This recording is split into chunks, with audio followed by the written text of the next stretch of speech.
ನಾವು next bench ಗೆ ನಾವು ಮೂವ್ ಮಾಡಕ್ಕೆ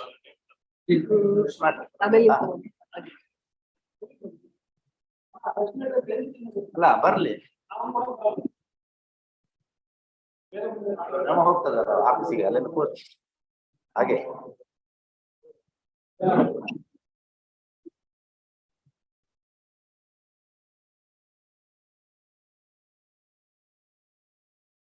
ಅಲ್ಲ ಪ್ರಶ್ನೆ ಅಪ್ಲಿಕೇಶನ್ ಆಫೀಸಿಗೆ ಕಳಿಸಿದ್ರೆ ಸಾಕು ಮಾಡಿ ಹೌದಾ ಆಯ್ತು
Last week I had taken notice wrongly for wrong respondent. I moved a memo. Board has not put the matter yet, my lord. That has to be coming on today or Monday. Yes, my lord. The very next day, yesterday it was supposed to be listed. Yesterday, Kindly have it to 2:30, my lord. not 2:30. That is on Monday. Monday, my lord.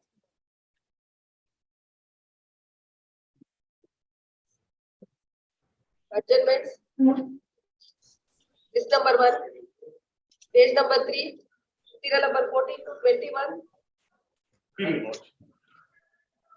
15. Yeah, firm the calls. Short date, maybe next week. Senior ಬರ್ಬೇಕಾ? ಹಳೆಯದೆಲ್ಲ ಬಿಟ್ಕೊಟ್ಬಿಟ್ಟಿದ್ದಾರೆ. Improvement.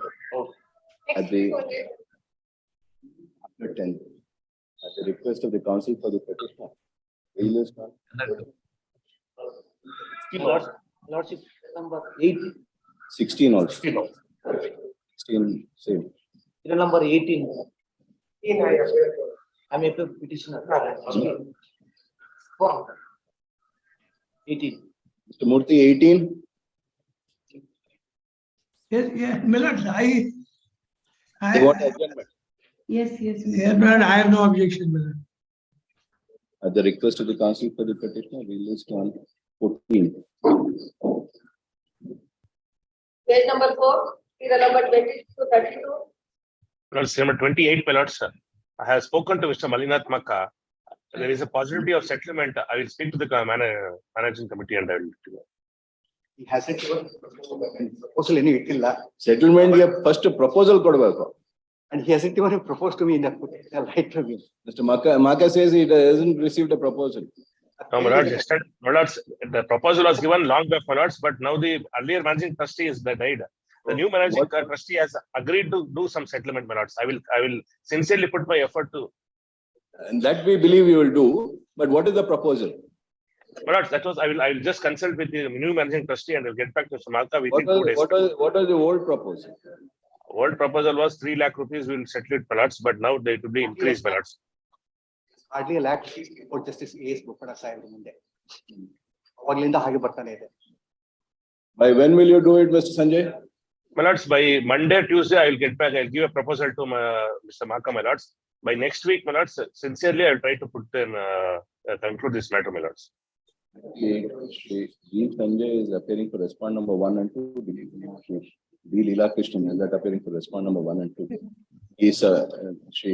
Sanjay submits that he will endeavor to try and settle the matter. He seeks for a week's time. Released on 3rd March. And he had a My lords, 7th, my lords, 7th, kindly, my lords. 7th, my lords, 7th. Yes, 7th March. Grateful, my lords, grateful. Apologies. Serial number 17.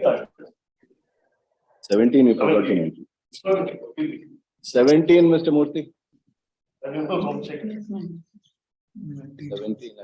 Yes, Millard, Mr. Subrah has to do, Millard. I think he will be coming only from Monday, as I understand, so it may be adjourned, Millard. Should not come from Monday, he should come from 6th. We have not given any date till 6th for him. Very well, Millard. Let this also go after 6. Let Mr. Subrah come after 6. We list on 14. Don't get him on Monday, I mean. He will want to come to the rest of the world. Page number 5, serial number 33 to 40. Millard, serial number 37, Millard. Appearing for respondent in this case, Millard. Press time, Millard. Copy not received, Millard. Petition with the documents, Millard. Other side, I will already inform, Millard. Finally hearing your copy not received. Millard, LR application only received, Millard. Hence, I will request to petitioner counsel, Millard. Already request, Millard. 37, learned counsel for the respondent seeks for and is granted 2 weeks time to file a statement of objections. Objections, if any, by 24, relist on 28th March. Serial number 39. 39. Rajiv Gandhi. I inform. Yenaithu. Subrah sir hushariಲ್ಲ.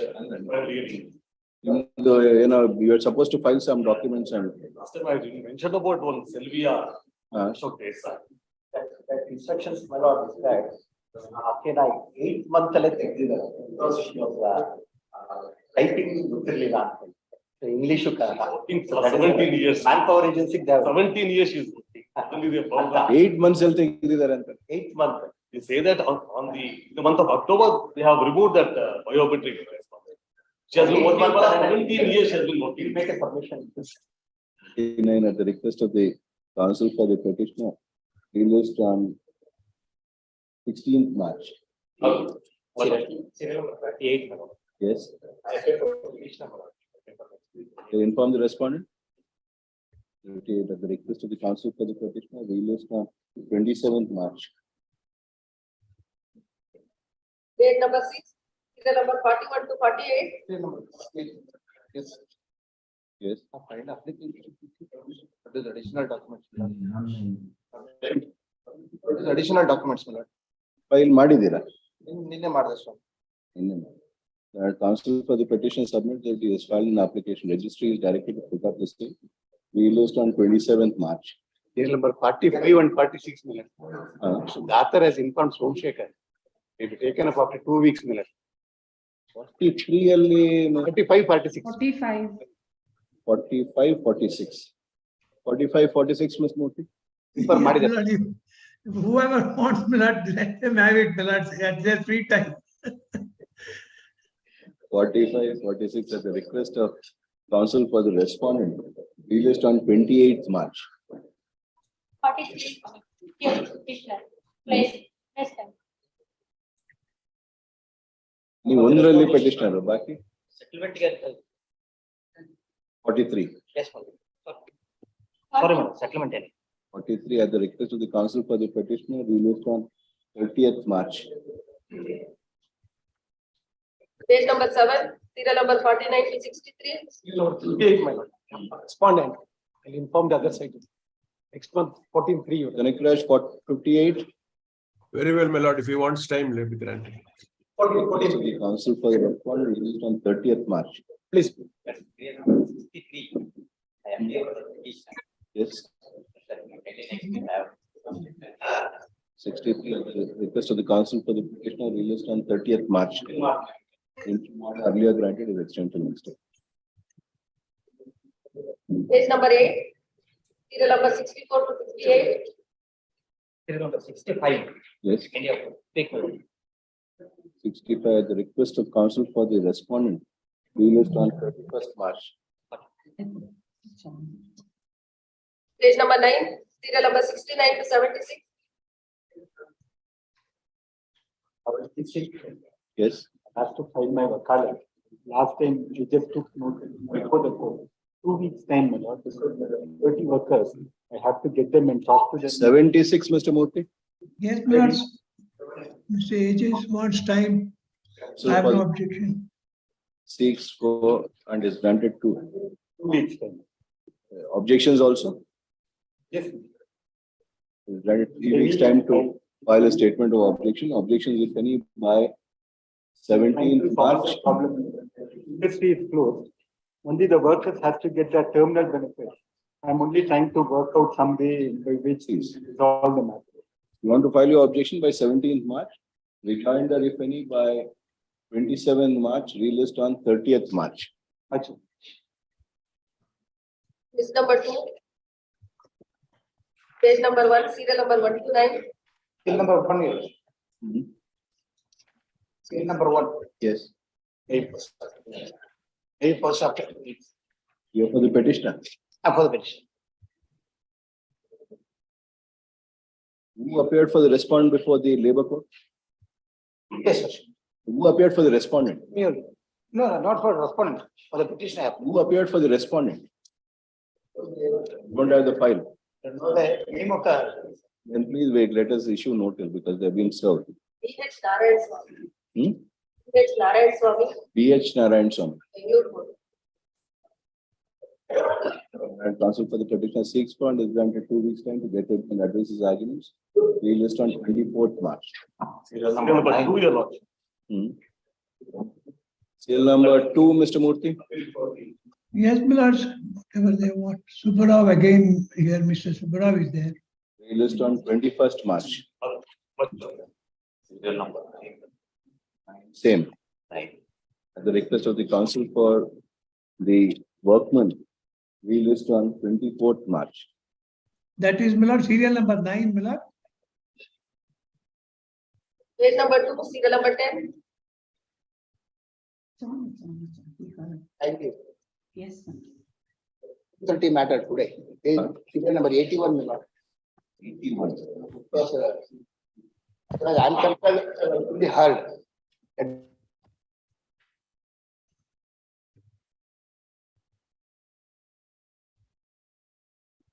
That is case. Only my investment took time only for this reason. Because in respect of another employee, 30,000 rupees was the penalty. She wanted to ascertain and get that particular document. The same thing could be. Only for that limited purpose. Any date convenient. ಅವ್ರು ಅದೇ ಹೇಳಿದ್ರೆ ಮುಗ್ದೋಗುತ್ತೆ. ಅವರು time ಹೋಗೋದು ಬೇಡ ಅಂತ ಇದ್ರೊಳಗೆ ನಾವು here ಮಾಡಿದಿರಿ ಪೂರ್ತಿ Otherwise, further argument, any date convenient. Yes. I am obliged. List number 1. Madam. That could be treated as further hearing, my lord. Further hearing and Even ಏನಾಯ್ತು 30,000ನ ಇಲ್ಲ, my lord, I will submit, my lord, on that. I have instructions, my lord, now. So ಹಾಗಾದ್ರೆ Mr. Naik is not available in the afternoon ಅಂತ we'll have it on another day. Yes, ma'am. 81. Any date convenient. Council for the release for further hearing on ಯಾವತ್ತು madam? ಬುಧವಾರ. On 1st March. And even 79 also, my lord, could be. ಅದನ್ನು further hearing ಅಂತ ಇದೆ, ಅದು ಅವತ್ತೇ ಮಾಡ್ತೀನಿ. For further hearing. ಅದು ಇವತ್ತು ಶೇಖರ್ ಇದಾರಲ್ಲ. ಅದು ಸ್ವಲ್ಪ ಅದೊಂದು ಇನ್ನೊಂದು ಸ್ವಲ್ಪ ನೋಡ್ಬೇಕಾಗಿತ್ತು ನಾನು ರೂಲ್ಸ್ ಎಲ್ಲ. ಇವತ್ತೇ ಮುಗ್ಸೋಣ. ಇಲ್ಲ, ಅದೊಂದು ಬುಧವಾರ ಮಾಡ್ತೀನಿ. ಬುಧವಾರ ಅದು ಅಷ್ಟು ಟೈಮ್ ತಗೊಂತೀರಾ ಆಮೇಲೆ ನೀವು? ಇಲ್ಲ ಇಲ್ಲ ಇಲ್ಲ ಇಲ್ಲ, ಖಂಡಿತ ತಗೊಳ್ಳಲ್ಲ. ಬಂದು ಮಾಡ್ಬಿಡ್ತೀನಿ ನಾನು, ಒಂದು 10-15 ನಿಮಿಷ ಅಷ್ಟೇ.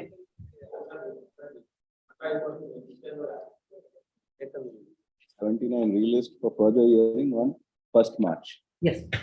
My lord, Yes, serial number, list number 3, serial number 16. Matter settlement, parties are before the court, but your lordship had directed to post it at 10:30 at the top of the list, my lord. 16th matter. Srinivasan is there, parties are there. In afternoon, my client has some inconvenience, my lord. ಆಯ್ತು, ಇವಾಗಲೇ ತಗೊಂತೀನಿ. Please, madam, please. ನಿಮ್ಗೆ ಹೇಳಿದ್ mention ಮಾಡಿ ಅಂತ. Please, madam, please.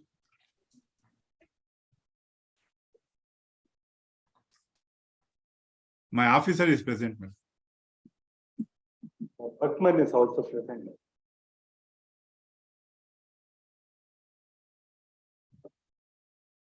A joint memo has been filed, signed by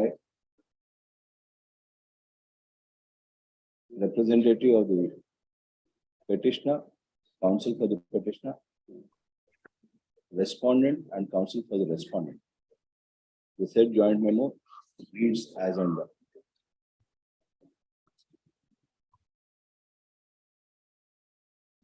The joint memo is accepted. The award dated 25/9/2018 and ID reference number 1 of 2014 passed by Labour Court Kodagu stands substituted by the terms of the settlement above mentioned. Much obliged, madam. I take the serial number 13 minutes. The matter. Settle that. 13 of First list. first list. 50,000 ರೂಪಾಯಿ difference ತಾವು ನನಗೆ ಸಂತೋಷ್ ಹೇಳಿದ ಮೇಲೆ ಅದು clear ಆಯ್ತು. 40%. 13.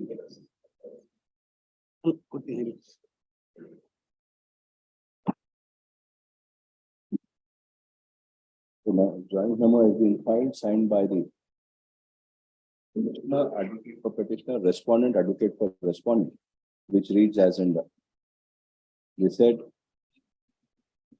the terms of settlement as mentioned in the joint memo are accepted, clarified. 250,000. ಇದರಲ್ಲಿ ಏನು substitution ಏನಿಲ್ಲ. ಏನಿಲ್ಲ. ಅಲ್ಲ, ಸಬ್ಸ್ಕ್ರಿಪ್ಷನ್ ಅಂದ್ರೆ ರೀಸ್ಟೇಟ್ಮೆಂಟ್ ಇತ್ತು.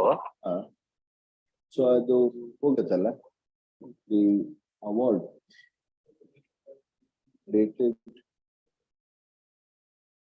31/1/2014 in ID number 73 of 2014 passed by second additional Labour Court Bengaluru. And the award dated 6/9/2018 stands modified in terms of the Joint memo, above joint memo.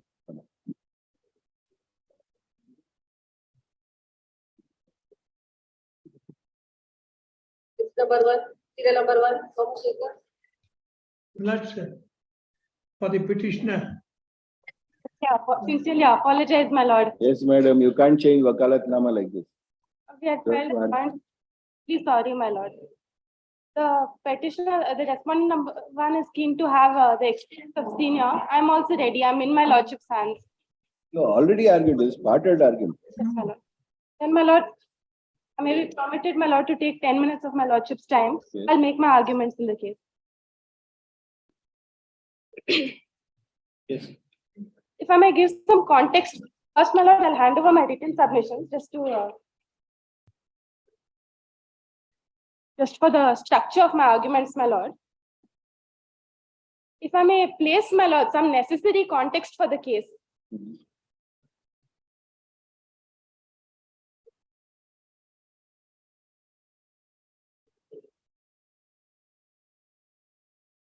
Yes.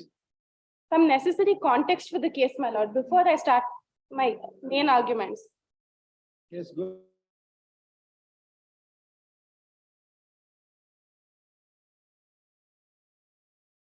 Good. Artificial bifurcation of workers. If I may put it this way, what happens in this, the petitioner management has adopted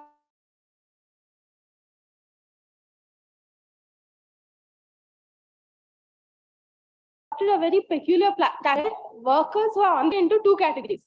One category of worker who are unionized are termed as workmen, and they are entitled to benefits in terms of the settlement in force, which is Annexure A. Another set of workers doing identical work are termed as staff cadre and are paid on a pay scale, which is defined by the management. Now, these workers are doing identical work. Now, the 21 workmen whose fate rests in this case, my lord, these 21 workers were initially staff cadre. Now, in staff cadre, my lord, if I may put it this way, their pay scales, my lord, till 2021, the components were differentiated. So you had a small basic wage and a larger efficiency incentive, which was not part of this common pool. It was entirely different from the management pay scale. What happens then, my lord, is in April 2021, there's an alteration of that arrangement and a merger of these two categories for the staff cadre, which means you have a larger basic and your efficiency incentive is done away with. Now, when these 21 workers, my lord, when they express their intention to join the union, the management does something very strange. What it does, my lord, is it says, we are going to revert you to the previous scale. I'll show my lordship the documents. We're going to revert you to the previous scale, small basic, but we are not going to pay you the efficiency incentive as per the staff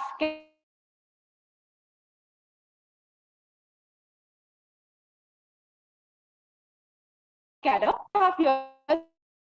Since then, the efficiency incentive as per staff cadre is not being paid to me on the basis of the statement made by them that I would be paid in accordance with the settlement, my lord. So this is the first thing. As a result of that, my lord, if my lordship can kindly take the memo which I had placed on the first date of submission before my lordship, the pay slips. Statement of objection or your No, my lord, a separate memo I had handed over in court, placing the wage slips of two workers.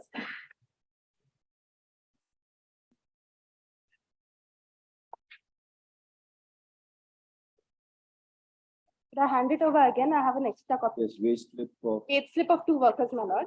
If the first worker can be seen, my lord, there are citations, but that was a mistake. I'm really sorry, my lord. First, my lord, first worker. This is before the changing of the pay scale. So his basic was 5,500. His efficiency incentive was around 10,000 at that point, and total amount received by him was 25,000. Then they changed the basic, my lord, so his basic becomes 18,000, and his efficiency incentive is done away with because they are merged. The amount is the same.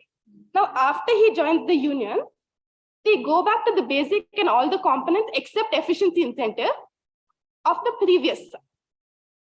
So basic is only 5,500. And efficiency incentive they don't give me. They say you'll be entitled in terms of memorandum of settlement, and I'm receiving only 13,000 as opposed to 25,000 for the last 1.5 years. yes. Now, my lord, if I may take my lordship through the petition documents. Annexed is P, my lord, first, which is my page 47. It's my notification from the union that these are the workers who have joined the union. Then, my lord, 49 is annexed to C. If I may read, my lord. They say that there are 21 employees as per the list provided by you who have now enrolled their membership of the Bangalore East Industrial Workers Union. It is to be noted that these employees were being paid salaries and incentives applicable to their grade in the executive salary structure. Moreover, there was a restructuring of salaries and incentives effective 1st April 21. These employees' salary structure will now be reverted to the original prior to restructuring as prevailing in March 21. And incentives, my lord. Incentives will be withheld pending settlement in the ongoing COD negotiations with the union. This structure will be superseded by the terms agreed within the current COD settlement. Has the settlement happened? That next settlement has not happened. Now, next page, my lord, Annexure D. This is where they reiterate their commitment to pay as per the settlement, my lord, on the basis of precedent that previously to it has been expanded. Annexure D at 51, my lord. The third, my lord, third paragraph. The 21 workmen now enrolled as your members fall into a separate category and as such cannot be treated on par with workmen category whom you represent. The wage structure of these 21 workmen can be discussed as part of COD. Until then, these 21 workmen will be paid as per salary structure prior to the revision done during April 21, and incentives shall be paid as per the terms of settlement dated 8/3/2016. The management is prepared to sign settlement under 18(1) of the ID Act with regard to 21 workmen in question who are members of your union. On an earlier occasion, in respect of 8 workmen, the union has signed a settlement with regard to wage structure and other benefits. Similar settlement could also be entered in respect of these 21 workmen also. Now, my lord, I'll hand over that settlement also for those 8 workers.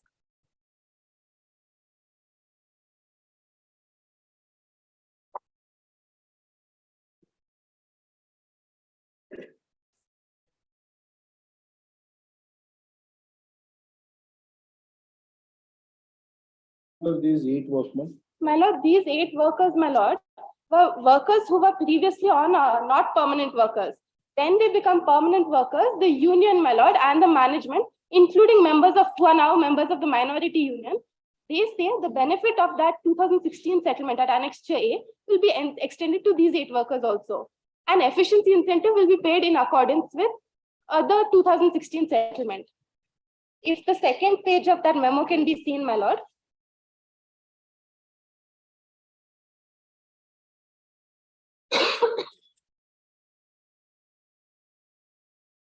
Yes. The recital, my lord, saying that they are trainees, my lord. That's following the terms of settlement are on page 3.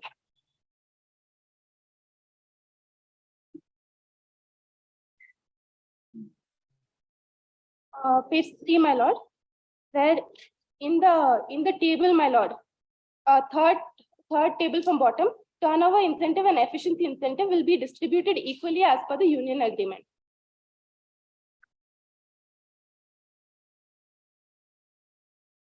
Yes.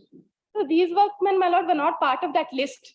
That list, my lord, was the workmen who were there at the time of the signing of settlement, all the workers. When new workers joined the union, the benefit, my lord, was extended to them as well. By another agreement. Huh? By another agreement. By another agreement. Then, my lord, now in this case, my lord, even before, on the basis of the statement of the management, I filed the 33C1 application, which culminates in this petition, my lord. In their objection there, my lord, if I might take my lordship to page 70, my lord. 17. 70. 70. It's their objections before the DLC, my lord. Yes. Right. Para 8, yes. The last sentence, my lord, which says that when they got enrolled on the petitioner union, they are eligible for efficiency incentive as per part 2 of the settlement dated 8/3/2016. So this is their continuous stance, my lord. And in fact, if my lordship turns back to page 68, the rest.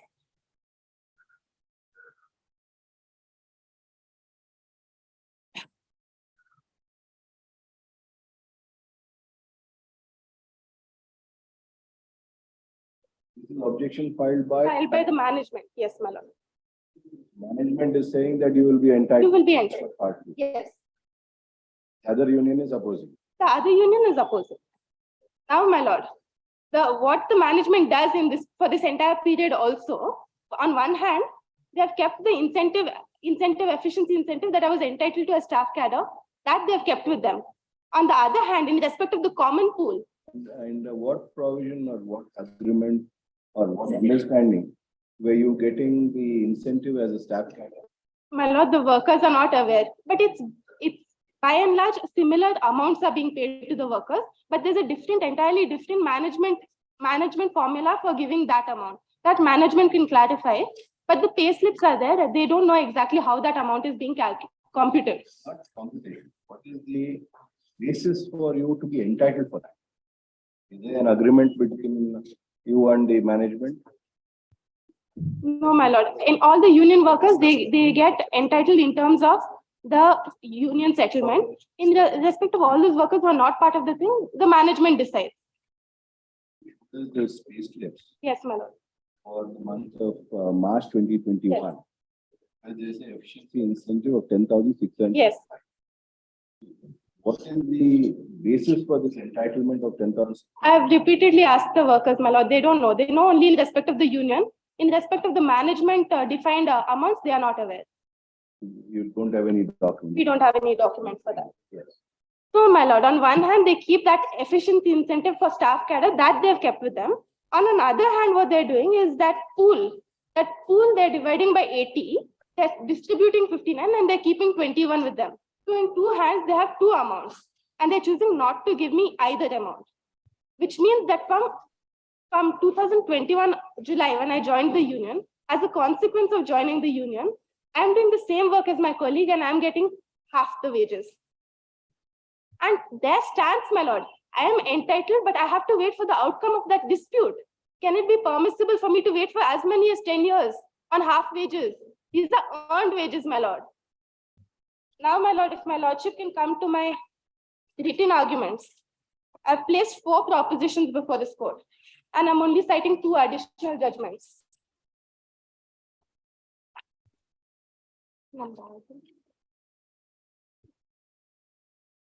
Yes.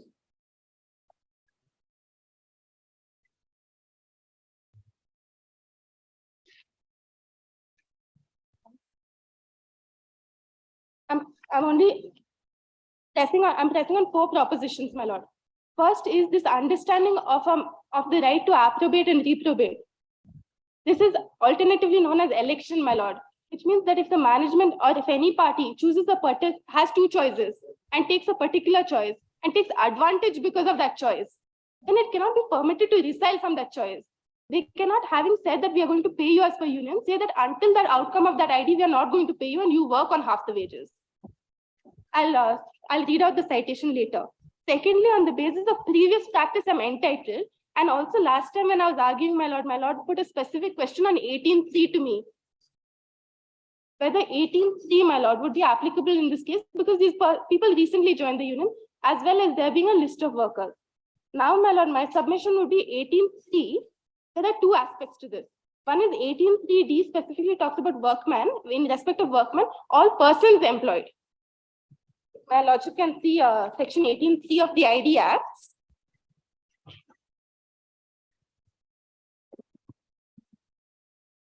The problem is that the union that you have joined is saying you are not entitled. No, my lord, my union is saying I'm entitled. There are 14 minority members who are saying I'm not entitled. You joined the Bangalore East. Yes. Bangalore East. Yes, we are willing to pay. I represent the majority union. Majority union is willing to distribute this. The minority union is saying this cannot be distributed. My submission is even if I'm not entitled. First, my lord, my first submission is I am entitled to that share in the pool and I will convince my lordship. But if I'm not entitled to that share, management has to pay me arrears of the entire amount they have deprived me of. And they have to pay me as per the previous staff cadre till the resolution of that dispute. Now, my lord, 18(3)(d), my lord, to whom it applies.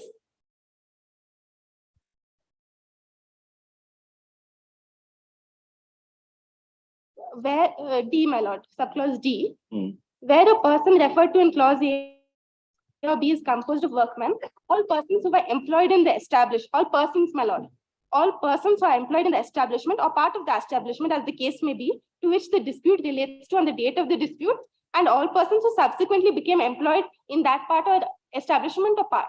These 21 workers, my lord, Some of them are previously employed, some of them are subsequently employed. All would be covered by this. The second point, my lord, is when you're talking of workman, workman is definitionally workman. It can't be designationally workman. Just because the management has termed me a staff cadre doesn't deprive my rights under 18(3), my lord. The nature of work. Identical shop floor work. There's no, yes, my lord, there's no change in my work. I only joined the union. I continue to do the same work. Now, my lord. So my first and second proposition I've taken my lordship through. The third, my lord, is that it would be an unfair labor practice. This amounts to an unfair labor practice. Can I actually persuade, as a union, my lord, can I actually persuade any other worker to join my union when they know their salary will be half? Do I have to wait for 10 years till the outcome of that dispute to have any new members in my union? This is unfair labor practices are contemplated as discouraging a worker to join a union. It has to be understood in the broadest possible sense.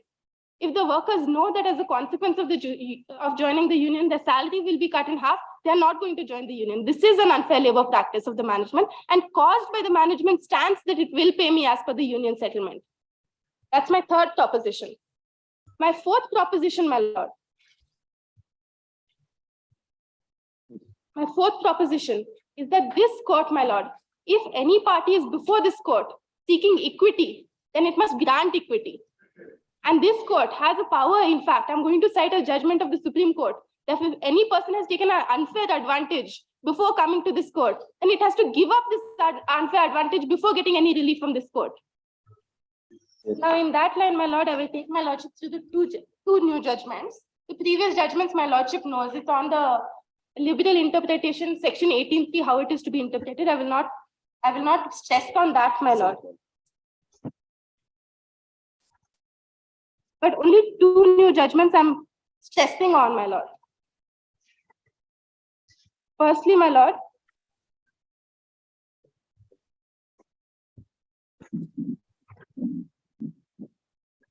is of the Supreme Court. Copy has been given to Mr. Murthy? Yes. Of all the documents, my lord. Has it been given? First judgment, my lord, is Supreme Court. Shangri-La. Shangri-La. My lord, para 11 at page 3 of the memo. The facts in both cases are different, my lord. I'm only stressing on the proposition of law laid therein. Para 11, my lord. It is well settled that the High Court, in exercise of its jurisdiction under Article 226 of the Constitution, can take cognizance of the entire facts and circumstances of the case and pass appropriate orders to give the parties complete and substantial justice. This jurisdiction of the High Court, being extraordinary, is normally exercisable keeping in mind the principles of equity. One of the ends of equity is to promote honesty and fair play. If there be any unfair advantage gained by a party priorly before invoking the jurisdiction of the High Court, the court can take into account the unfair advantage gained and can require the party to shed the unfair gain before granting relief. That is what is done as single judge, my lord. The next paragraph, my lord, as in the same paragraph on the next page, in the middle, my lord, we see therefore no fault in the High Court adopting such a course in order to balance the equities before the contestants, especially when it otherwise had power of superintendence under Article 227 of the Constitution. In addition, we cannot be oblivious the last two sentences. The cause of justice, as viewed by the High Court, did clearly warrant that both these questions must be viewed interdependently. For those who seek equity must bow to equity. They have not behaved in an equitable manner in respect of the workers. They cannot be permitted to now seek advantage. Then the second judgment, my lord, Madras High Court, again in a different context, my lord, but only for, it relies on Halsbury and Brooms, my lord, on what it means to approbate and reprobate. Para 13, my lord, at page 9, full bench of Madras High Court, an old judgment, my lord, only for the proposition of law laid down.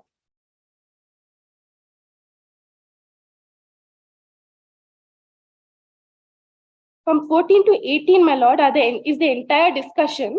I will choose, my lord, to read 15, my lord, and 15, 17, and 18, my lord.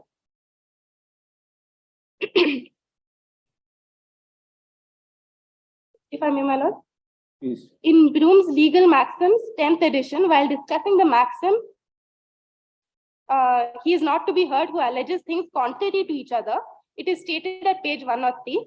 We may for the present observe that it expresses in other language the tight saying of Lord Kenyon that a man shall not be permitted to blow hot and cold with reference to the same transaction or insist at different times on the truth of each of two conflicting allegations according to the promptings of his private interest. The principle variously known as approbate and reprobate, blowing hot and cold, or the equitable principle of election was referred to by the Supreme Court in Nagubai versus Shyama Bao, so and so, where it was observed that the maxim a person cannot approbate and reprobate was only one application of the doctrine of election, and its operation must be confined to relief in respect of the same transaction and the persons who are parties thereto. The rule in its operation might enable a party to shut out truth from a court of justice. It is therefore necessary to define its limits with precision. An erroneous statement at one stage of a litigation cannot without more be held to be prejudice, a statutory or other right of a party, while therefore it is necessary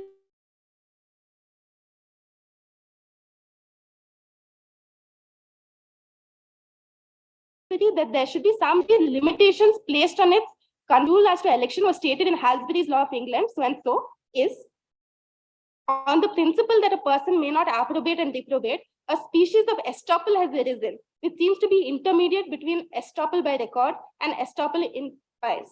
The principle that a person may not approbate and reprobate expresses two propositions. Firstly, that a person in question having a choice between two courses of conduct is to be treated as having made an election from which he cannot resign, and second, that he will not be regarded in general at any rate as having so elected unless he has taken a benefit under or arising out of the course of conduct which he has pursued, and with which his subsequent conduct is inconsistent. Well, here what happens is, because they said that your election component is coming from the union, for the past 1.5 years, they've been keeping that amount and gathering that amount. They've taken a specific advantage from that statement. And I remind my lordship that it's not the minority union which is before this court. It's the management which has come up and challenged. The management has said you are entitled is now up on challenge, saying we will not pay until the conclusion of the dispute. Settlement. Yes, my lord. That's all I have. Yes, And my lord, the 8 workers, my lord, was an individual settlement where even the union, my union, as well as the minority union members, both office bearers, both were witness to.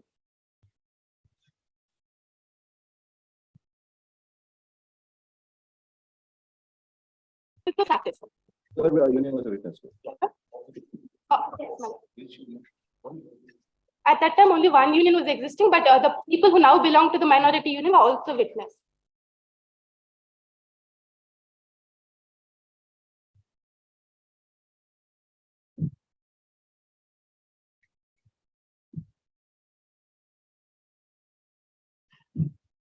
Management at page 6, management worker, and page 7, witnesses. R1. In this, Raghavendra Ji and Shivaji KG are now members of the minority union. The rest are members of the majority union.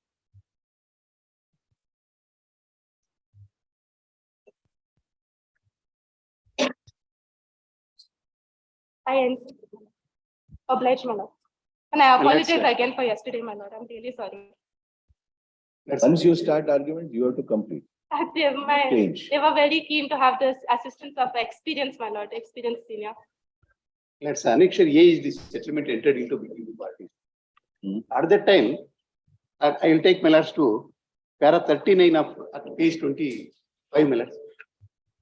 Page 39. Page 25, para 39.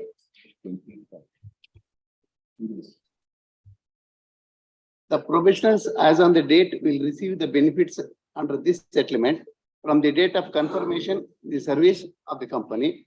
This settlement is applicable only for the workmen mentioned in Annexure D of this settlement.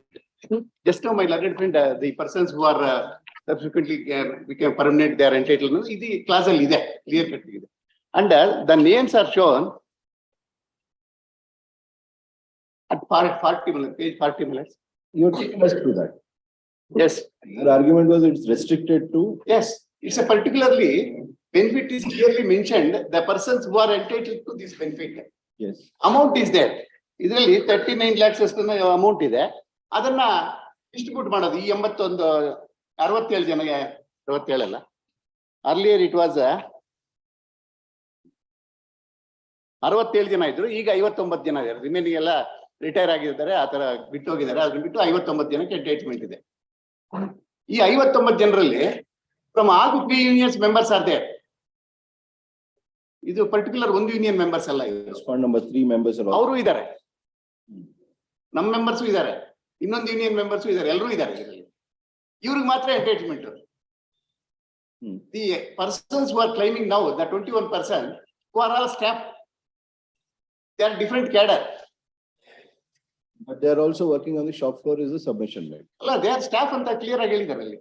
ಹೇಳಕ್ಕೆ ಹೇಳ್ತಾರೆ, ನೀವು ಅದೇ. ಅಲ್ಲ, ಇದ್ರೂನು Yes or not. this is not first time. Their scale is entirely different. Their pay scale itself is different. ನಮ್ ಪಾರ್ with ನಮ್ scales ಅಲ್ಲಿ ಇಲ್ಲ ಅವರು. ನಿಮ್ದು ಸ್ಕೇಲ್ ಏನಿದೆ? ನಮ್ ಸ್ಕೇಲ್ ಬೇರೆ ಇದೆ ಸರ್. Basic 3,500. ಅವ್ರ ಸ್ಕೇಲೇ ಬೇರೆ, ನಮ್ ಸ್ಕೇಲೇ ಬೇರೆ. ಈಗ ಆ ಯೂನಿಯನ್ ನಲ್ಲಿ ಮೆಜಾರಿಟಿ ತಗೊಳ್ಳೋಕೋಸ್ಕರ they have come and join one particular union. ಅಲ್ಲಿ ಜಾಯಿನ್ ಆಗಿ ನಮ್ಗೆ ಈ ಬೆನಿಫಿಟ್ ಬರಬೇಕು ಅಂತ ಹೇಳ್ತದೆ. When the settlement clearly says only these persons are entitled for this benefit ಅಂದ್ಮೇಲೆ the other person adding another 21% does not arise. Now ಆ amount ನ 59 ಮೆಂಬರ್ಸ್ ಡಿಸ್ಟ್ರಿಬ್ಯೂಟ್ ಮಾಡಿ ಕೊಡೋದು ಬಿಟ್ಟು ಈ 21 ಜನಕ್ಕೆ ಕೊಡ್ಬೇಕಾಗಬಹುದೇನೋ ನಾಳೆ ಕೋರ್ಟ್ಗಳಲ್ಲಿ ಅಂತೇಳಿ ಅದನ್ನು ಡಿಡಕ್ಟ್ ಮಾಡಿ ಮ್ಯಾನೇಜ್ಮೆಂಟ್ ಜೊತೆ ಇಟ್ಕೊಂಡಿದ್ದಾರೆ. ಆ ಅಮೌಂಟ್ ಈ 59 ಜನಕ್ಕೆ ಸೇರ್ಬೇಕಾದ್ದು.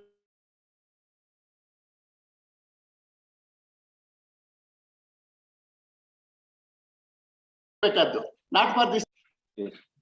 The judgements which my learned friend cited nothing to do with this. ಎಲ್ಲದಕ್ಕೂ ಪರ್ಟಿಕ್ಯುಲರ್ ಆಗಿದೆ ಕ್ಲಾಸ್ ಅಲ್ಲಿ. There is no ambiguity. Your condition, the agreement is clear. Clear. There's no need of interpretation Yes. or equity. That's all. Mr. Murthy, on what basis were these 21 staff members being paid their efficiency incentive in the month of? May I make 1 or 2 submissions on facts also, my lord? Kindly have a look at page 13, my lord, of the petition. While you are doing that, this is one question that you'll have to answer. Is they were being given efficiency incentive and from March 2021, what has been produced? On what basis was it? Antanu helbidi. I shall answer all the issues that are raised, my lord, Yes. in less than 15 minutes or 10 minutes. Because my learned young friend for respondent 1 has argued extremely well and raised some points which calls for some reply. Kindly see page 13, my lord. The settlement is for the period 1/11/2015 to 34/2019.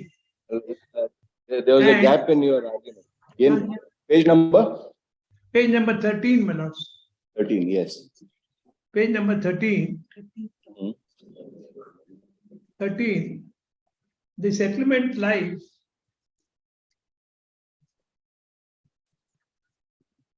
ನಾನು ಬರ್ಕೊಂಡಿದ್ದೀನಿ, ಅದ್ರಲ್ಲಿ ಆಗ ಸಿಕ್ಕಲ್ಲ, but I will that I have taken it from the settlement, ಇದರಿಂದ ತಗೊಂಡಿದ್ದೀನಿ. It is from 1/11/2015 to 30/4/2019. Your lordship gets at page 24, clause 38. 24 plus 38. This now- settlement shall come into effect from 1st November 2015 and shall be in force for a period of 3.5 years. That is, it shall be in force up to 30th April 2019 and thereafter until a new settlement is reached. The benefits under the settlement, increases given to the workmen under settlement, shall be given from 1st June 2015. Now, my lords, even this union comes on 17/7/21. 2 ವರ್ಷ settlement ಆಗಿ ಹೋಗಿದೆ. 17/7/2021 ಬಂದು they make an application to me saying, look here, 21 people have joined us now. That is, expiry after 2 years after expiry. And so whatever you are distributing, you must give to these 21 people also. Now, in the first instance, my lord, I thought I had nothing to lose. because they are workmen, let them share. Nane jasti kodalla anta. But a group of workmen who have formed another union, they came and objected and said, if you give to these 21 people, our share will reduce. That is how the whole issue has come about. My first submission is this. Now my learned friend read 18.3. Where were they when this 18.3 was there even at that time when the settlement came? Now, throughout the life of the settlement, you did not get paid as per settlement. Now you come after the settlement period is over saying, we are also entitled because we are also workmen. But if this argument is extended in a company like mine, except half a dozen officers, all of them answer the definition of workman. Now, what happens if I have to distribute to all of them on the same logic? ಎಲ್ಲರೂ 5-6 ಜನ ಬಿಟ್ಟು ಎಲ್ಲರೂ ವರ್ಕ್ಮೆನ್ ID act ಅಲ್ಲಿ ನಾನು ಅಷ್ಟು ಜನಕ್ಕೂ ಹಂಚಿರಿ ಏನ್ ಸಿಕ್ಕುತ್ತೆ ಇವ್ರಿಗೆ? That is number one. Therefore, you cannot extend scope of 18.3 to that level. That is number one, apart from having agreed who are your members to whom it should be paid. And ಅವತ್ತು ಹೇಳ್ಬೇಕಿತ್ತು ನಮ್ಗೆ ಈ 21 ಜನಕ್ಕೂ ಕೊಡಿ, ಅವರು workmen under section 2S, they are also workmen, ಅವರು ಕೊಡಿ. No, they did not raise their little finger. ಇವತ್ತು ಬಂದು 3 ವರ್ಷ 5 ವರ್ಷ ಆದ್ಮೇಲೆ ಸೆಟಲ್ಮೆಂಟ್ ಸೈನ್ ಮಾಡಿ 5 ವರ್ಷ ಆದ್ಮೇಲೆ ಬಂದು ಕೇಳ್ತೀರಾ ಅವರು workmen under the ID act ಅವ್ರಿಗೂ ಕೊಡಿ ಅಂತ. ನಾವು let me put it for supposing I tell them now, if you are saying you are workmen, you are entitled to the benefits of the settlement, and management has done a mistake, I will accept it. I will rework from the first day of the settlement till today, pay them as per the terms of the settlement, and if I have paid them excess, I will recover. Will it be acceptable to them? Settlement incentive ಮಾತ್ರ ಬೇಕು. ಯಾಕೆ? I am a workman, the settlement covers me ಅಂತ ಹೇಳೋದು. If the settlement covers you, then you must get in terms of the settlement. That is what I have done when I have given you lesser salary. ದೊಡ್ಡದಾಗಿ wait slip ತೋರಿಸಿರಲ್ಲ, ನೀವು ಯಾಕೆ wait slip ಅಲ್ಲಿ ಕಡಿಮೆ ಬಂತು ನಿಮ್ಗೆ? ವರ್ಕ್ಮೆನ್ಗೆ ಒಂದು ಕಡಿಮೆ ಬರ್ತಿತ್ತು, ಇವ್ರಿಗೆ ಜಾಸ್ತಿ ಬರ್ತಿತ್ತು. So they enjoy. ಯಾವತ್ತು ಯೂನಿಯನ್ ಸೆಟ್ ಬಂದ್ಬಿಡಿ ನಮ್ ನಂಬರ್ ಜಾಸ್ತಿ ಆಗ್ಬೇಕು ಯೂನಿಯನ್ದು, ಅಲ್ಲೋ ಇನ್ನೊಬ್ರು ಮೈನಾರಿಟಿ ಯೂನಿಯನ್ ಮಾಡ್ಬಿಟ್ಟಿದ್ದಾರೆ, ಅವರ್ ಸ್ಟ್ರೆಂತ್ ಶುಡ್ ಇನ್ಕ್ರೀಸ್, ನೀವು ವರ್ಕ್ಮೆನ್ ಅಂತ ಹೇಳ್ಕೊಂಡು ನಮ್ ಯೂನಿಯನ್ ಜಾಯಿನ್ ಆಗಿ ವಿಲ್ ಗೆಟ್ ಯು ಇನ್ಸೆಂಟಿವ್ ಅಂದ್ರು, ಈ ಕಡೆಗೆ ಬಂದ್ರು. Till then they never thought they were workmen.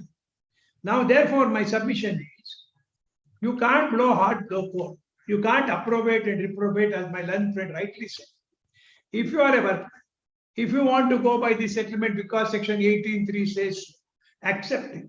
We will rework the entire payment made to them and calculate in terms of the settlement. They will end up paying lakhs of rupees to the management. Adi koptara? I am a workman for the purposes of incentive only. So don't touch my salary. I am getting much more than the workman. Now I have come from staff, I have got much better salary. Now I have become workman, I have got a better salary. Our salary kottu, ee incentive kodi. This is exactly the fight that is going on. So far as I am concerned, it's not a financial liability on me. But what I am saying is that the correct practice? Now supposing another group, they join and they say, our 21 ಜನಕ್ಕೆ ಯಾಕೆ ಕೊಟ್ರಿ, ನಾವು ವರ್ಕ್ಮೆನ್ ನಮಗೂ ಕೊಡಿ. So where do I go? How do I as an employer manage with regard to wage structure, incentive, if this kind of attitude is shown? After 5 years, 21 ಜನಕ್ಕೆ ಕರ್ಕೊಂಡ್ಬಂದು ನಿಲ್ಸ್ಬಿಟ್ಟು they are workmen as defined under IDA, ಅವ್ರಿಗೂ incentive ಕೊಡಿ ಅಂತ ಹೇಳಿ ನಾ ಏನ್ ಮಾಡ್ಬೇಕು? Even assuming they are legally entitled, as my learned friend read the judgment on equity, even going by equity, this court will say, even assuming these people can claim this, they cannot do at this distance of time, having enjoyed better benefits all the 5 years. That is equity. Equity does not mean, all right, whatever you have enjoyed till now, continue to enjoy. Workmen category ಬಂದಾಗ ನೀನು ಕಡಿಮೆ basic ಕೊಟ್ರು ಅದು ತಪ್ಪು, ಅದೇ ಕೊಡ್ಲಿ, incentive ಕೊಡ್ಲಿ. That is not equity. That is what my learned friend wants. Can that be called equity? will any court accept a statement saying for all purposes you enjoy almost 80% more than what a workman gets? But incentive was a union member. Is it inequity? Therefore, I have come before this court to say they have asked me to deposit some 35 lakhs at odd, which I have kept with me. What is the reason for my keeping? I do not know in labor laws what view courts will take at what point of time. What is equity goes on changing. Many a time changing from judge to judge, court to court. Therefore, to safeguard myself, I have kept it. ನಾಳೆ ತಾವು ಕೊಡಿ ಅಂತ ಹೇಳಿದ್ರೆ ಡಿಸ್ಪಸ್ ಮಾಡ್ತೀವಿ. ಇಲ್ಲ ಈ 57 ಜನ ಯಾರು ಉಳ್ಕೊಂಡಿದ್ದಾರೆ ಇನ್ annexure D ಅವ್ರಿಗೆ ಕೊಡಿ ಅಂದ್ರೆ ಅವರೇ ಡಿಸ್ಟ್ರಿಬ್ಯೂಟ್ ಅಷ್ಟೇ. ಯಾರಿಗೆ ಹೇಳಿದ್ರೆ ಅವ್ರಿಗೆ ಕೊಡ್ತೀನಿ ಅಂತೀರಾ? ಅಷ್ಟೇ. ನಾನು I am only holding it as A trustee. ಅದನ್ನ ತಗೊಂಡು DLC ನನಗೆ ತಂದು ಪೇ ಆರ್ಡರ್ ಕೊಡು ಅಂತ ಹೇಳಿದ್ರೆ there is no justification. This is not the way employer is treated. ನಾವೆಲ್ಲೂ ಓಡೋಗಲ್ಲ. We have invested crores and crores of rupees.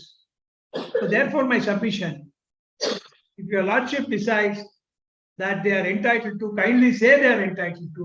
If they are not entitled, please say they are not entitled to, so that the dispute comes to a close. Our having spent more than an hour of this court's precious time, let a finality be given to this. My submission.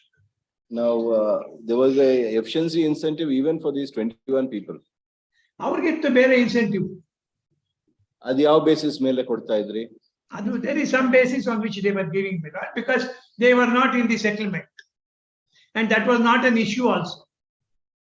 Now you union nor ಏನು question ಮಾಡಲಿಲ್ಲ ಅವ್ರಿಗೆ ಯಾವ basis ಮೇಲೆ ನೀವು incentive ಕೊಡ್ತಿದ್ದೀರಾ ಅಂತ they never questioned.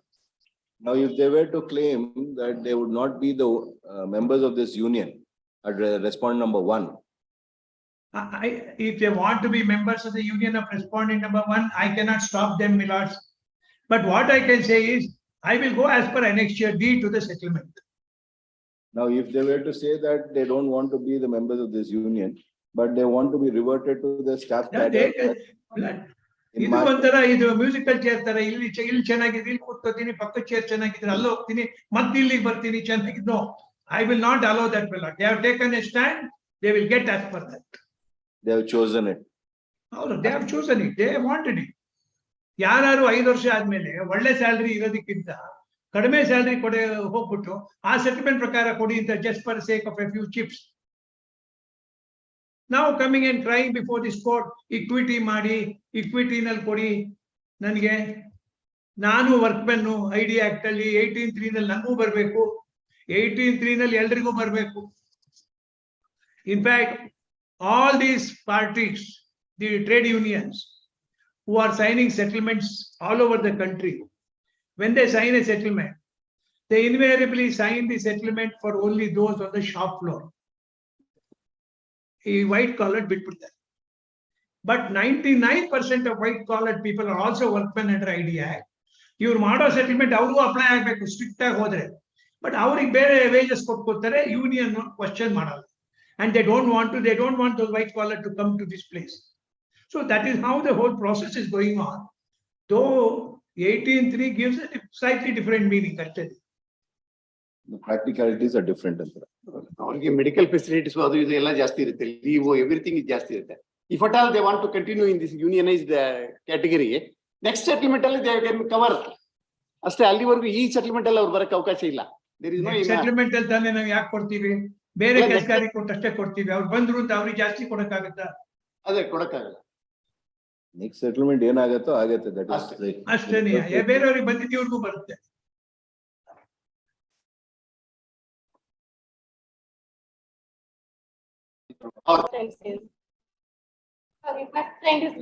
Are you finished, Mr. Murthy?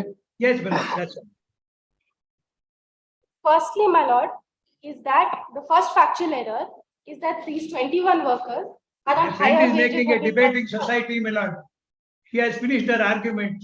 And again, I will say, I want to reply. There is a practice, there is a system. I am the petitioner, I have given the reply.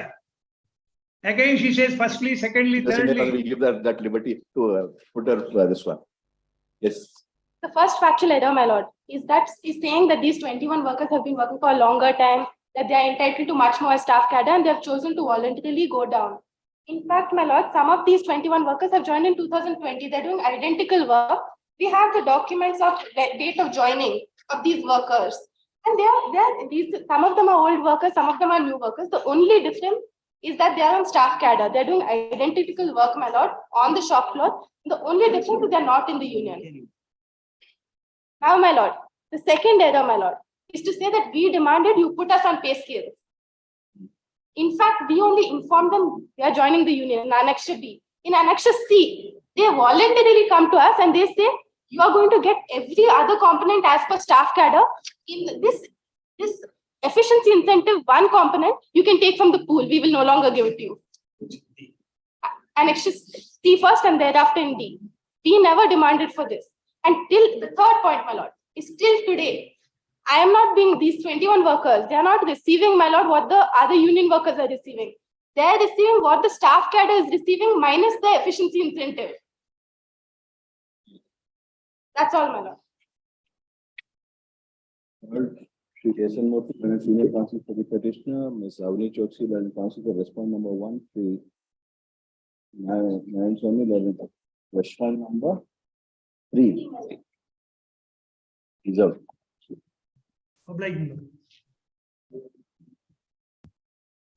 Currently still on matter set like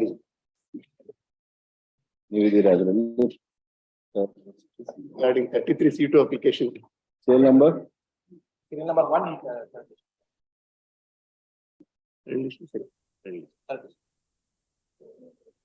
Okay.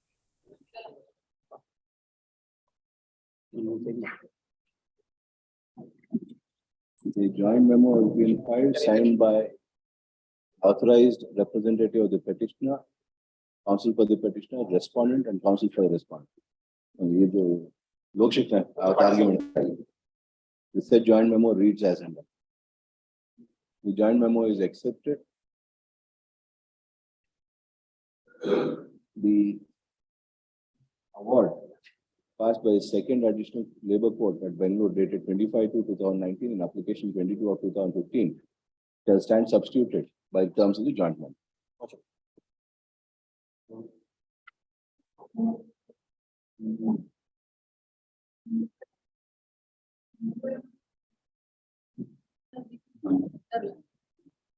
Goes before a bench of which SGRJ is not a party.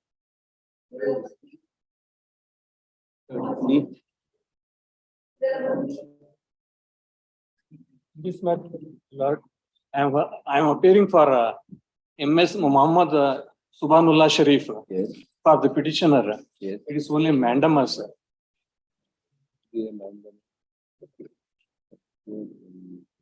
Annexure C.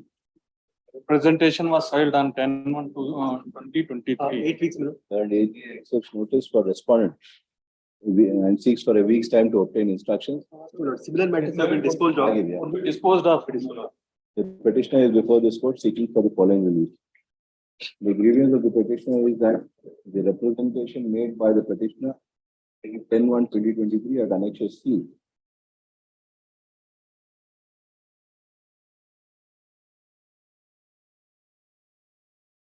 has not been considered.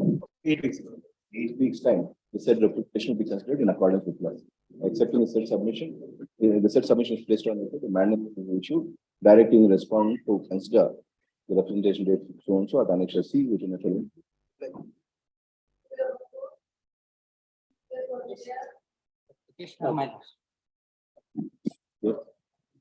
Petitioner was working as a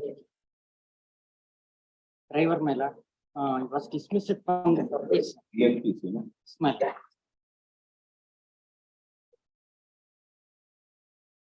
Harish Bhandari is directed to accept notice for the respondent. Counsel for the petitioner is directed to a copy of the petition along connection on the counsel for the respondent. Application will be 25/24, release for 30th. Same, huh? Petitioner. In this case EMTC, also no? EMTC is party member. Harish Bhandari.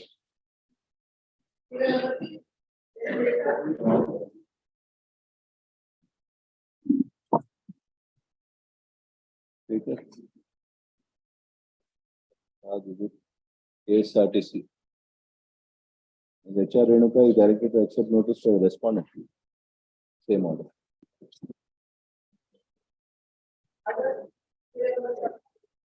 A petition in this case, my lord. Lord, there are two writ petitions, my lord. One is filed by the claimant for non-granting of the backwise by the labor court, my lord.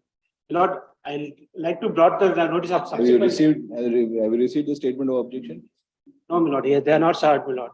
They keep on dragging the matter, my lord. Subsequent to the pendants of this petition, my lord, they have filed contempt petition also, my lord. Yes, just. Ilva. The Sudanwadi DS has entered appearance for the respondent in 7. Delete SB Mukhanappa. Has entered appearance for the petitioner in 7.1. Delete SB Mukhanappa. Yes. You haven't received the objections. I have not received the objection. 7 early. Counsel for the petitioner submit that he has not received the statement of objections. What is your submission? My lord, my submission, my lord, pendants of the petition, my lord. Their subsequent events has been transpired. There was a interim order granted by the Istanbul court subject to restatement of the petitioner is concerned, my lord. My lord, they are not reinstated by the management, my lord. They have filed a contempt petition before the Istanbul court, my lord. I have passed on this. The stay would be subject to reinstatement. Please, my lord, they are not reinstated. So you will have to file for 17B. Please, my lord, I have filed 2019 itself. I have filed, my lord. Only the application. 5th of July 2019 itself, I have filed, my lord. The application pending. What happened to the application? 5th of July 2019, I have filed along with the objections. I have filed 17B application, my lord. Objections to the writ petition filed by them 6762 of 2019. 6762 could. Course alive. Yeah. And on 5th July 2019, objections filed by the respondent. Along with that, I have filed 17B application also. Oh, yes. You filed IA. Please, my lord. What do you say? No, you have not filed the IA, you have filed an affidavit. Please, please, my lord. 17B. You have to file an IA. Please, my lord, I do file, my lord. ಇಷ್ಟು ದಿನ 3 ವರ್ಷದಿಂದ ಸುಮ್ಮನೆ ಕೂತಿದೆ 4 ವರ್ಷದಿಂದ. None appears for the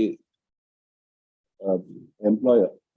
Counsel for the workman seeks for and is granted a week's time. Please. Dina ಬೇಕು. May taken on 3rd, my lord. I'll file by that. 6 point is granted 10 days time to file application. File an application under section 17B of the idea. Released on 7th March.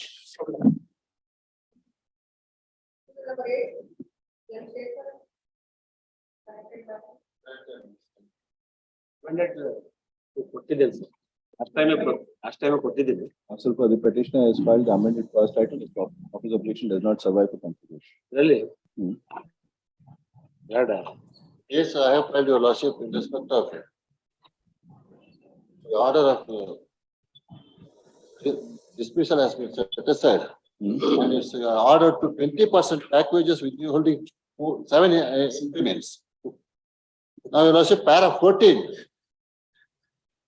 Subsequently, judge compulsory ಮನೆಗೆ ಹೋಗಂತ ಕಳಿಸ್ಬಿಟ್ಟು ಇದರ ಮಾಡಿದ್ರೆ ಮತ್ತೆ ಕಳ್ಸೋದು ಇರ್ತದೆ. 14 ಅಲ್ಲಿ ನೋಡಿದ್ರೆ ಗೊತ್ತಾಗ್ತದೆ. ಇನ್ನೊಂದು ಕೊಡಿ ಫಿಶ್ ಭಂಡಾರಿ ಅವರು. The charge is your lordship is holding the tickets once sold and it was in his possession. And that tickets has once accounted to the bill. That has been he was holding your lordship and during the course of checking it is noticed that he is holding the tickets once sold. Now para 14 your lordship only the tribunal order taking into consideration that the first party involved in 83 cases, it amounts to pilferage of revenue of the said corporation. Page number 31, your lordship. Even if it is assumed that second party corporations prove the commission of alleged misconduct by the first party, by looking into the copies of the minor punishments order produced by the first party, that is your lordship in respect to other employees, The punishment dismissal imposed appears to be disproportionate. Now your lordship, final punishment is imposed to the other parties, whatever the other employees. Does it amount to the same nature, your lordship, or that does not disclose us? Hence, for the above reason, I am of the definite view that first party has proved that order of dismissal 4/12/2014 is illegal. Is he working with you? He died, your lordship. Reinstatement, my lord, pursuant to the interim order is working. ಕೆಲಸ ಮಾಡಿದ್ರು. ಅವರಿಗೆ 56 years or 57 years. After that, my lord, he worked for nearly 18, ಅಲ್ಲ? 18 to 21. 3 years ಮಾಡಿದ್ದಾರೆ. Now he died. In that 3 years, was there any other D or any? I have to verify. ಅದೆಲ್ಲ ಏನಿಲ್ಲ sir. ಇಲ್ಲ. ಲಕ್ಷ ರೂಪಾಯಿ 15 ಹಂಗೆ next. We have the discussion made supra. If it is ordered that the first party is entitled for the relief of reinstatement to his original post, continuity of service, and all other consequences benefits, and he is also entitled to including 7 annual increments cumulatively, the same would meet the ends of justice. Regarding continuity and consequential benefits, which was expressly discussed in paragraph 15, has not been extended in subsequent paragraphs. For that, your lordship, what is paragraph 14? That's the reason, madam, I filed whether the charge is proved or not. Assuming ಅಂತ ಹೇಳಿದ್ದಾರೆ. Reinstatement with continuity of consequential back wages 7 annual increments. Continuity of service, consequent benefits should not be a problem. Now 20% back wages. ಇದು 7 ನಲ್ಲಿ ಸ್ವಲ್ಪ ಕಮ್ಮಿ ಮಾಡಬೇಕು. ನಂದು writ petition ಇದೆ. ಅದಕ್ಕೆ 7 ನಲ್ಲಿ ಸ್ವಲ್ಪ ಕಮ್ಮಿ ಮಾಡಿ ಡಿಸ್ಪೋಸ್ ಮಾಡಿ. 20% ಬ್ಯಾಕ್ ವೇಜಸ್ ಬಿಟ್ಬಿಟ್ರೆ ಇಂಪ್ಲಿಮೆಂಟ್ ಅಲ್ಲಿ ಎಲ್ಲ ಮಗಳ ಗಂಡ ಮಾಡ್ಕೊಳ್ಳೋಣ ಅಂತ ಅವ್ರದ್ದು ಐಡಿಯಾ. ಎಲ್ಲರಿಗೂ ಗೊತ್ತಿರೋದೇ.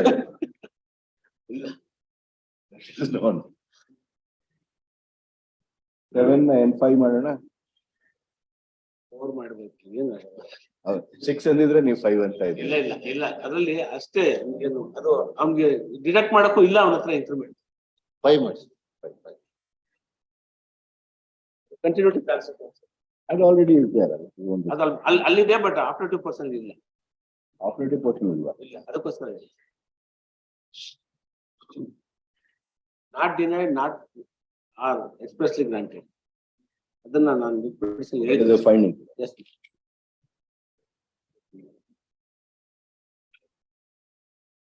Workman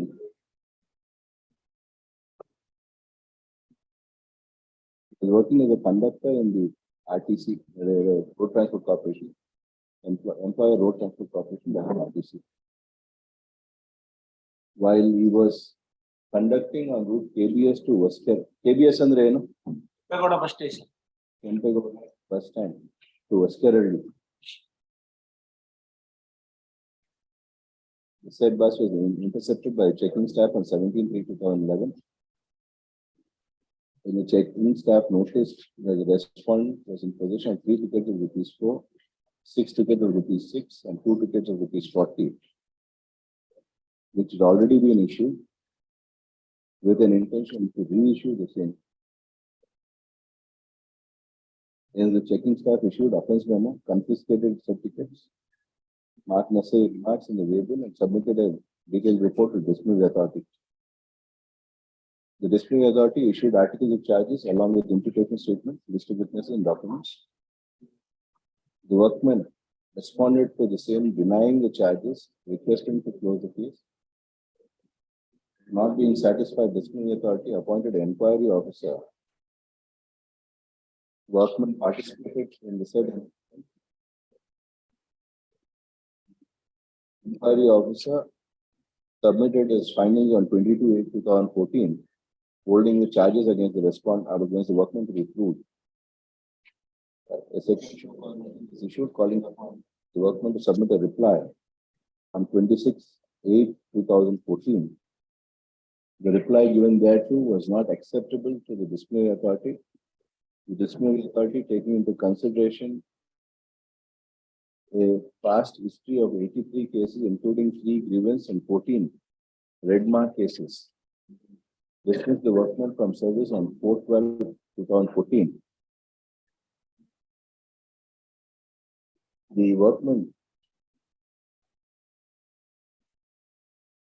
raised a dispute before Labour Court under Section 10(4)(a), that was Section 2(A) of the ID Act 1940, Industrial Dispute Act 1947, bracket ID Act.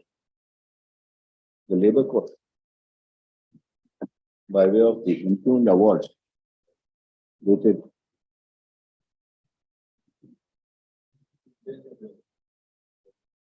February 3rd, 2018, ID number 54 of 2015, directed the RTC to reinstate the work, set aside the order of dismissal, directed the RTC to reinstate the workman to the original post within 30 days of the date of receipt of publication of award, with 20% back wages from the date of dismissal till the date of reinstatement, by withholding 7 annual cumulative effect. It is agreed by saying that the RTC is before this court in WP 55332 of 2018, contending that the order of dismissal ought to have been confirmed and not varied by the Labour Court. The workman is before this court in WP 9512 of 2021, contending that the Labour Court ought to have set aside the dismissal order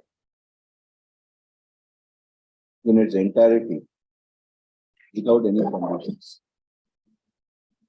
as also granted 100% back. The Harish Bhandari, learned counsel for the RTC, submit that the Labour Court has taken into consideration that the offence alleged against the workman has been proved,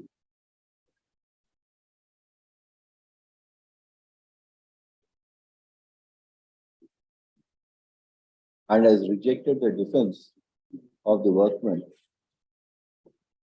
The court ought to have confirmed the order of dismissal. The L. Shekhar, learned counsel for the workman, would submit that the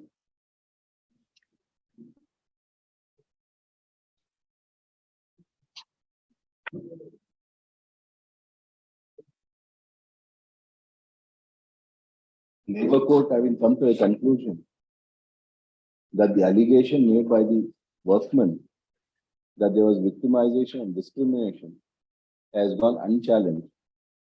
Therefore, the Labour Court could not have held the workman guilty of the misconduct. And in fact, the Labour Court in para 14 of the judgment has, while coming to the conclusion, held that, observed that even if it is assumed that the second party corporation has proved the commission of alleged misconduct by the first party,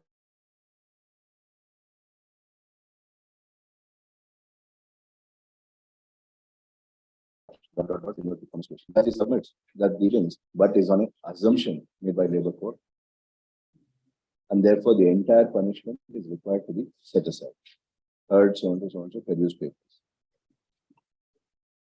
The aspect of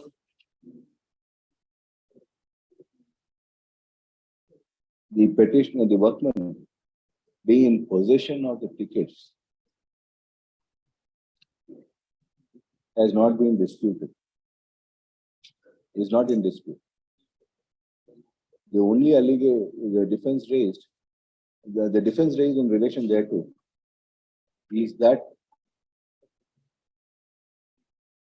within a span of 10 minutes,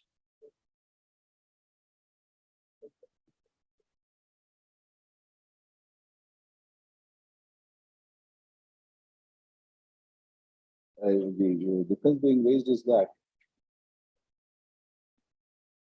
the workman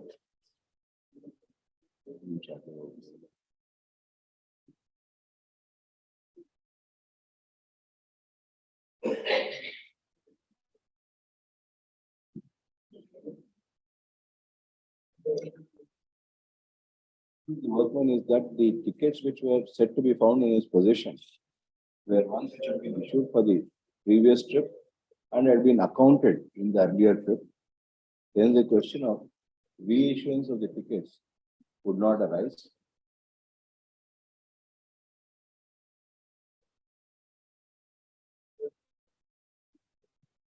The workman had been victimized in as much as within 10 minutes of the alleged checking, a complaint, his irregularities were reported to the disciplinary authority.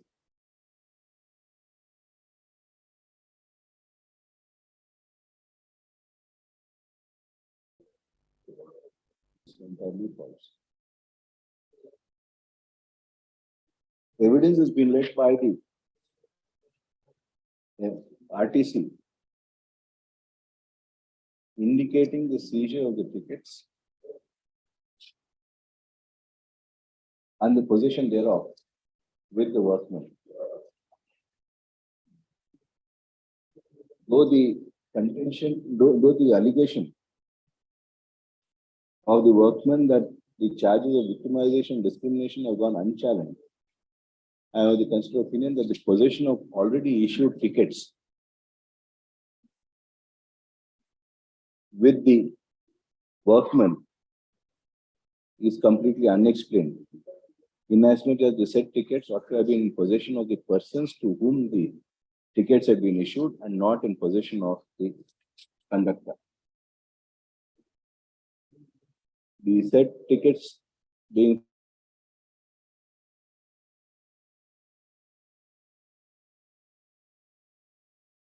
found in his possession, and consider the opinion that the delinquency has been established by the RTC.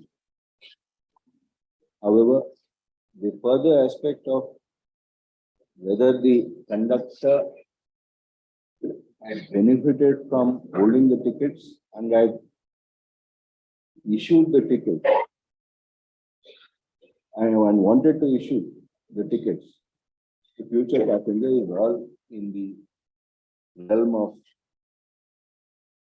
conjectures which cannot be taken into consideration.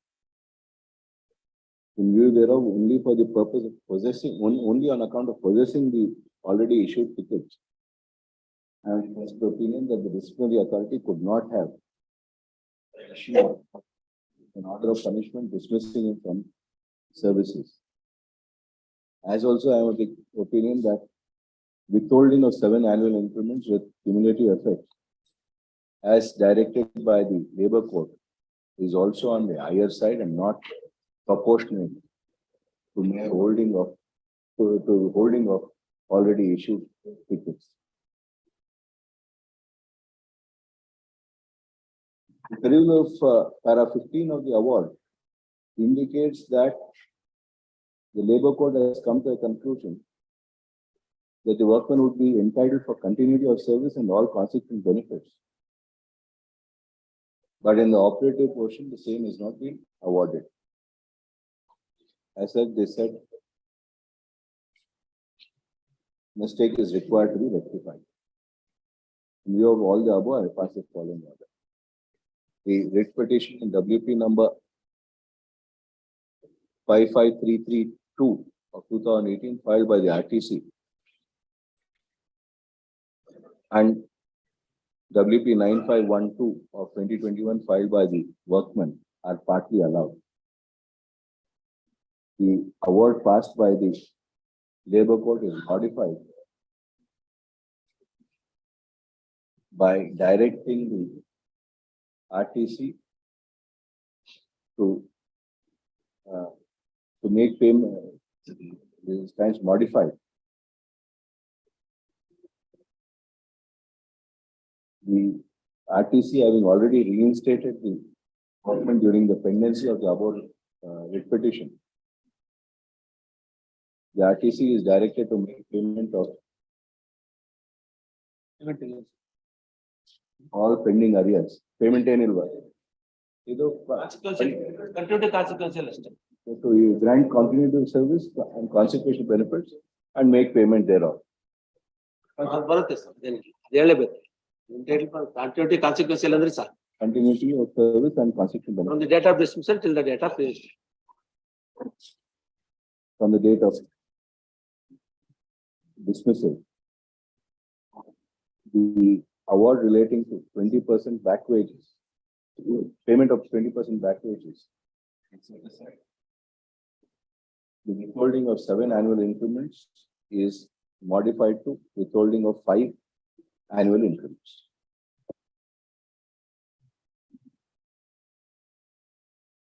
Apply within the. The RTC shall comply with the above order within a period of. Conditions.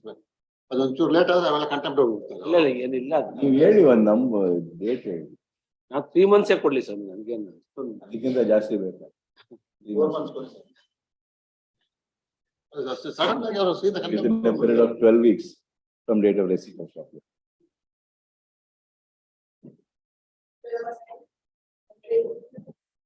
For the petitioner, my lord, is the notice, my lord.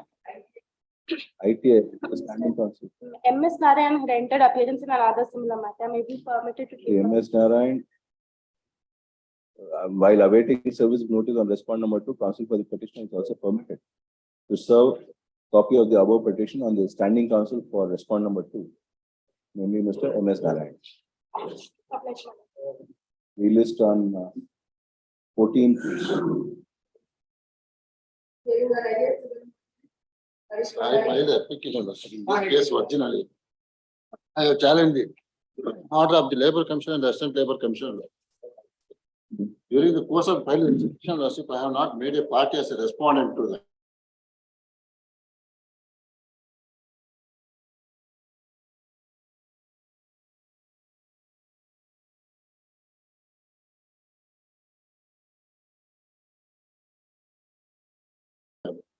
To bring them as sort of amend the additional prayer. And AG submitted that he has no objection for the said application 3 of 2023. The said IA is allowed.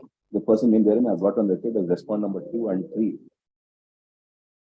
Counsel for the petitioner to carry out necessary amendment and file amended past title. And the prayer also, amended prayer also. For additional prayer. In view of IA 3 of 23 being allowed, the amendment sought for in IA of 23 being the relief sought for against the said respondent is also allowed. Counsel for the petitioner to carry out necessary amendment, file amended petition. Extension of interim order. Interim order is that. I submitted before the court at that point of time. It's a court. Foreign submitted, you make an application, I've got the interim order. Accepting the reasons stated in subject of IA 2 of 2023, the interim order already granted stands extended. IA 1, 2, and 3 of 2023 are allowed. Objections, additional objections actually, No, not filed. objections to the main, including the amendments allowed today, to be filed within a period of 3 weeks from today. It is on or before 24th, released on 30th. Copies.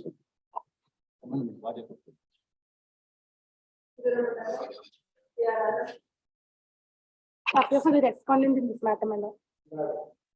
This case might be petition for direction for payment of current wages. The workman has been reinstated in 2018 itself during pendency of the matter before the labor court. Only back wages is the what is now required to be considered by the court. So IA 1 will not. Last occasion, sorry, arrears of the difference of wages, right? Difference of wages. I think probably there may not be any need for my lord to pass any order. I will try to convince my client and try to clear the dues antandre at least immediately onwards. Then arrears also probably in due course of time. My lord, in this matter, if I may submit, no interim order was granted. On the last date, my lord, I had filed this IA and my learned friend noted that we had been precipitating the prosecution. My lordship directed me to stop, to not precipitate. In 2 weeks' time. A date may be fixed. Sort it out. Well and good, otherwise argue the matter. Yes, my lord. Immediately, I undertake that from January or February, he will get the salary on par with another. That you have instructions. My You lord, have instructions for that. I'm sorry, my lord. January, you have No. instructions. Yes. That time. Counsel for the petitioner submits Okay. that the petitioner would be making payment of, We were, in what is the amount, the differential there's amount? a difference. Differential amount within, from January 2023 onwards, within a period of, ಅಲ್ಲ January ಸಂಬಳ ಏನಿದೆ ಅದು February ಸಂಬಳದ ಜೊತೆ 2 ತಿಂಗಳು ಸಂಬಳ difference ಕೊಡ್ತೀವಿ. when the salary is paid for the month of February. Insofar as insofar as difference, if any, ಇದೆ. the earlier period of time, he submits that he will endeavor to try and settle the issue relating thereto. That difference is for the previous period. You may endeavor, my lord. It may be recorded that even from Feb onwards, every month. Yes, that is what you said. That will go on. That will go on. That will go.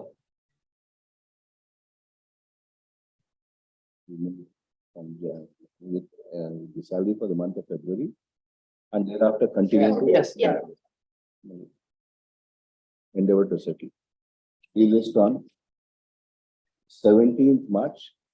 Obliged. If there is no resolution arrived at by then, arguments would have to be heard on IA1 of 20. Till then, advise my The friend submission not to precipitate the of learned counsel for the respondent that she would not precipitate the prosecution is placed on the. Serial number 12, K. Ravishankar. Yesterday. Before my learned friend begins the argument, I appear for the respondents. When I about to file a caveat, I have noticed that there is already filed the petition.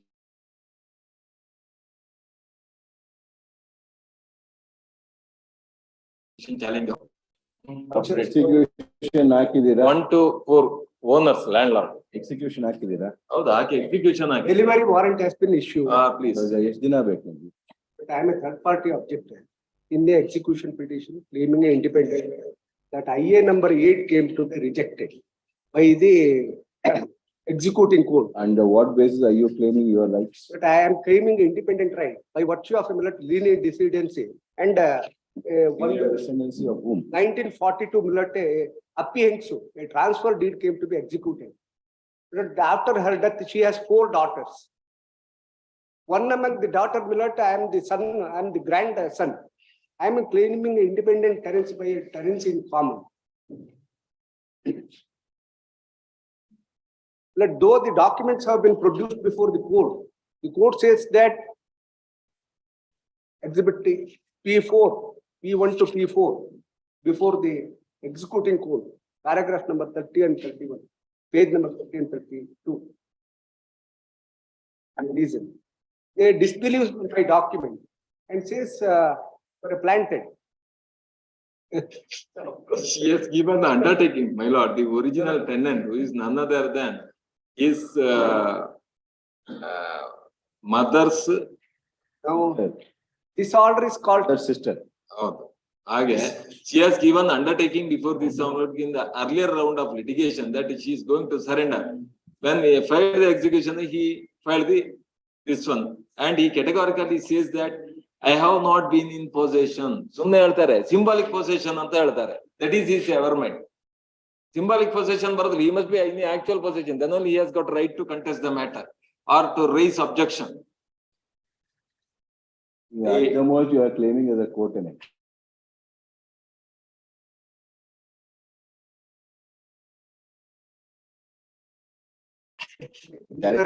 ಎಷ್ಟು ದಿನ ಖಾಲಿ ಮಾಡ್ತೀರಾ ಹೇಳಿ? ಅಲ್ಲ, ಅವರ ಸ್ವಾಧೀನವಿಲ್ಲ. ಈ just lost me deferring by 10 minutes.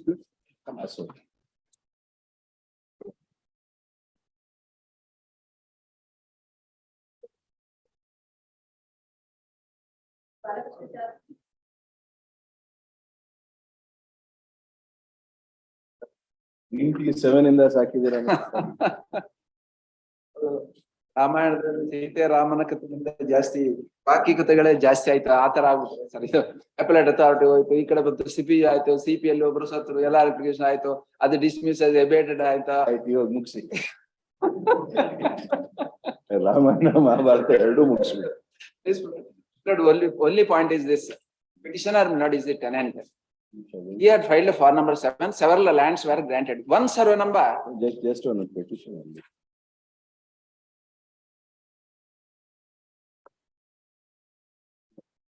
There is a writ petition, my lord, I have filed to the court. Typed copy I have produced along with the memo.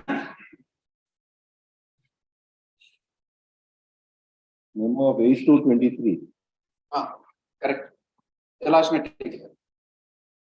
There, my lord, File was destroyed, is it? file was destroyed. My lord, annexure A,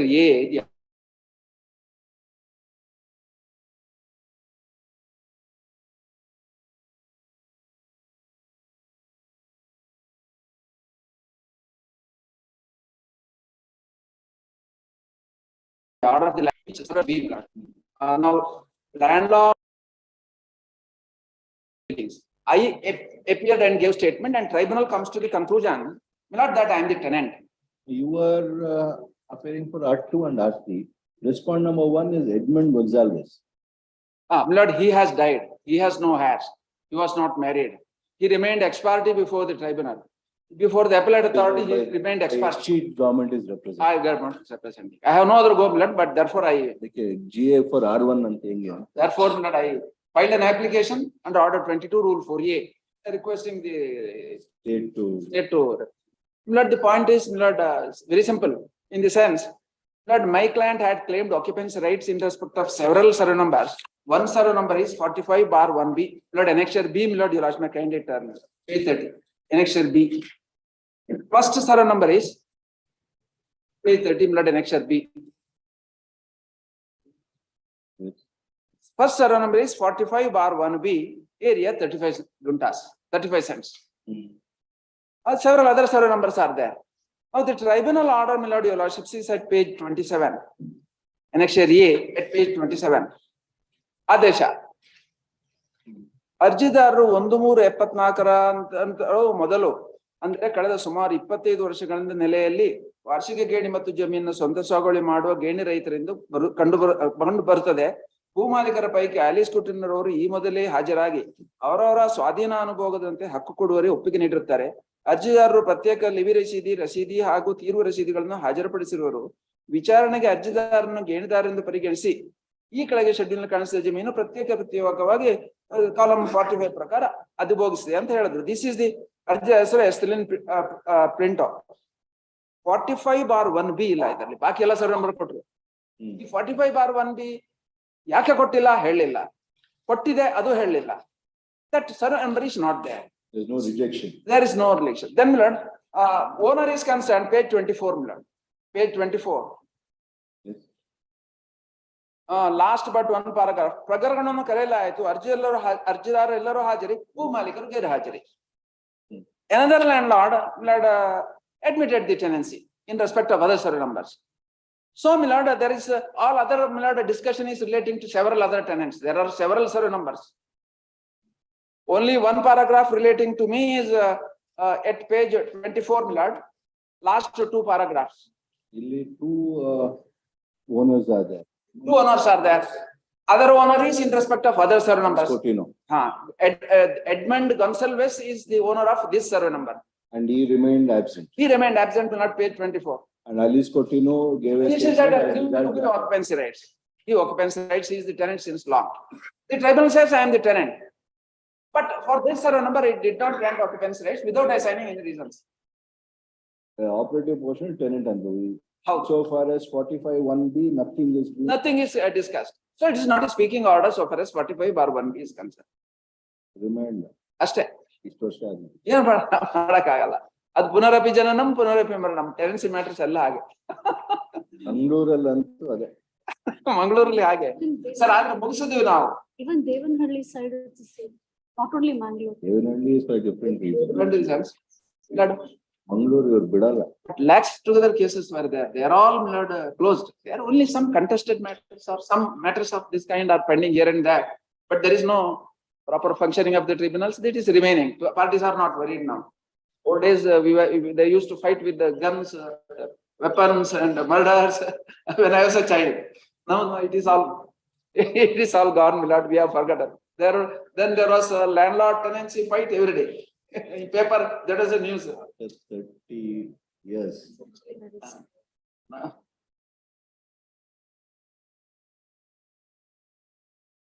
ಏನಿದೆ papers ಇದೆಯಾ ಏನಿದೆ ಇದರಲ್ಲಿ? Respond number 1 ಇವಾಗ ಆವಾಗ respond number 1 did not appear. ಹೌದು.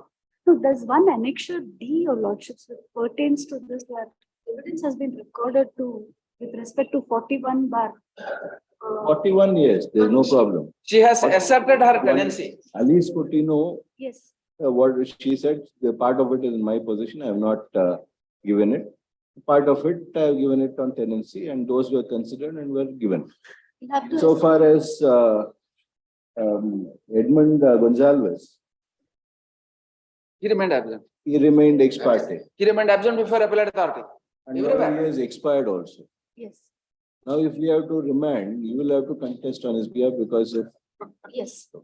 what documents do you have to We'll have to verify in the consider? Registrar's office. And if he has nobody, why should it not go to the petitioner now only? No, we'll have to, I'll have to speak to the Tahsildar regarding this and see what documents he has and what records are there. They will definitely be having some records. There's Yes. some They purpose have- served, Yes. then we can remand. There is Yes. no purpose which is served now. I'll just speak to the Tahsildar. You will have to issue notice to yourself.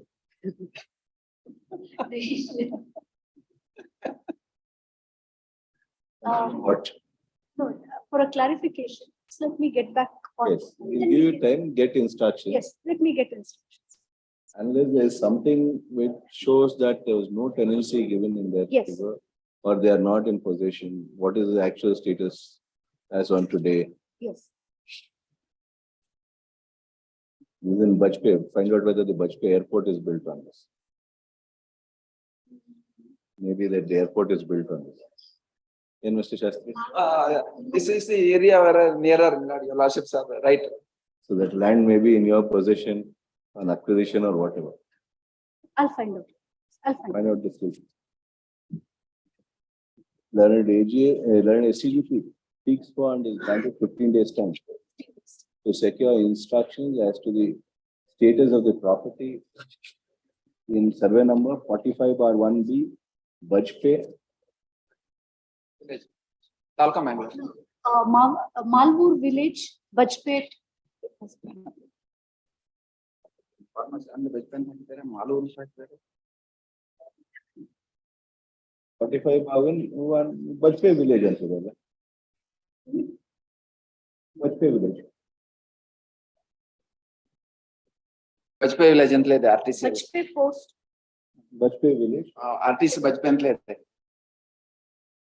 More so since the landowner Edmund Gonzalez, who has been arraigned as respond number 1, has expired, leaving no legal heirs. On 16th March.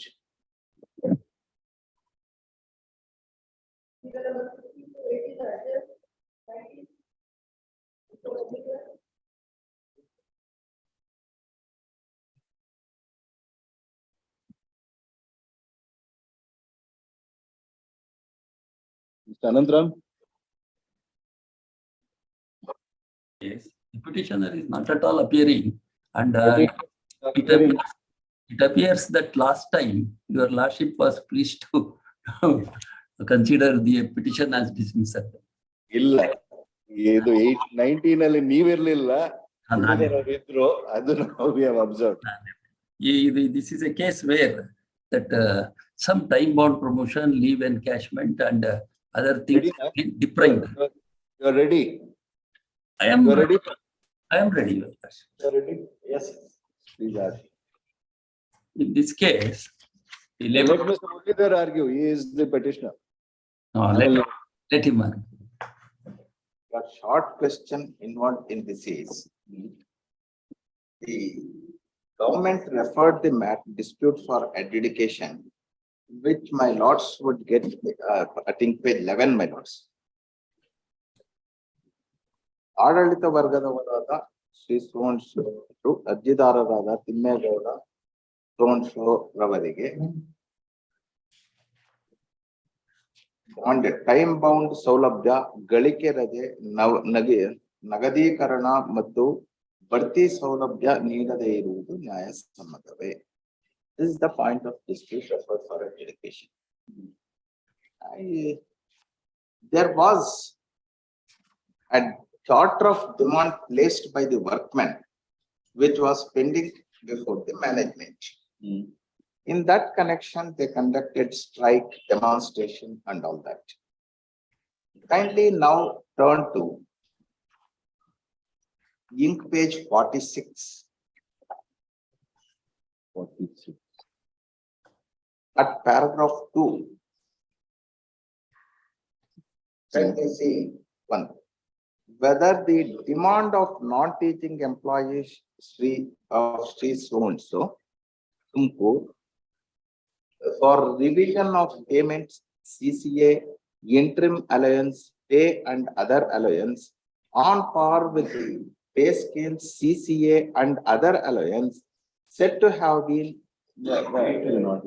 paid to the non-teaching staff of the government technical institutions.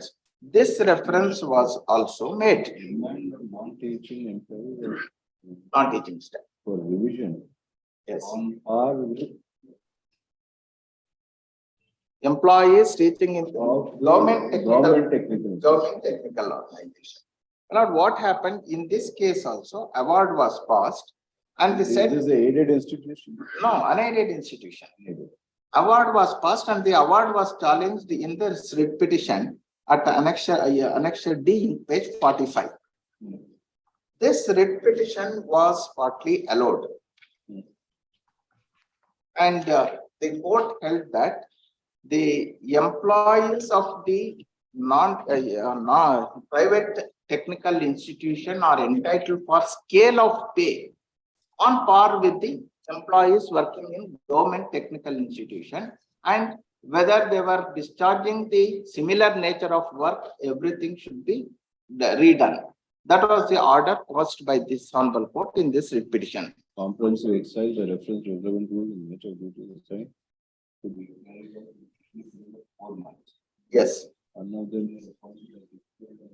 7. So the entire process then independent date of confirmation of the see, entitled to receive DA, HRA, CC, and other administrative. Yes. So, the question of payment, arrears is mentioned. Arrears from 1/1/1998. Yes. And this order was challenged in writ appeal. Kindly turn to ink page 78 annexure E. My lords, may kindly turn to the next page. Parties entered into a compromise and a joint memo was filed. The parties filed joint memo, which is signed by the learned counsel for the parties. The respondents have agreed to pay the scale of pay to the applicant, to the appellants with effect from 1/6/1997, and the arrears will be paid in a phased manner, and that the entire arrears would be paid within the outer limit of within the outer limit of 8 months from today. The compromise was recorded and the matter was disposed of. And when all these things happened, the matter was pending before the labor court, which is culminated in this award. Now, my lords, the demands of all the employees were met by filing a joint memo, and the financial benefits were extended and paid. And this plea was taken before the labor court that there is no issue regarding payment of any of their dues, and everything is settled by joint memo. But still the labor court has proceeded to pass the impugned award, holding that this demand of time-bound advancement was not covered under that, and therefore they are entitled for time-bound advancement, everything as per documents, as per the government orders. My lords would get at in page 32, paragraph 26 of the award. This is the only reason why this reference is allowed, my lords. Exhibit W10 is the government order number so and so dated so and so. regarding term-bound advancement. Exhibit W11 is the government order, so and so, so and so. Kindly come to the last 3 lines from the bottom. The management has not shown as to how the benefit of these government orders has been extended and applied to the workmen of the first party. It may appear that the government has issued other government orders in connection. Though in paragraph 13 of the counter statement, it is contended that whatever the benefits the first party employees are entitled, the same has been extended to them and paid to them is wholly false.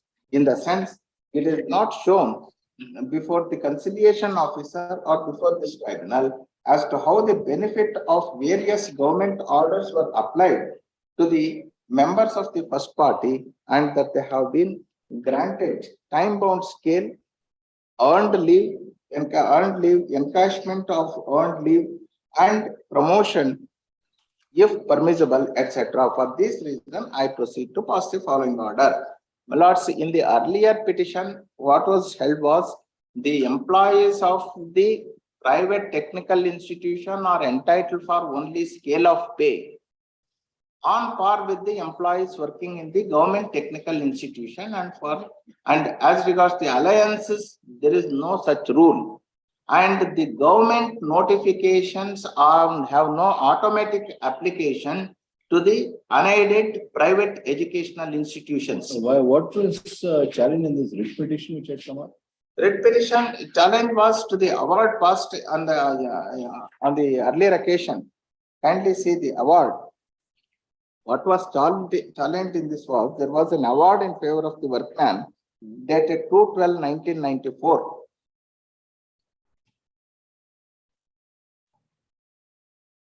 Wherein, in reference number 11 of 90, holding that the respondents are entitled to pay and allowances in the regular scale from the date on which they were completed 1 year of service in the second party management from the date of initial appointment, and that they are entitled to service DA, CCA, HRA, and other allowances on par with the teaching staff of the government technical institution, and directing the petitioner to pay the same.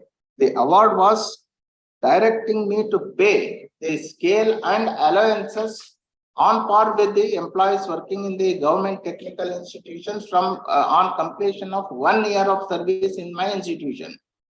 This award was called in question, and they ended in filing a joint memo. The earlier award was as regards pay scale, CCA, interim allowance. Yes. Pay and other allowance. Yes. On par with the non-teaching staff. Yes.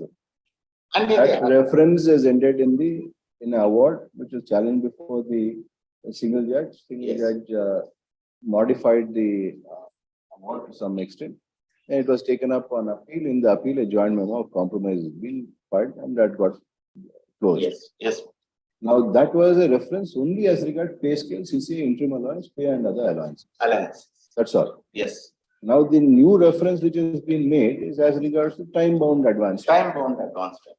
Which is not subject matter of the earlier writ petition. No. Earlier reference, earlier award, earlier writ petition, earlier writ appeal.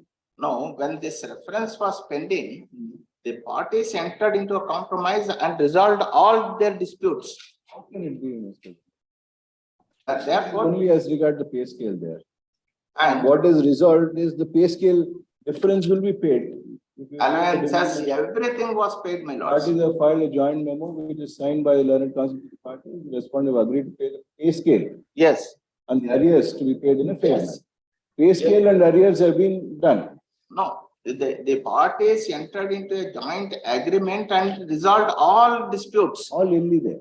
All disputes. That was Mr. Anantram appeared, and he knows how even in the earlier proceedings.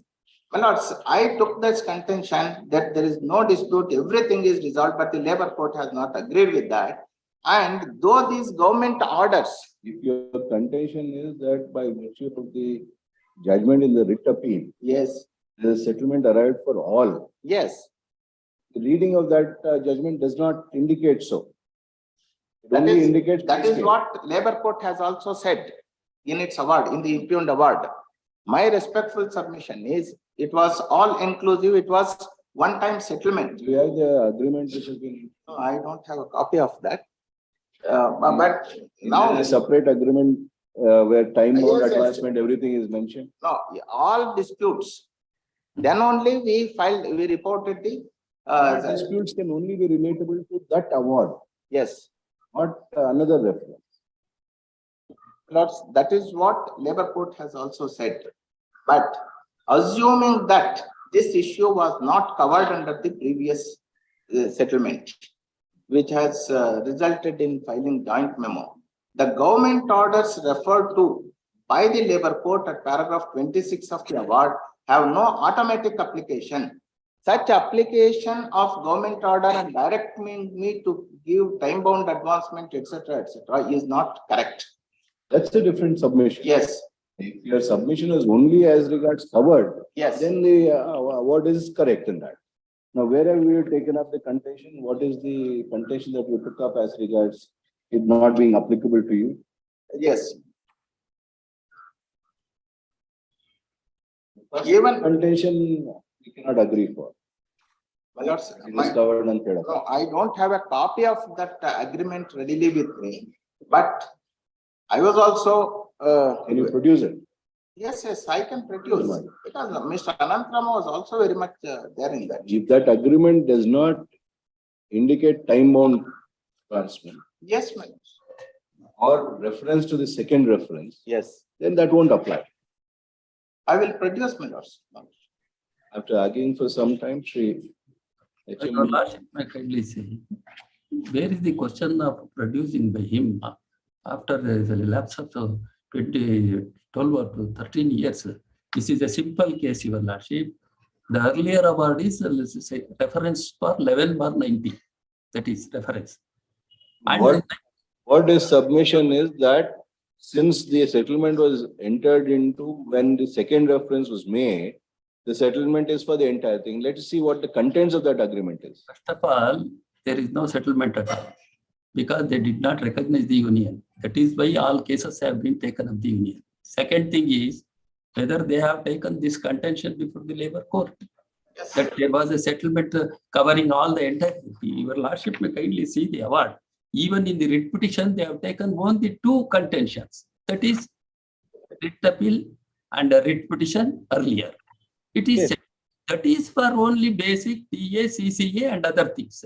But this is a case which is very different for only 7 workmen, not a general demand. 7 workmen case was espoused by the union, and whether time-bound promotion and the encashment of leave and other things have been given to these 7 workmen or not. That was the issue. And the Labour Court has dealt that writ petition does not come into picture in the present reference. And another point is the settlement. There was no settlement. I myself is telling that one because they have not recognized union. Where is the question of settlement? Or even individual settlement was there. Even so, otherwise, if there was a settlement, it has to be produced before the Labour Court and the evidence has to be produced. And in paragraph 80, Your Lordship may kindly see, that is why up to 18, up to page 18, starting from 13, the Labour Court has discussed the writ petition and writ appeal point, and it has come to the conclusion that at page 70, the contention of earlier reference does not hold water. And secondly, another issue was taken that the joint memo appeal also does not come into picture for this reference. And secondly, the evidence was given by the management witness, and he has clearly said that the government rules and other things are applicable for time-bound notifications, etc. Therefore, from page 20, from the award, 20 to 24, Your Lordship may kindly see that the Labour Court has discussed along with the evidence of the workmen and the management. And finally, it has come to a conclusion that this reference is quite different and they are entitled for time-bound promotion and other things. Where is the point of settlement and other things? Either in the before the Labour Court or even in the writ petition. In the writ petition, that is the reason why they have not produced any witness evidences and other things. ಈಗ ನಾನು produce ಮಾಡ್ತೀನಿ ಅಂದ್ರೆ ಎಷ್ಟೋ ಈಗ ಜನ ಅಂದ್ರೆ ಅಲ್ಲೂ producer ಮಾಡಿಲ್ಲ ಇದ್ರಲ್ಲಿ ಲೇಬರ್ ಇಲ್ಲ. ಎಲ್ಲ ಅಲ್ಲೂ ಮಾಡಿಲ್ಲ ಇಲ್ಲೂ ಮಾಡಿಲ್ಲ. ಅಲ್ಲೂ ಸಲ್ಲದವನು ಇಲ್ಲಿಯೂ ಸಲ್ಲದವನ ಅಂತ ಅಂದಂಗೆ ಈಗ ತಂದು ನಾನು 10 ವರ್ಷ ಆದ್ಮೇಲೆ ನಾನು ತಂದು ಹಾಕ್ತೀನಿ ಅಂದ್ರೆ there is the question. ಇದೆ short point which was to be confined in this petition, only that much, and they have not questioned whether time out. The contention of Mr. Muralidhar was the settlement has not been taken into consideration. That is why we are looking at the documents that have been produced. Producer ಮಾಡಿಲ್ಲ, ಅಲ್ಲೂನು ಮಾಡಿಲ್ಲ. ಅಲ್ಲೂ ಮಾಡಿಲ್ಲ ಇಲ್ಲೂ ಮಾಡಿಲ್ಲ, ಇನ್ ಮುಂದೆನೂ ಮಾಡಕ್ ಆಗಲ್ಲ. ಯಾಕಪ್ಪ ಅಂತ ಅಂದ್ರೆ ಇವರು ರೆಕಗ್ನೈಸೇ ಮಾಡಿಲ್ಲ ಯೂನಿಯನ್ ಇಂದ. ಅಲ್ಲ ಸುಮ್ನೆ ಐ ವಿಲ್ ಪ್ರೊಡ್ಯೂಸ್ ಅಂತ ಅಂದ್ರೆ that is not the correct point your lordship. Yes, Mr. No, if that is so, my lords. Basically, the labor court, while rejecting my contention that this matter was also covered in the earlier proceedings, the labor court has granted relief only applying the government orders issued from time to time in this regard. There is no evidence to show as to how those government orders have automatic applications to the employees working in a non-aided institution. You go by your own writ petition that you want to rely upon. Yes. Where this court has already said will be entitled for the same pay scales. Yes. So on parity, even all these things would be applicable. That's no, my lord, that is not. Pay scale was decided placing reliance on Rule 5 at that point in time, which says the employees of a private technical institutions are entitled for scale of pay. That is the reason why this honorable court, while disposing of the writ petition, has said so. That too, if the appointment is in as per the appointments made in government technical institutions and nature of duties discharged by them are also similar. The notifications issued as regards to time-bound promotions, increments, revisions, etc. have no automatic application. It depends upon the financial capacity of the private employer. Documents and evidence by the management has no statutory support. Your lordship may kindly see para 20 of the award, MW1 has given evidence that under all notifications which are applicable as same from the government are produced. MW? Page number 26 ನಲ್ಲಿ para number 19. Objections are produced ಮಾಡಿದ್ದೀರಾ? ಅದರಲ್ಲೇ ಅಲ್ಲಿ labour court ನಲ್ಲಿ objection ಹಾಕಿದ್ದೀನಿ. Labour court para 19 ನಲ್ಲೇನೆ page number 26 ಇಂಕ್. What is the evidence on record in relation? Evidence your lordship may kindly come. Now that para 19 ink page 26. Nextly, it is elicited that ID number 11/90 related to charter of demands and the present dispute relates to time bound promotion, annual increment and leave encashment. From this also it follows that the subject matter in the reference was different. Nextly, it is elicited that the present dispute is based upon Exhibit W10, that is the time bound advancement scheme dated 27/3/1982 and 280A of the KCSR rules. It is also elicited that the second party management has framed the rules governing the service rules of the employees and the first party is not aware of the said rules.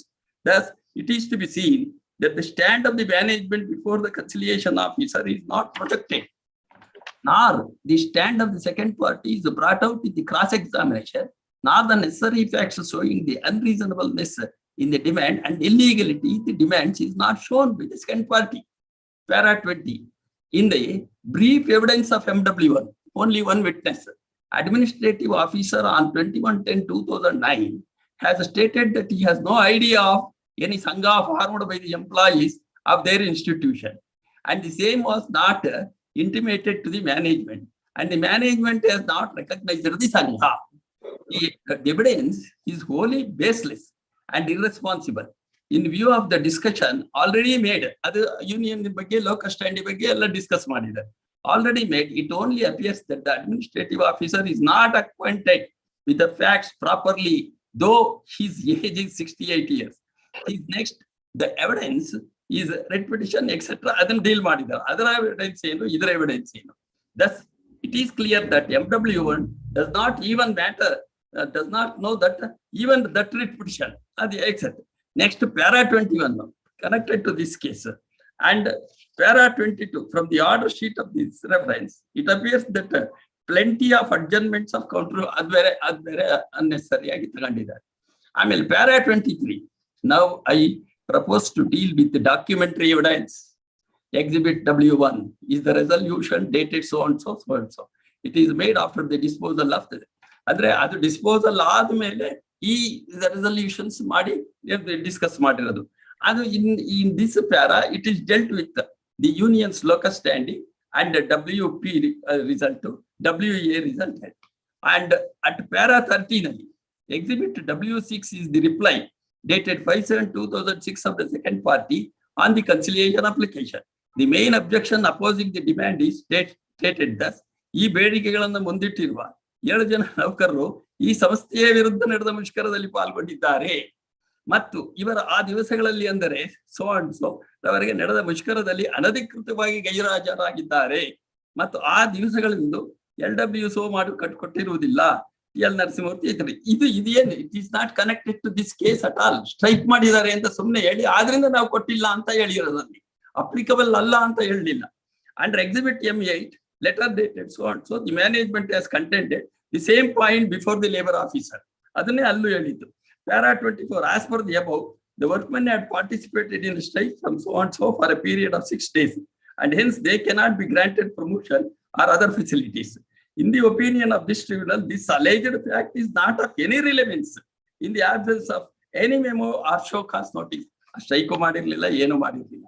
Therefore, ಇಲ್ಲಿ your lordship may kindly see ink page 31 ನಲ್ಲಿ conducted disciplinary action ಮಾಡಬೇಕಾಗಿತ್ತು. ಹಂಗೇನಾದ್ರು strike ಗೀಕು ಅಂತ ಹೇಳಿದ್ರು. My learned friend also pointed out that they were on strike, ಅದರಿಂದ ಕೊಡ್ಲಿಲ್ಲ ಅನ್ನೋ ರೀತಿಯಲ್ಲಿ. ಅದು irrelevant. And 25 years, last years, 24 years to and 25 years having joined the service in 1980. ಇವರೆಲ್ಲ 1980 ಅದು ಅಪ್ಲಿಕಬಲ್ ಆಗಿದೆ ಅನ್ನೋದಕ್ಕೆ ಎಲ್ಲ ನೋಟಿಫಿಕೇಶನ್ ಹಾಕಿದ್ವಿ. ಅದನ್ನ ಡಿನೈ ಮಾಡಿಲ್ಲ. ಮತ್ತೆ ಈ ಯೂನಿಯನ್ ವರ್ಕ್ಮೆನ್ ಸ್ಟ್ಯಾಂಡ್ ಏನು ಅನ್ನೋದು ಕೂಡ ಗೊತ್ತಿಲ್ಲ MW1ಗೆ. Therefore, your lordship may kindly does not require any further argument on the point. Para 25, 26 ಓದ್ಬೋದು, ಎಲ್ಲ ಎಕ್ಸಿಬಿಟ್ಸ್ ಆಗಿರೋದು, ಎವಿಡೆನ್ಸ್ ಇಲ್ಲ ಅಂತ ಹೇಳ್ತಾರೆ. The labor court has dealt in depth and pointed out all the answers raised by the petitioner. So therefore, lastly, the reference point number 1 is answered in favor of the third party. Apart from these 7 workmen, has these facilities been extended to other workmen? That is our grounds. ಅದಕ್ಕೆ ಮಾಡಿ ಇವ್ರಿಗೆ ಮಾತ್ರ ಮಾಡಿಲ್ಲ ಅಂದ್ರೆ ಇವ್ರಿಗೆ ಮಾತ್ರ ಏನ್ ತಗೊಂಡ್ರು ಗ್ರೌಂಡು ಸ್ಟ್ರೈಕ್ ಪಾರ್ಟಿಸಿಪೇಟ್ ಮಾಡೋರೆ, ಆದ್ರಿಂದ ಕೊಟ್ಟಿಲ್ಲ ಅಂತ. Any evidence which has been produced before the labor court as regards the other workmen? Any finding on that?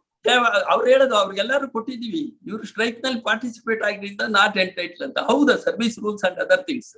ಅದು this is taken up after many years from the joint memo filed it appeal. ಅದೊಂದೇ ground ಇವ್ರು ತಗೊಂಡಿರೋದು. ಇಲ್ಲೂ ಅಷ್ಟೇ, labour court ಅಲ್ಲೂ ಅಷ್ಟೇ. But they have not denied. Proper documents were produced and evidence was led in to. Therefore ಅಲ್ಲೇನ ಇದ್ರ ಹಿಂದೆ ಲೈಬ್ರರಿಯನ್ ಇನ್ಸ್ಟ್ರಕ್ಟರ್ ಆಗಿದ್ರೆ ಅವ್ರಿಗೆ ನೀವು ಲಿಬರ್ಟಿ ಇದೆ ಕೊಡಬೇಡಿ ಅಂತ. ಇದ್ರಲ್ಲಿ ಯಾರು ಇಲ್ಲ ಲೈಬ್ರರಿ ಇನ್ಸ್ಟ್ರಕ್ಟರ್. ಅದು ಅರ್ಲಿಯರ್ ರಿಟನ್ ನಲ್ಲಿ ಹೇಳಿದ್ದು ಸರ್, ಅವ್ರು ವರ್ಕ್ಮೆನ್ ಕ್ಯಾಟಗರಿ ಬರಲ್ಲ ಅಂತ. Therefore, it is ordered that the second party shall extend the benefit of all the government orders, exhibit W10, 11, 12, 13, 14 and 16, and the government orders in this connection as applicable to the first party institution, second party institution within 4 months ಅಂತ ಅವಾಗ order ಮಾಡಿದ್ದು. ಇದಕ್ಕೇನು ಸ್ಟೇನು ಕೊಟ್ಟಿರಲಿಲ್ಲ. So therefore my humble submission before this honorable court is it does not require any further argument or the production of documents by any of the parties. Yes. Yes, Mr. Anything else, Mr. Anantram? Your Honor. Anything else? ಇಷ್ಟೇ ನಮ್ದು tax ಲಾ question ಇಲ್ಲ. Lords, as regards the first reason assigned by the labor court that this reference cannot be the subject matter of the earlier reference and this is different, that's fine. Because we have not produced memorandum of settlement reached between the parties. That's fine. The labor court has granted this relief, applying the benefits under the government orders. The reasonings could only be found at paragraph 26 of the award, wherein only reference has been made to the government orders which are produced as Exhibit W11 to W16. Nowhere in the award there is a reference or discussion as to how these government orders have automatic application to the employees of a private unaided educational institution. In the earlier writ petition and in the earlier award, kindly see paragraph 26, my lords. The government order number so-and-so dated so-and-so, exhibit W11 to W26 are the government orders dated 3/6/96. The management has shown as to how the benefit of these government orders have been extended and applied to the workmen of the first party. Next.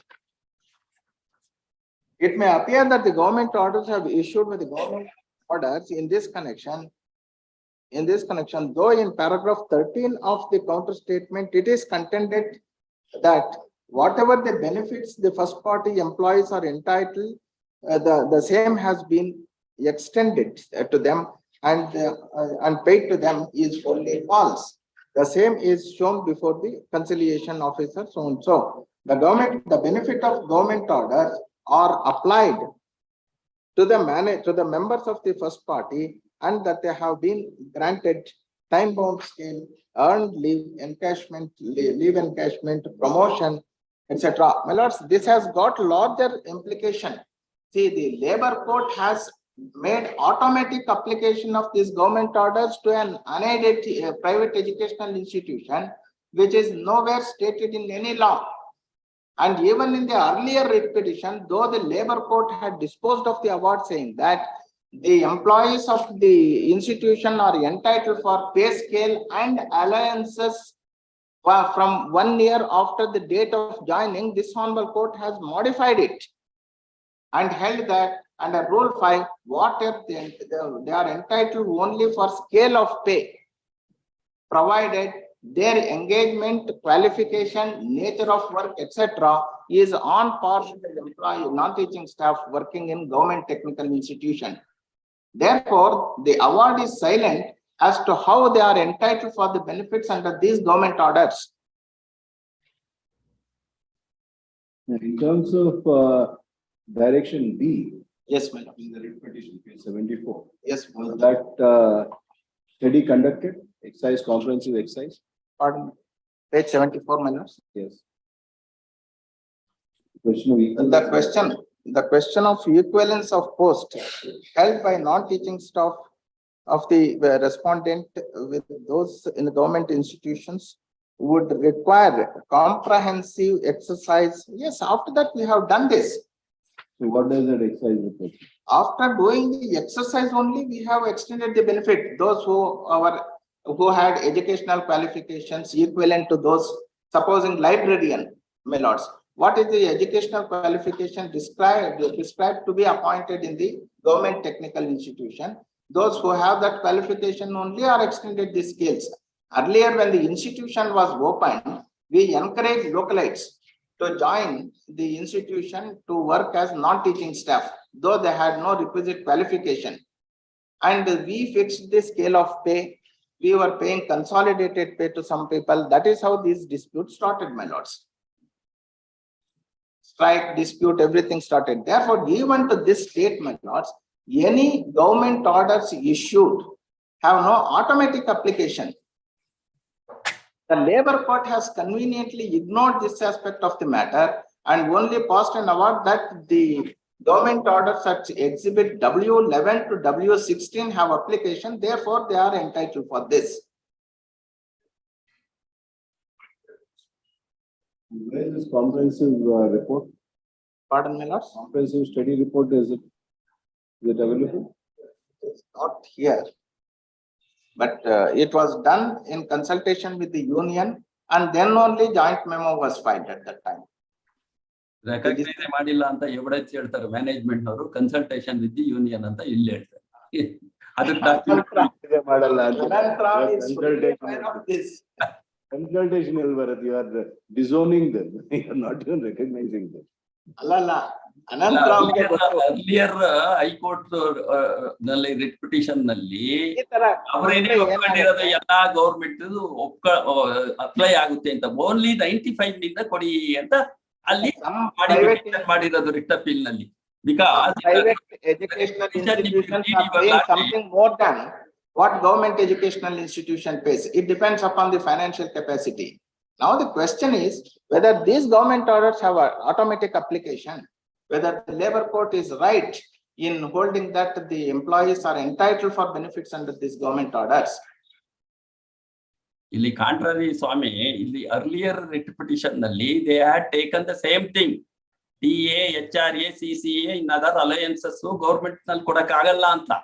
But earlier award ನಲ್ಲಿ writ petition ಅಲ್ಲೂ ಅವೆಲ್ಲ ಹಾಕಿ, appointment order ಅಲ್ಲೂ ಅವೆಲ್ಲ ಹಾಕಿರೋದು evidence ಇದ್ದಿದ್ರಿಂದ ಆ earlier award ನಲ್ಲಿ they are applicable ಅಂತ it is already decided.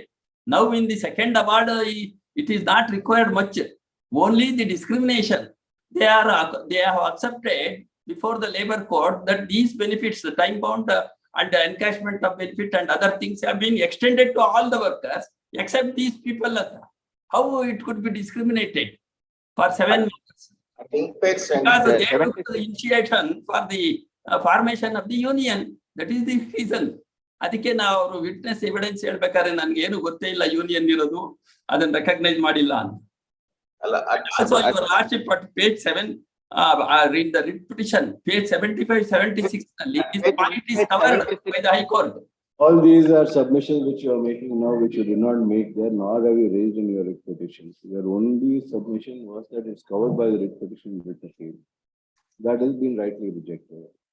You did not even say anything about these orders. No. We have taken the contention that we are paying them the salary as they are applicable to them, as they are really entitled. Kindly see paragraph 20, page 26, my lords. The earlier labor court order has been set aside by this honorable court. In page 76. The award of the labor court declaring that the employees are working as instructor, liability, supervisors they are under the category of non-teaching staff is therefore and workmen under section 2S is set aside. However, library is even in the present case, the labor court has pointed out the same thing. If 7 people are belong to library assistants, ಒಬ್ಬರು ಮುಗಿಸಿದ್ರೆ ಸರಿ ಹೋಗದ್, ನೀವು ಇಬ್ರು argument ಮಾಡಿದ್ರೆ ಆಗಲ್ಲ. Sorry. However, liberty is reserved to those employees to raise industrial dispute and get their status declared. And if they are held to be the workman, then they would be entitled to all the benefits. In your statement of objection, you have not raised any of these issues which you are arguing today. The statement of objections to the claim petition that you had filed, none of these contentions have been raised. The labor court has observed in the award itself, my lords, that you not in the front statement. Today you are contending after so many years that it has a larger implication, which you were not contended earlier.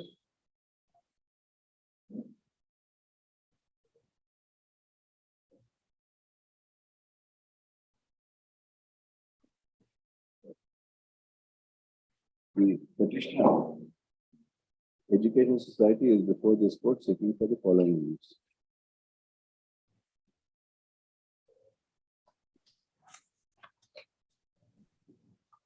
The reference,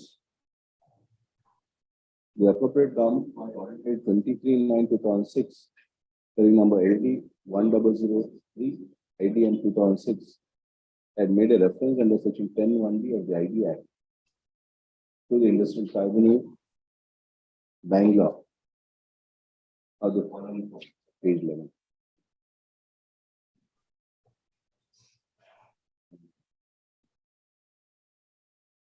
The reference was made at the instance of the respondents herein who had claimed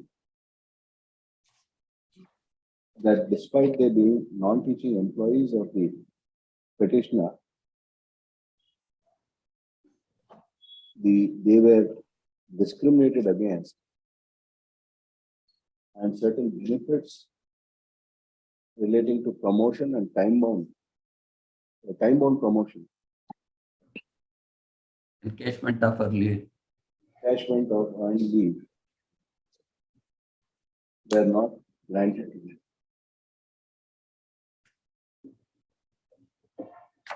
In defense, the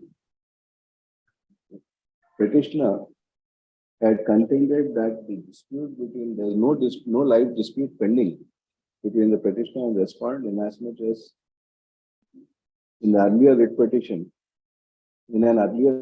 this court, while ordered dated 27th November 2002, in WP number 12937 of 1995, had dealt with an earlier award passed on earlier reference, the same being taken up on appeal in WA number 1497 of 2003.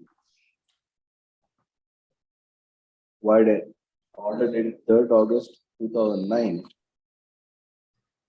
a joint memo filed by the parties was taken into consideration, and in presence of which all the disputes have been resolved.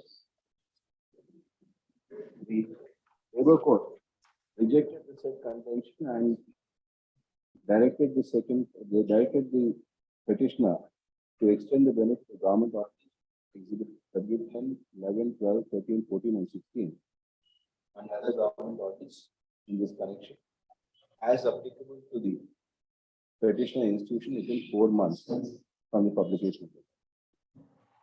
It is agreed by saying that the petitioner is there for this court. The H.M. Mullidhar, learned counsel for the petitioner, would submit that all the disputes between the petitioner and the union, as also the respondents, has been resolved by filing a joint memo with WA number 1497 of 2003. The said memo being filed subsequent to the second reference made on 23/9/2006. The order dated 3rd August 2009, accepting the joint memo, puts an end to all the dispute between the parties. Secondly, he submits that the Labour Court in the impugned award has not considered the applicability or otherwise of the government orders which are sought to be enforced against the petitioner. And in that background, that the award is required to be set aside. T.S. Anantharaman, the counsel appearing for the respondent workmen, will submit that the reference which was made, the earlier writ petition and writ appeal were relating to another reference which had earlier been made, which had no connection with the present reference. The earlier reference was as regards the entire set of non-teaching workmen, while the present dispute is as regards 7 particular workmen. The earlier dispute was as regards the pay scales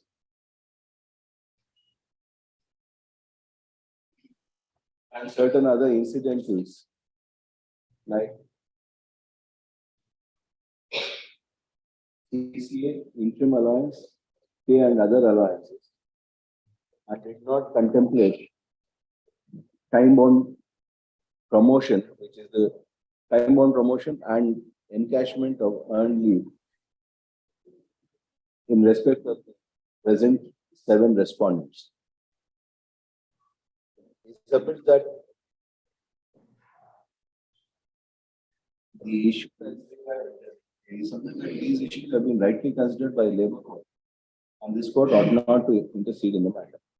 Heard so. The points that would arise for consideration are: 1, whether the joint memo filed in WA number 1497 of 2003, accepted by this court on 3rd August 2009, puts an end to all dispute between the parties, including that under the reference order dated 23/9/2006. 2. Whether the Labour Court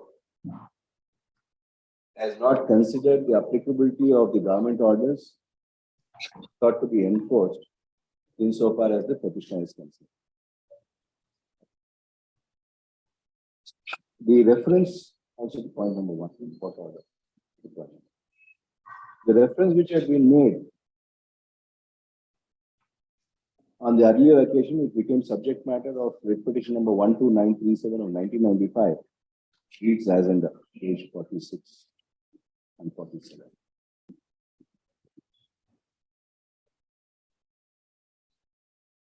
The court bench of this court, while the judgment dated 27 November 2002, allowed the writ petition in part and held that the non-teaching employees of the petitioner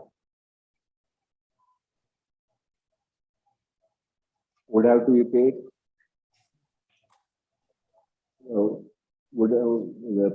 payment to the non-teaching employees of the petitioner would have to be made on the same pay scales as that paid to government technical institutions.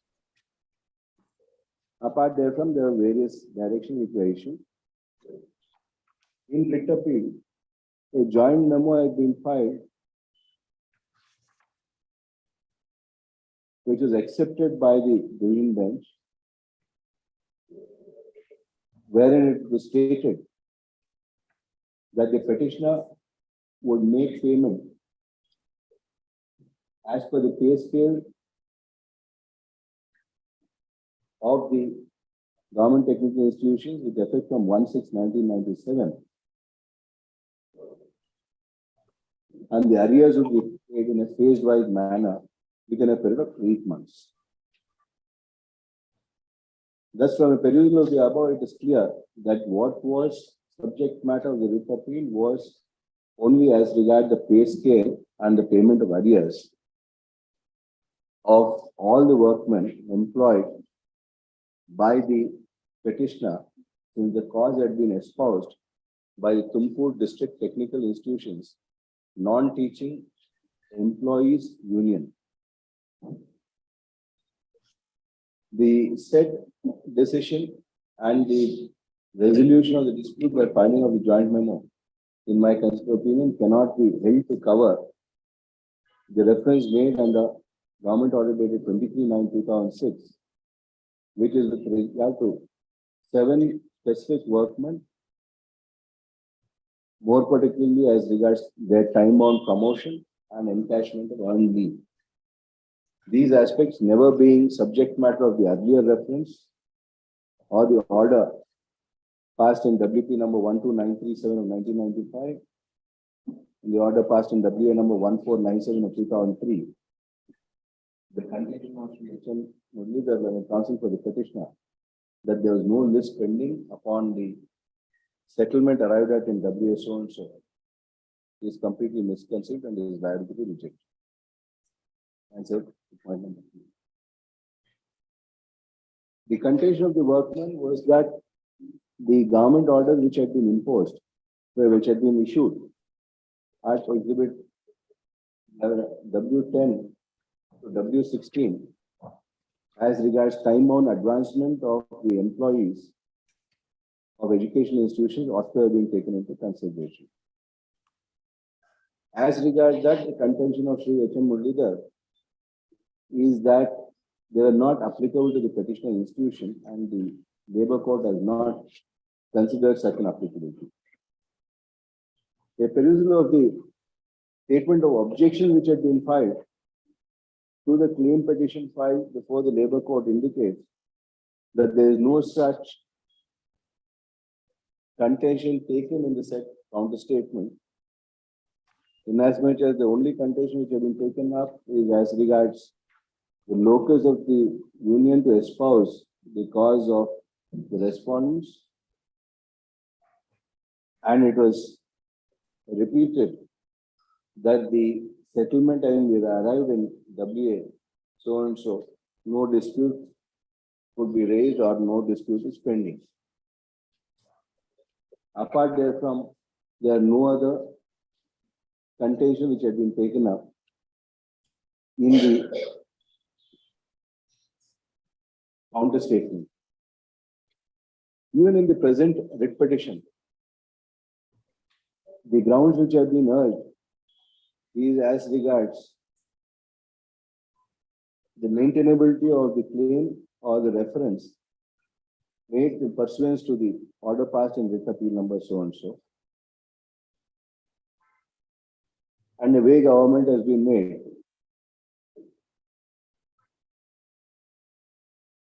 that the examination has not been made by Labour Court as regards the entitlement of the benefits of the government order. Apart therefrom, there are no other contentions which have been taken either in the statement counter affidavit or in the writ petition. It is only during the course of arguments that Shri H.M. Leader, Clerk Counsel, has submitted that the Labour Court ought to have specifically examined whether the government orders were applicable to the petitioner and the respondents or not. This contention will also not hold this court much longer, since in WP number, this is white order dated 27 November 2002 in WP number 12937 1995. This court, considering the dispute between the very same parties, has come to a conclusion that the workmen, non-teaching employees employed by the petitioner would be entitled to pay scales of an employee of a corresponding post in the government education institution. If that be so, we do not see any reason why such employees ought to be denied the benefit of time-bound advancement or promotion and or entitled on leave. Leave encashment. Entitlement of encashment of encashment of earned leave. Insofar as earned leave is concerned, it is a right vested with the workman after having worked for a particular period of time, and it becomes their entitlement to encash the same on meeting the required criteria, which cannot be denied by any employer. Insofar as the applicability of the government orders, once the pay scale of a government technical institution has been made applicable to these institutions, the time-bound promotion, also being an incident of service, would also be made applicable to those non-teaching staff. In view of the above, in view of the finding as regards the above points, and having come to a conclusion that the contentions of the petitioner are not maintainable and there are no grounds made out, I pass the following order. With petition. Much obliged.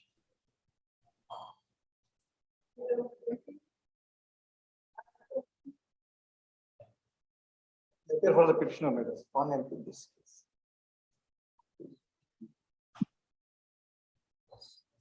Ready?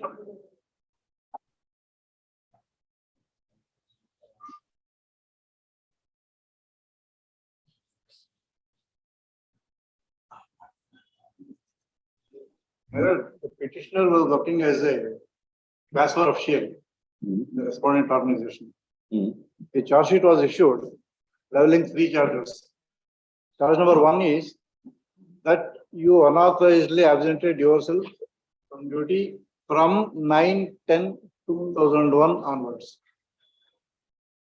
That's the only thing. Second and third charges are there actually, but they are not discussed, and they are discussed in the inquiry report, and inquiry officer has not given any findings on those charges. Even the punishment order is also based on the charge number 1 only, that is unauthorized absence.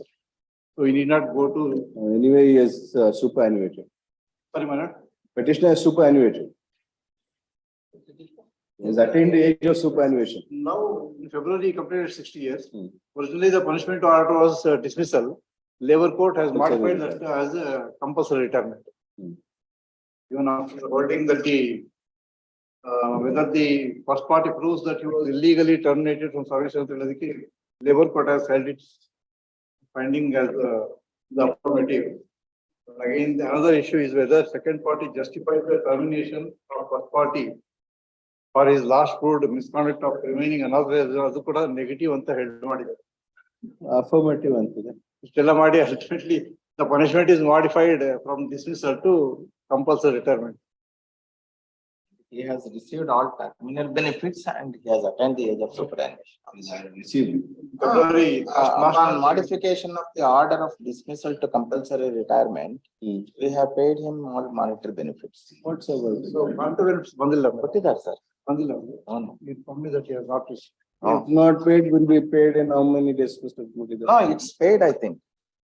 Record your submission. If not paid, will be paid in a period of. Yes.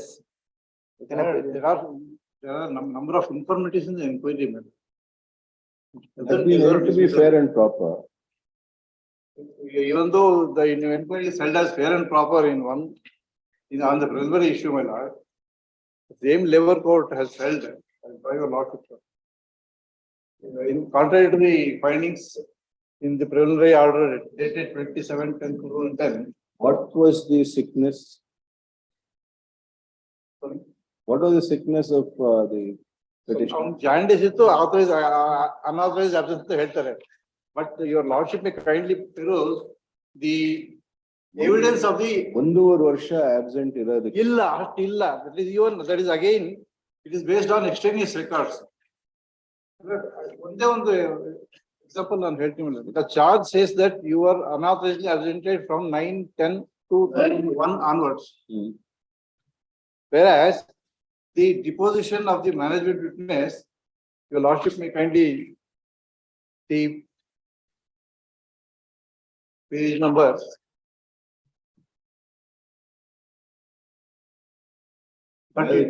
Charges ಎಲ್ಲಿದೆ? Charge memo ಎಲ್ಲಿದೆ? Charge memo is ದಿನಾಂಕ 9/10/2001. Page number 20, my lord, charge number issued on 2011/2000. ರಿಂದ ಯಾವುದೇ ರಜೆಯನ್ನು ಸಲ್ಲಿಸಿದೆ ಅಂತ ಹೇಳ್ತಾರೆ. 9/10/2001 Yes. Your lordship may kindly see the deposition of management witness in page number 32, my lord. ಮಧ್ಯೆ ಇದೆ. ಶ್ರೀ ಗಂಗಾಧರ ಬಿಲ್ಲೆ ಸಂಖ್ಯೆ 649 ಇವರು ಕೆಲಸಕ್ಕೆ ಸರಿಯಾಗಿ ಬರುತ್ತಿದ್ದಾರೆ ಮತ್ತು ಎಷ್ಟು ವರ್ಷದ ಕೆಲಸಕ್ಕೆ ಬರುತ್ತಿಲ್ಲ ಅನ್ನೋ ಕ್ವಶನ್ಗೆ ಗಂಗಾಧರ ಇವರು ಸರಿಯಾಗಿ ಕೆಲಸಕ್ಕೆ ಬರುತ್ತಿಲ್ಲ ಮತ್ತು ಸುಮಾರು 2 ವರ್ಷಗಳಿಂದ ಕೆಲಸಕ್ಕೆ ಬಂದಿರುವುದಿಲ್ಲ. ಕೆಲಸಕ್ಕೆ ಬರೋ ಸಮಯದಲ್ಲಿ ಕೆಲಸಕ್ಕೆ ನಿತ್ಯವಾಗಿಯೂ ಬರುತ್ತಿದ್ದಾರೆ ಅಂದ್ರೆ 1 ವಾರ ಬಂದ್ರೆ ಮತ್ತೊಂದು ವಾರ ಕೆಲಸಕ್ಕೆ ಬಾರದೆ ಗೈರು ಹಾಜರಾಗುತ್ತಿದ್ದರು. So intermediately every week he was coming. 2 ವರ್ಷದಿಂದ ಬಂದೇ ಇಲ್ಲ ಅನ್ನೋ ಚಾರ್ಜ್. ಬಂದಾಗ 1 ವಾರ ಬಂದು 1 ವಾರ ಬರ್ತಾ ಇರಲಿಲ್ಲ. It is contradictory to each other. Charge ಬಂದು 9/10/2001 2 ವರ್ಷದಿಂದ ಬಂದೇ ಇಲ್ಲ. 1 ವಾರ ಬಂದ್ರೆ ಮತ್ತೊಂದು ವಾರ ಬರುತ್ತಿದ್ದಿರಲಿಲ್ಲ ಎಂದು ಹೇಳಿದಿರಿ. ಆಗ ಅವರು ನಿಮಗೆ ಬರುತ್ತಿರುವುದೆಲ್ಲ ತಿಳಿಸಿ ರಜೆ ಪಡೆದುಕೊಂಡು ಹೋಗುತ್ತಿದ್ದಾರೆ ಅಂದ್ರೆ ಕೆಲಸಕ್ಕೆ ಬರದೆ ಉಳಿದುಕೊಂಡು ಕೆಲಸಕ್ಕೆ ಬಂದ ನಂತರ ಬಾರದ ದಿನಗಳಿಗೆ ರಜೆ ಚೀಟಿ ಕೊಡುತ್ತಿದ್ರು ಅಂತ ಹೇಳ್ತಾರೆ. So charge and deposition are not in consonance with each other. Finally, if your lordship come to the enquiry report at page number 45, my lord, middle ಇದೆ.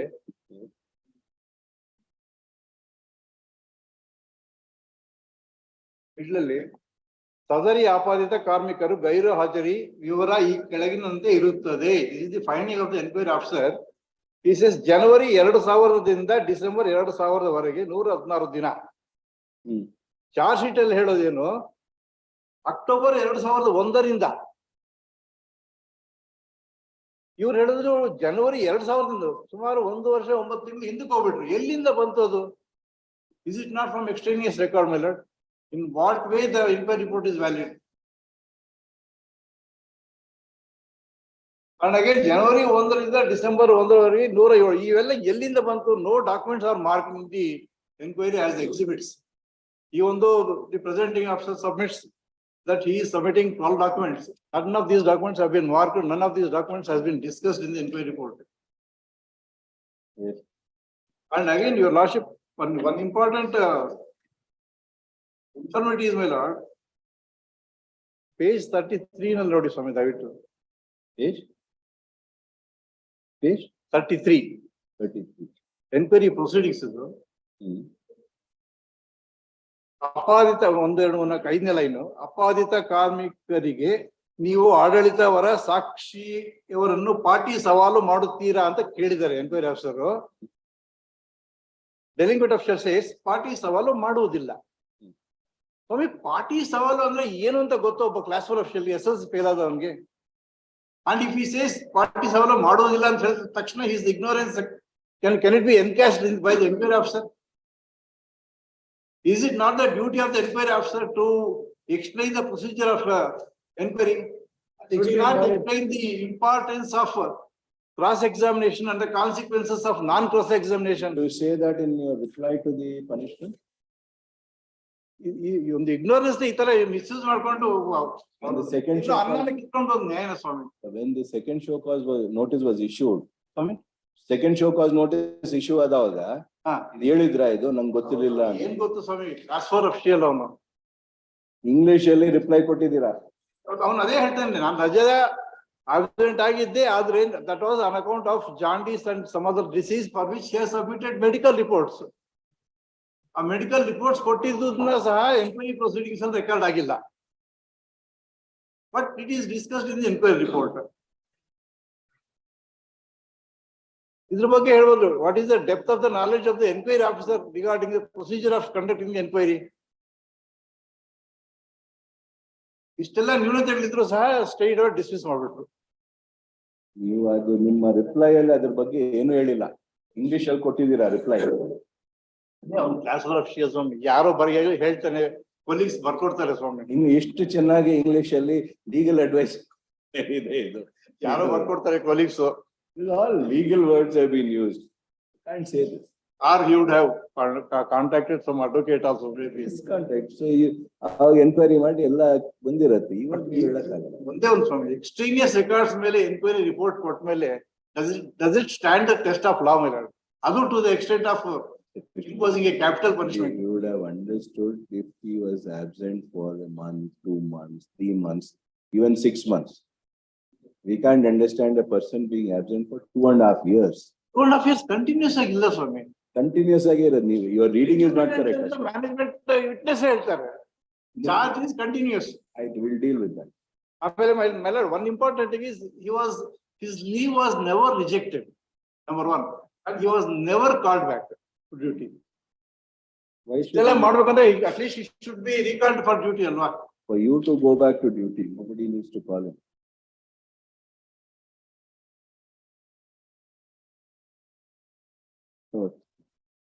Actually, inquiry labor court ಅಲ್ಲಿ ಹೇಳ್ತಾರೆ, even though the prisoner is held in the positive, labor court order ಹೇಳ್ತಾರೆ page 81 ಅಲ್ಲಿ, documents produced by first party clearly show that the reason for absence was his sickness ಅಂತ ಹೇಳ್ತಾರೆ labor court ಅಲ್ಲಿ. Mean to be. Petitioner is before this court. Petitioner workman is before this court, seeking for the following reliefs.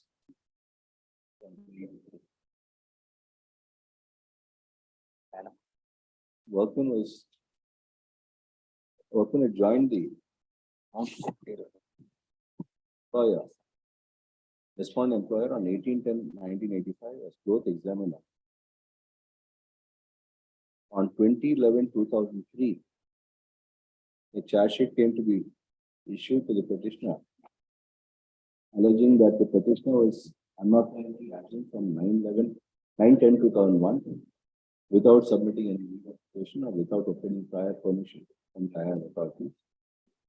There is complete dereliction to duty and insubordination and disobedience orders on that.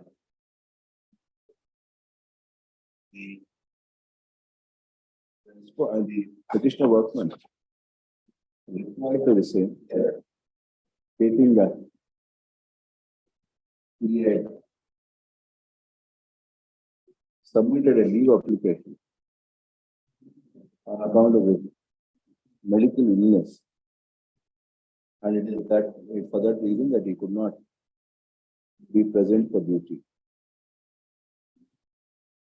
The dismissal authority, not being satisfied with the said reply, appointed an inquiry officer. The inquiry officer submitted a report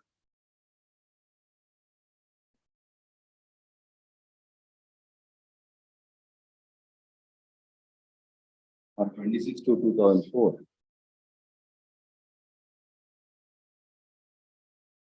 Holding that the charges against the first charge against the petitioner has been proved. However, there is no reference made in the inquiry report as regards charges 2 and 3. The dismissal authority issued the second show cause notice on 15/5/2004, which is replied to by the petitioner by the workman on 3/6/2004. The reply not being acceptable on 24/6/2004, the disciplinary authority dismissed the petitioner from service. The workman raised an industrial dispute before the Labour Court Mysore in IID number 89 of 2004. The Labour Court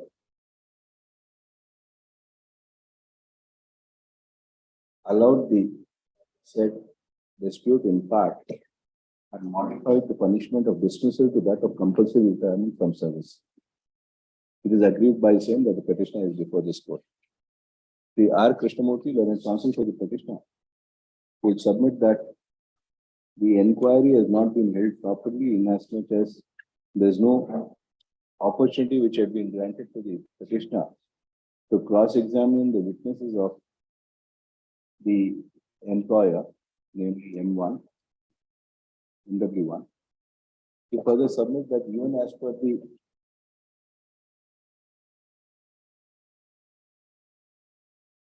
examination chief of MW1 has stated that petitioner has been absent, that the petitioner has not been working for last about 2 years.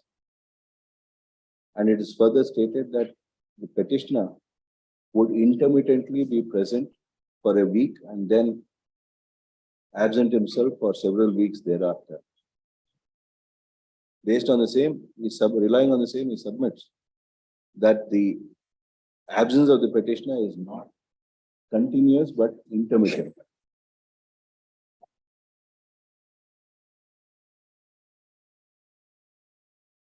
We submit that the petitioner was suffering from lumbar spondylosis and was advised rest from 11/6/2003 to 30/11/2003, and was also suffering from hepatitis liver jaundice from 15/10/2001 to 10/6/2002.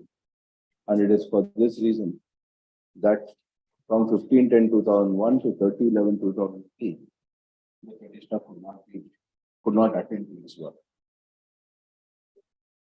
These aspects ought to have been considered by the Labour Court. They not having been considered properly. The award passed by the Labour Court is required to be set aside. The order of dismissal, consequently, the order of dismissal is also required to be set aside. Now, Contrary H.M. Mudlidhar, learned counsel for the respondent, submits that the Labour Court has considered all the aspects in a proper manner and this court ought not to intervene. Third, My lords, I am passing on the file for having paid that amount. Immediately after the Labour Court passed the award, we have paid him that money. He further submits that letter is check number. Immediately after the award passed by the Labour Court on 8/7/2011, the employer has settled the gratuity amount and the payment having been made, payment having been received by the workman, nothing survives. for consideration.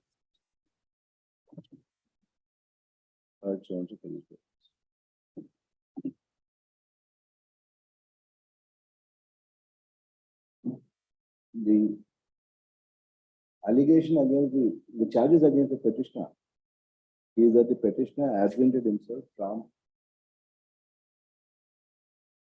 9/10/2001 onwards, due to which the articles of charge came to be issued from 2011-2003. That is to say that from 9/10/2001 to 2011-2003, the petitioner was not present for work. Though learned counsel for the petitioner vehemently argues that as per the evidence of MW1, the petitioner was intermittently present. The same is negatived by the reply statement submitted by the workman himself, where he claims that since he was suffering from lumbar spondylosis, he was advised rest from 11/6/2002 to 30/11/2003. And on account of him suffering hepatitis liver jaundice, he was advised rest from 15/10/2001 to 10/6/2002. The period from 15/10/2001 to 30/11/2003 is sought to be explained by two medical certificates, which have been marked as Exhibit M4 and Exhibit M4B. Even according to the evidence of the workman, from 15/10/2001 to 30/11/2003, he was on rest as advised by a doctor. Thus, the contention now urged that he was intermittently present is negated by the evidence laid by the workman himself before the labor court. The medical certificate which have been produced at Exhibit M4 and M4B are dated 11/6/2003. That is nearly after a year and nearly after 2 years of the petitioner having absented himself. The claim being made by the workman that due to the medical advice, he had submitted a leave application.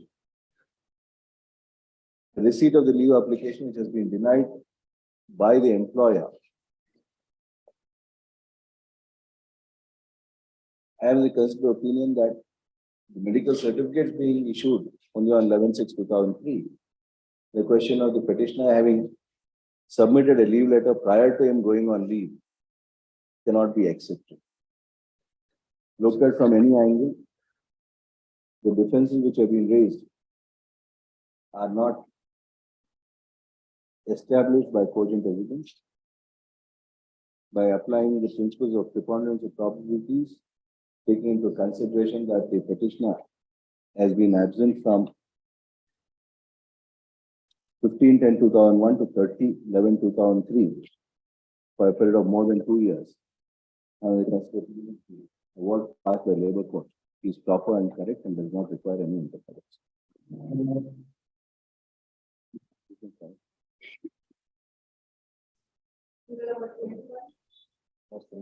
ಎಲ್ಲ ನಿಮ್ದೇ ಇದೆ line request for weeks time. ಅಲ್ಲ next ಬೇರೆಯವ್ರಿಗೆ ಯಾರಿಗೂ ಬಿಡಲ್ಲ. ಅಲ್ಲ ಇದ್ರೊಳಗೆ ಒಂದು ವಾರ time ಮಾಡಿರೋದಲ್ಲ. 21 at the request of the counsel for the petitioner released on 21st March. Please.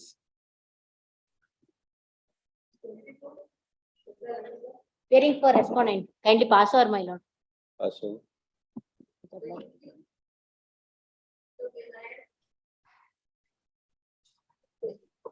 time. Okay, madam. Similar matter posted on 17th March. Similar matter Date? on 17th March. 17th. Number another?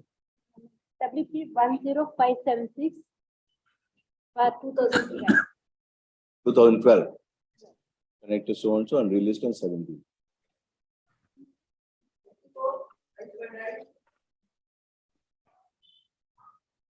I pay for the respondent in this matter, Your Lordship. Where is Mr. Harish Bandari? You're ready, madam? Yes, Your Lordship. Pass over.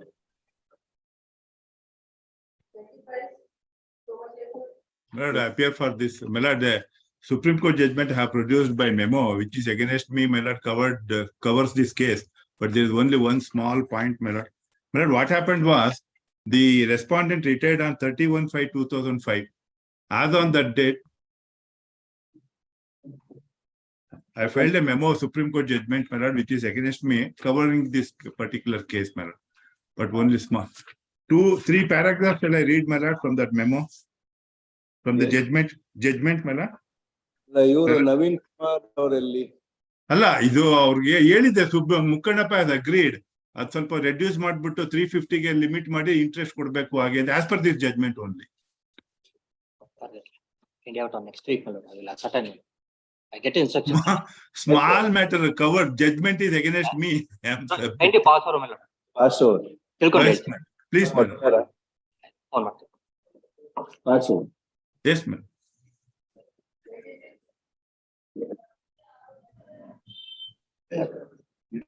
May kindly be taken up next week. It is not Subramania. My lord, I appear for the petitioner. So I have challenged the award. My learned friend has challenged the portion of the award regarding denial of 50% back wages. My lord. Time back. Next. 26 at the request of Shri Ramu and asking for the workman. Short date may kindly be given, my lord. Short date. No, in my case, only back wages is what I am asking. He is asking for question of the award, that's all. 27/3. 27/3.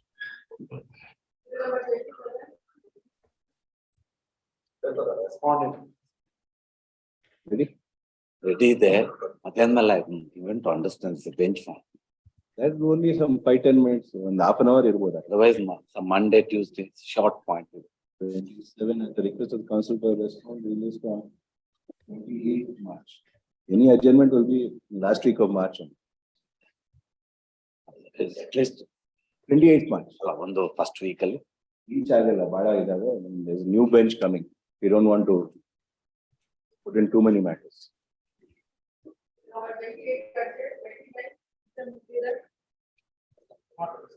ಹಿಂಗ್ ತಪ್ಪಿಸ್ಕೊಂಡ್ರೆ ನಿಮ್ದೇ ಬಂದ್ ನಿಲ್ತಾ ಇದೆ. At the request of the council for response released on 27th March. Ready, my lord. It takes some time, my lord. I'm ready, my lord. ಎಷ್ಟೊತ್ತಾಗ್ಬೋದು mister Shekhar? ನಾನು ಒಂದು 20 minutes to 30 minutes. 10 minutes. Lawyer 30 minutes, actual 30 minutes. ಹಂಗೆ 45 minutes and ಶುರುವಾಗಿ 1.5 hours ಆಯ್ತು ಅದಕ್ಕೆ. ಇಲ್ಲ ಅಷ್ಟೊಂದು ಆಗೋದಿಲ್ಲ. I will cut it short, small. You'll come back and take it. Yes.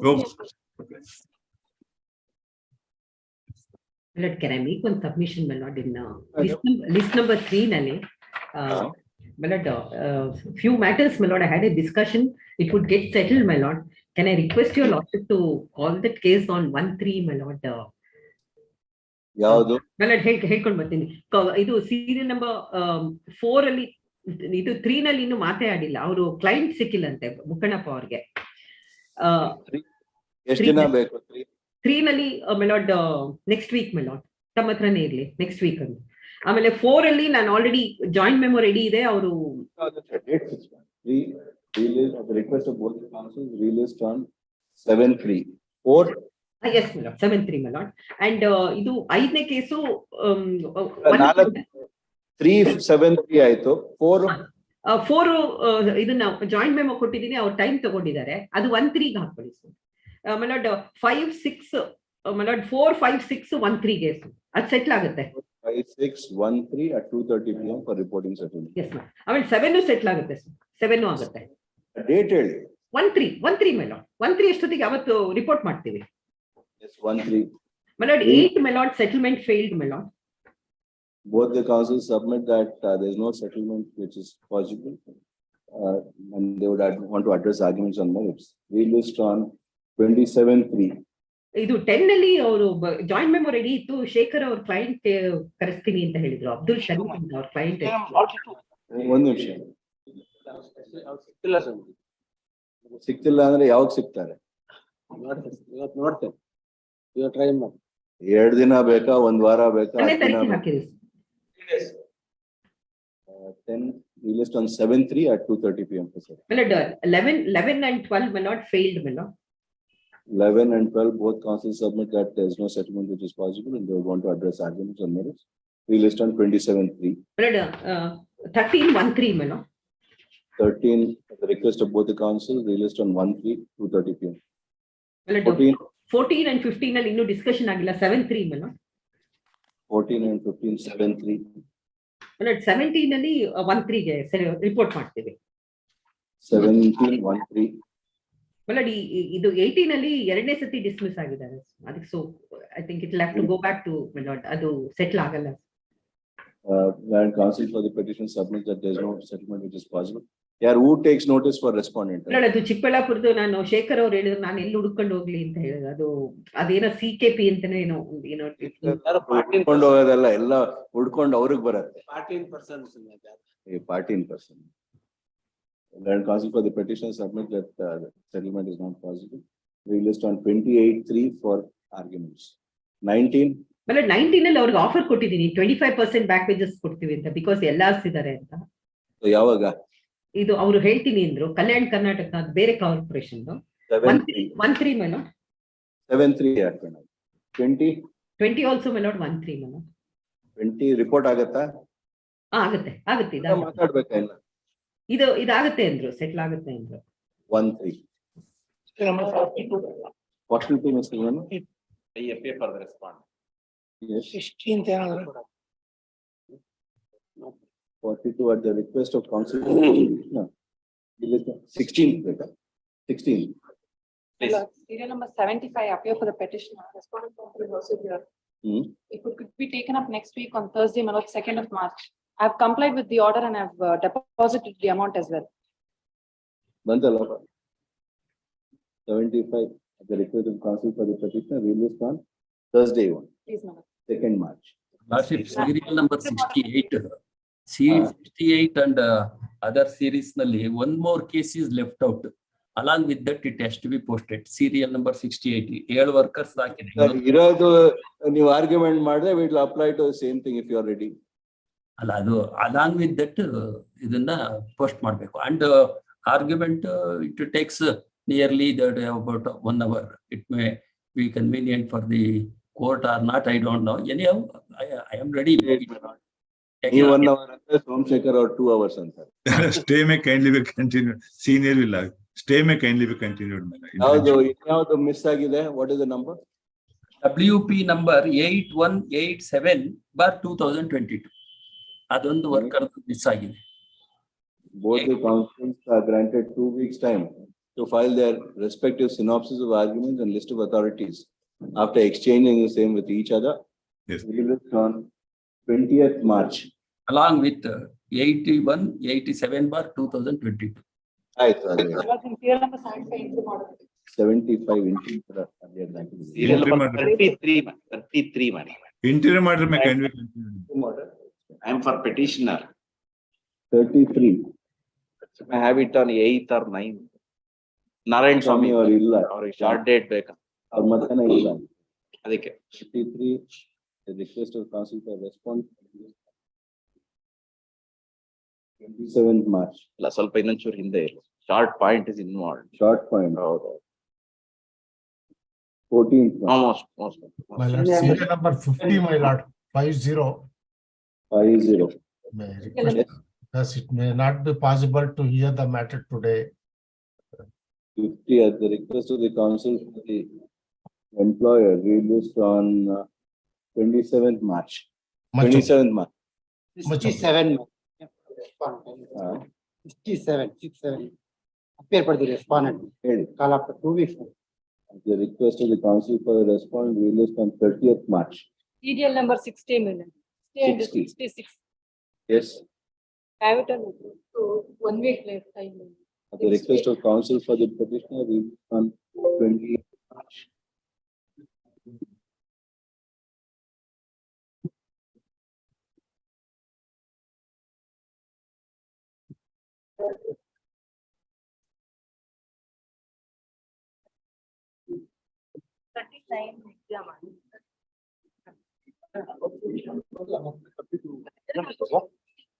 Sixteenth March Arjan ಆಗಿದೆ 39 32 ಇದೆಯಲ್ಲ.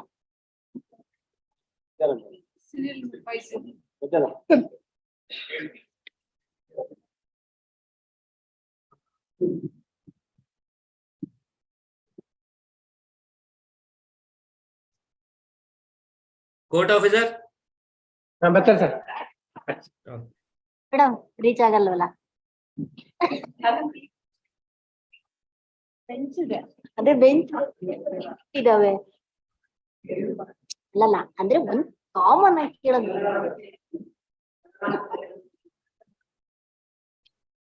ಹಂಗೆಲ್ಲ ಮೇಡಮ್ ಹಂಗ ಹೇಳೋರು ನೋಡ್ಕೋಬೇಕು ಅವ್ರ ಮೇಲೆ. ನಮ್ಗೆ ಹೆಂಗಿದ್ಯೋ ನಾವ್ ಹಂಗ ಹೇಳ್ಬೇಕಲ್ವಾ. ಕೋರ್ಟ್ ಆಫೀಸರ್ ರೀಚ್ ಆಗಲ್ಲ ಅಂತ ಹೇಳಿದ್ರೆ ಹೆಂಗಾಗುತ್ತೆ ಮೇಡಮ್?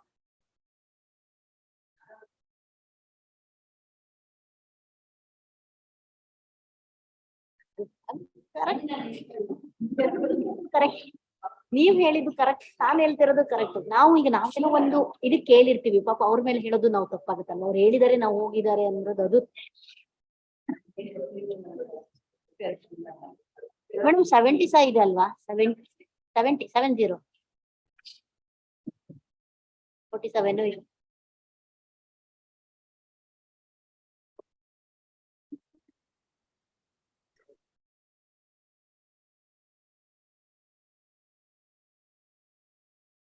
Court officer madam.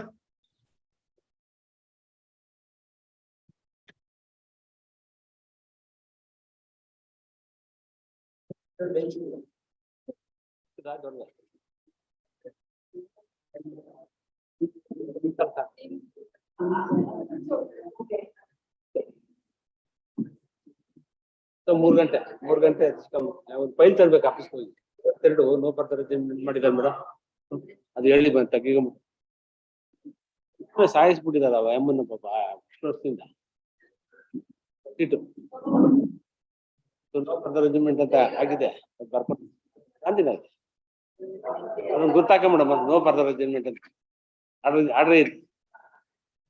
ಏನೋ ಹೇಳಿದ್ರೆ ಒಂದು ಮಾತು ಹೇಳ್ಬಿಡಿ ಸಾಹೇಬ್ರು.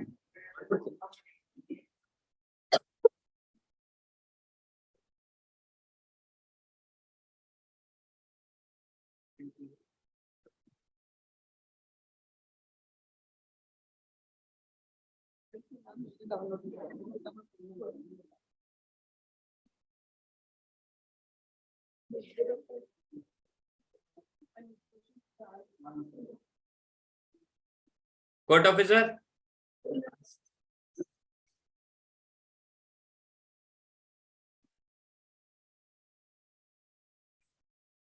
Court officer.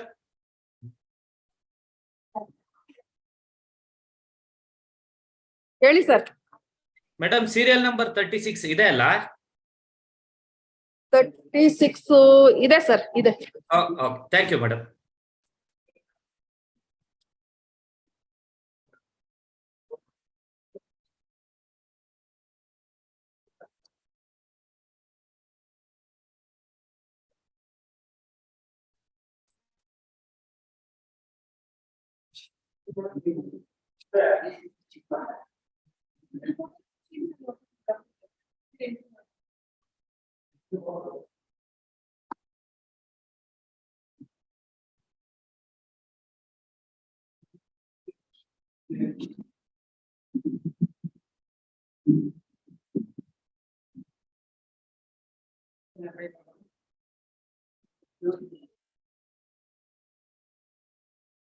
ಅಲ್ಲಿ ರಿಸರ್ವ್ ಬಂದಿದೆ.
Yes.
ಲಿಕ್ಕಿದ್ದೀನಿ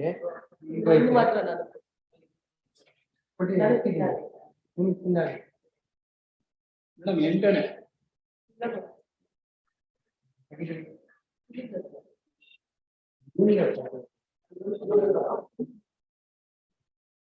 ಮೇಡಮ್ ಕಂಡೀಷನ್ ಎಲ್ಲಾರು ಇರ್ಬೇಕು. ಇದು ಇಲ್ಲಿ ಬಿಡೋದು ಇದು ಅಲ್ಲಿ ಹೋಗ್ಬೇಕು.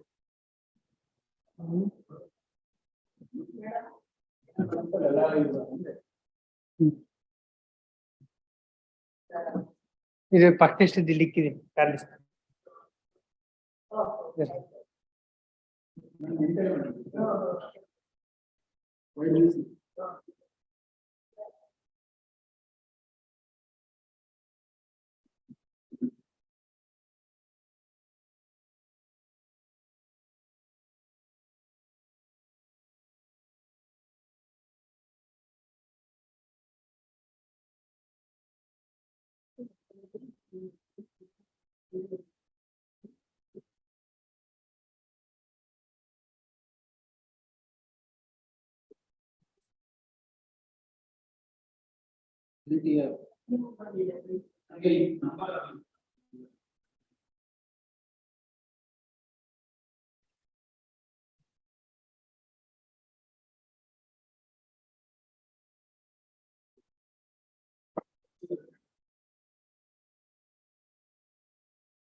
ಹೌದಲ್ಲ.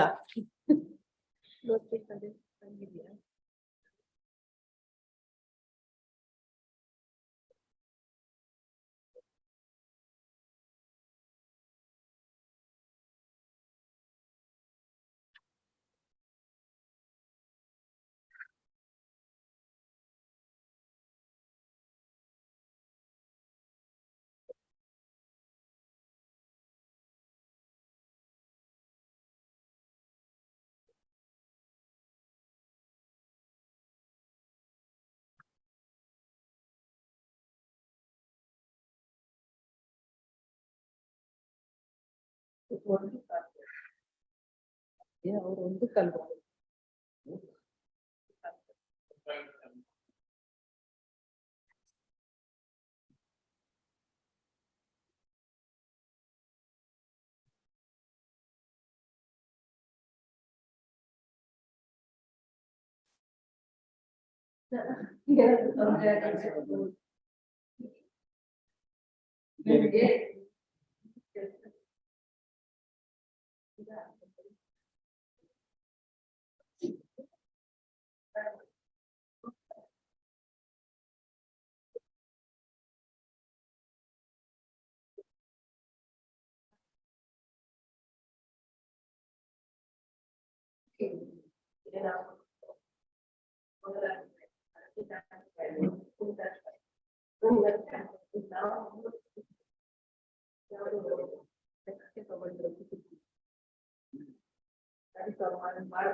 ಹಂಗೇನಾದ್ರೂ ಇದ್ರೆ ಕಳಿಸ್ತೀನಿ.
ಮಾಡಿಲ್ಲ ತಾಯಿ ಬರ್ತಾರಲ್ಲ 7:30ಗೆ ಅಂತ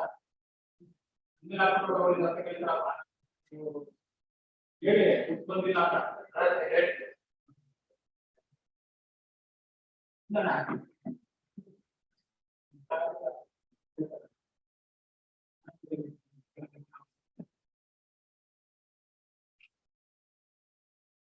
ಇವತ್ತಿತ್ತು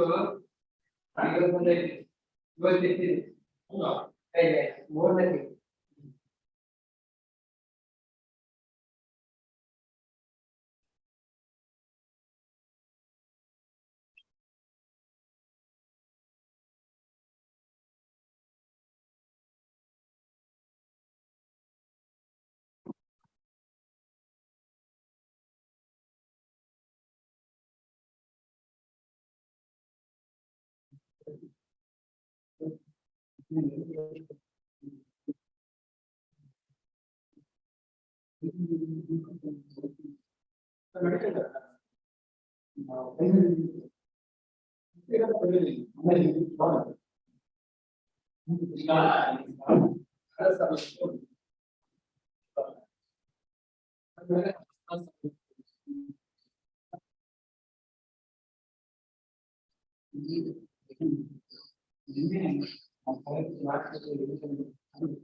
ಇದು ಬುಕ್ ಒಂದು ಇಟ್ಕೊಂಡಿಲ್ಲ.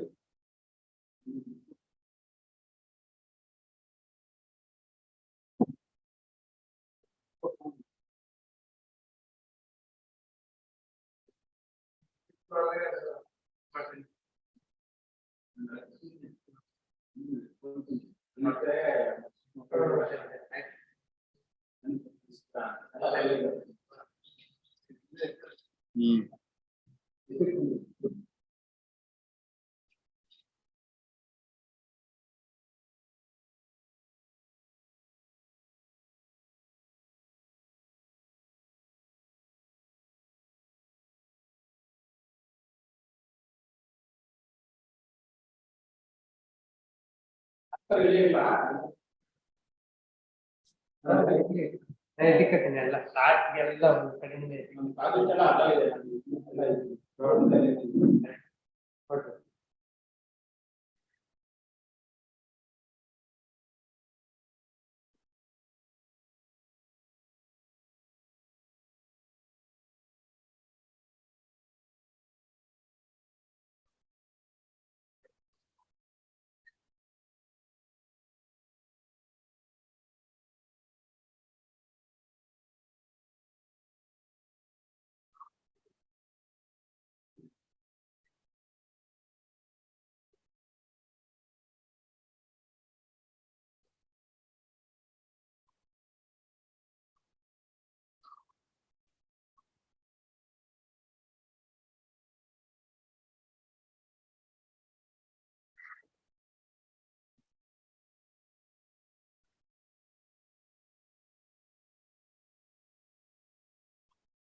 artificial worker.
Akshata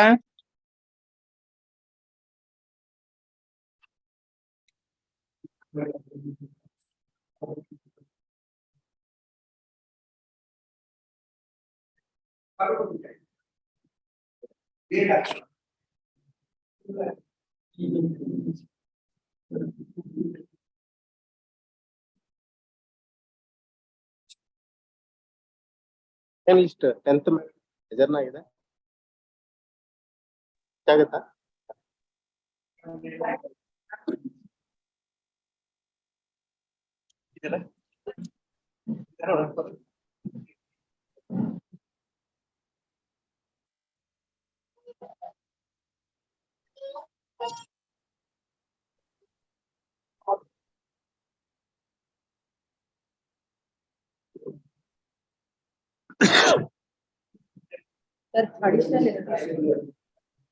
hello court officer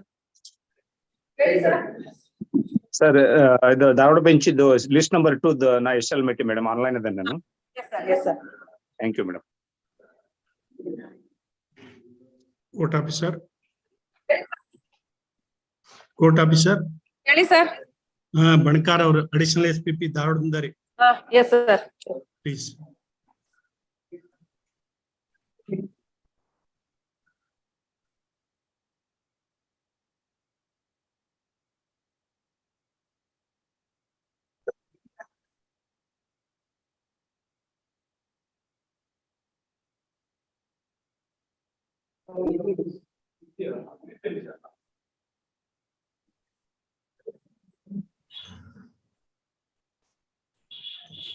madam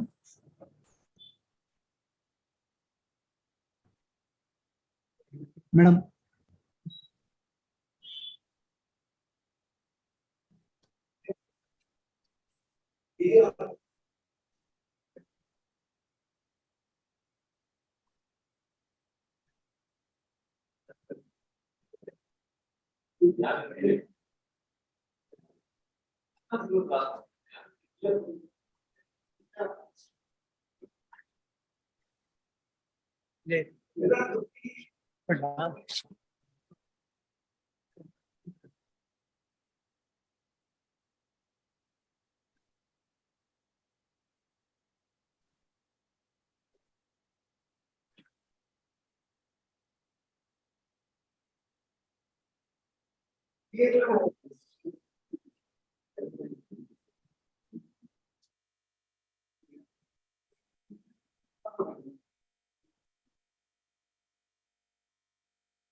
Court officer.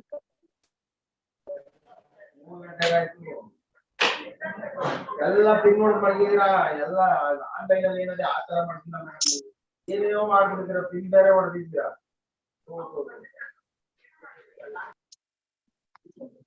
Court officer.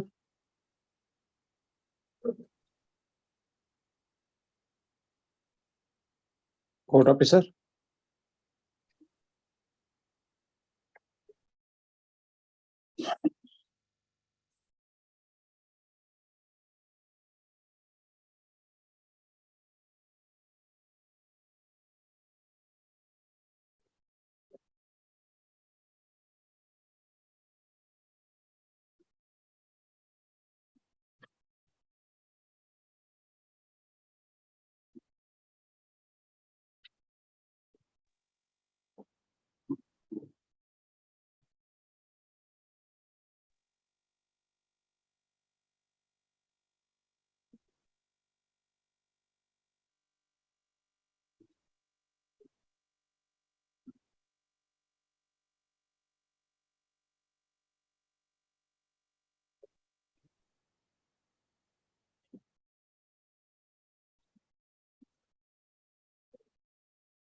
Madam. Hello? Madam? Hello? Dharwad bench mugita sitting Madam?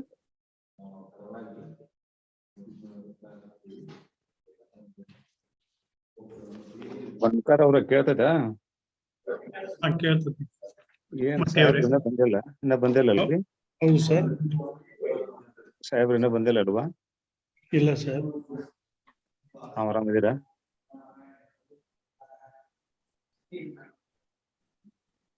Bunker sir report ಬಂದೈತ್ರಿ? ಹಾ ಬಂದಿದೆ, ಅದು ಮೆಡಿಕಲ್ ಕೊಟ್ಟಿದ್ದಾರೆ. ಅವ್ನಿಗೇನೋ ಹೆಲ್ತ್ ಸರಿ ಇಲ್ಲ ಅಂತ. ಜಯದೇವ್ ಹಾಸ್ಪಿಟಲ್ ಟ್ರೀಟ್ಮೆಂಟ್ ತಗೋಬೇಕು ಅಂತ ಹೇಳಿ.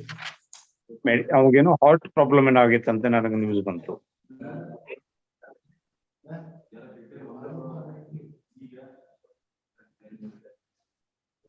ಓ ಧಾರವಾಡ ಬೆಂಚ್ ಸಿಟ್ಟಿಂಗ್ ಸ್ಟಾರ್ಟ್ ಆಗಿಲ್ವಾ? ಇನ್ನೂ ಇಲ್ಲ. Oh thank you sir, thank you.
ಈಗ ಡಿಬಿ ಎಷ್ಟು ಮಾಡ್ರಿ ಒಂದೇನಾ?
Mr. Shetty? Mr. Deshpande? Yes. Chetre, a file had got misplaced. Yes. Some problem with the such a long time. Instead of hearing you again, we thought we'll release the matter. Physically, you argument ಮಾಡ್ಕೊಂಡ್ಬೋದು. Yes. Any comment? You won't fix a date, we'll just release it. You ಅಲ್ಲಿ memo move ಮಾಡ್ಕೊಳ್ಳಿ. ಯಾವತ್ತು convenient ಇದೆಯೋ Substantial time. ಹೌದು ಇದು length is ಯಾರ್ mistake ಅಂತ ಹೇಳಕ್ಕಾಗಲ್ಲ ಬಿಡಿ, ನಮ್ದು ಅಂತಾನೆ ತಗೊಳ್ಳೋಣ ಅದು. Released from party post before the master bench.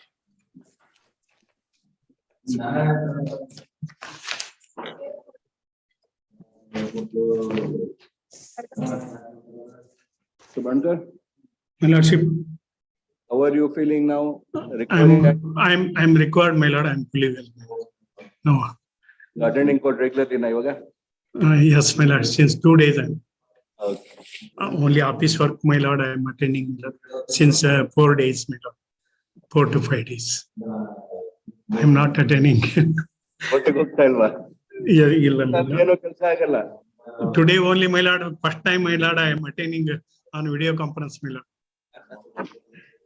ಇದೇನಾಯ್ತು ಇದ್ರಲ್ಲಿ? My Lord, I have submitted a report, my Lord, on 21/2/2023, my Lord, regarding the, my Lord, health condition of the accused person, my Lord.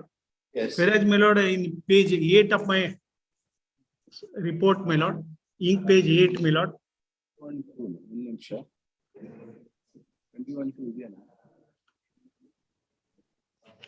21/2, my Lord. My memo.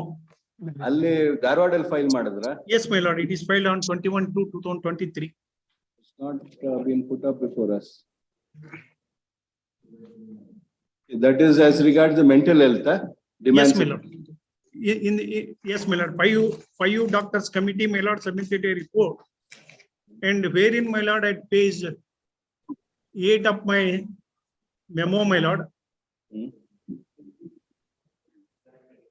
there is an observation made by the KIMS authority, my Lord, stating that, my Lord, he is suffering from cardiac pain and advised, my Lord, stress thallium perfusion imaging from the Jaideva Hospital, Bangalore, my Lord. Again, advised for.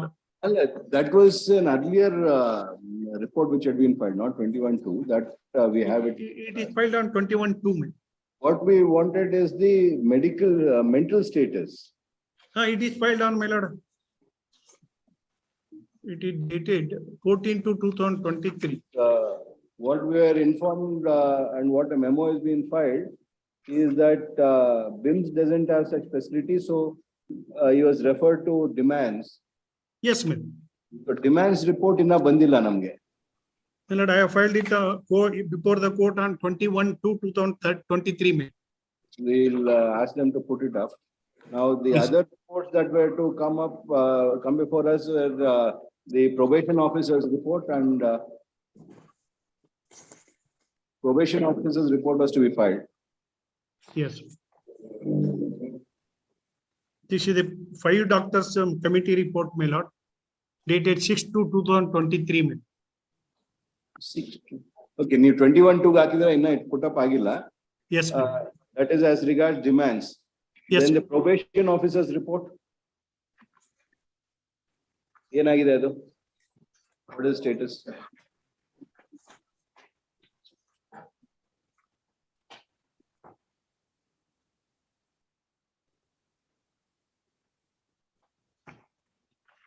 And it is not with my discharge, my lord. I will also attend, my lord, submit.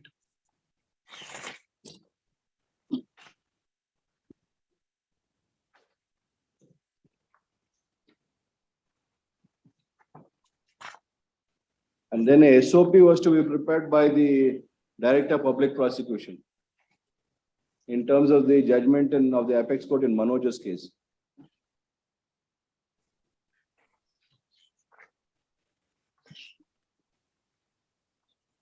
Yes. Order dated 12/12/22.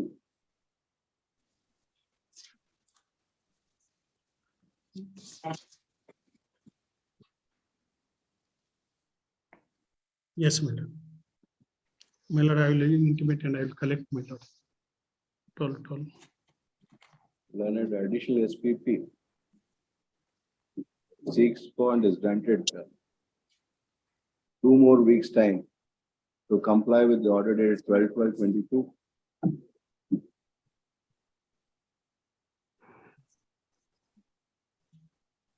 (27/1/23) and 27/1/23. Relist on.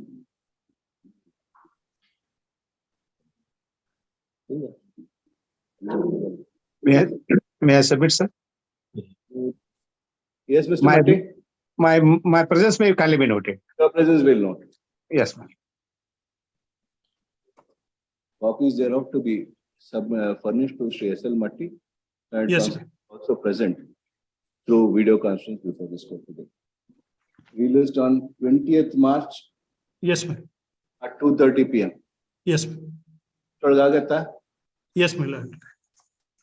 Or else, my lord, next after 3 weeks, my lord. 27th March, Akana? Yes, my lord. 27th March.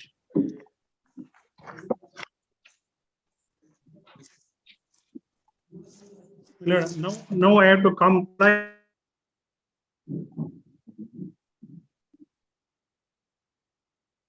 Yes, Mr. Bankar? I have to comply, my lord, order dated 12/12/22 and 27/1/23. Probation ಬರಬೇಕು, mental health report ಬರಬೇಕು, SOP ಬರಬೇಕು. Then superintendent of the jail's report ಬರಬೇಕು. Yes, ma'am.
ತಗೊಂಡ್ಬಂದ್ಬಿಡಿ.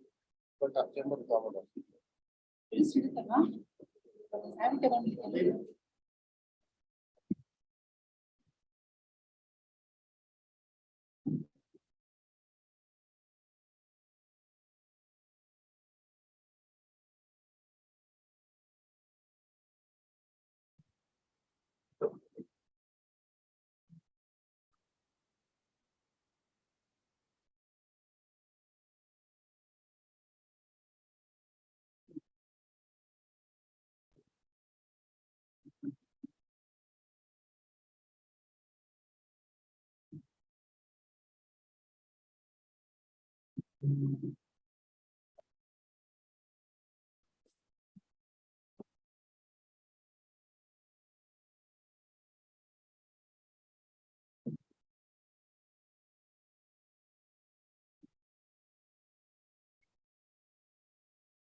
Settlement. Already mailed.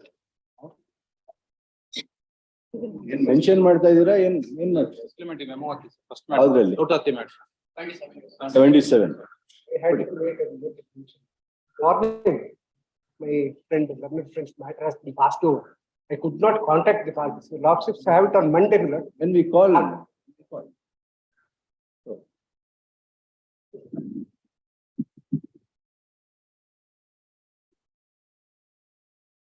Memo.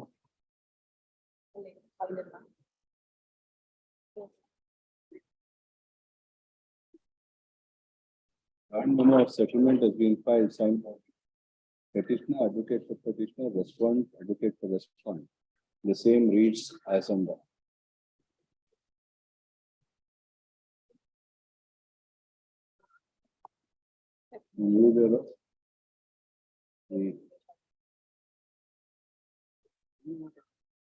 Our petition dismissed, exposed, settlement arrival.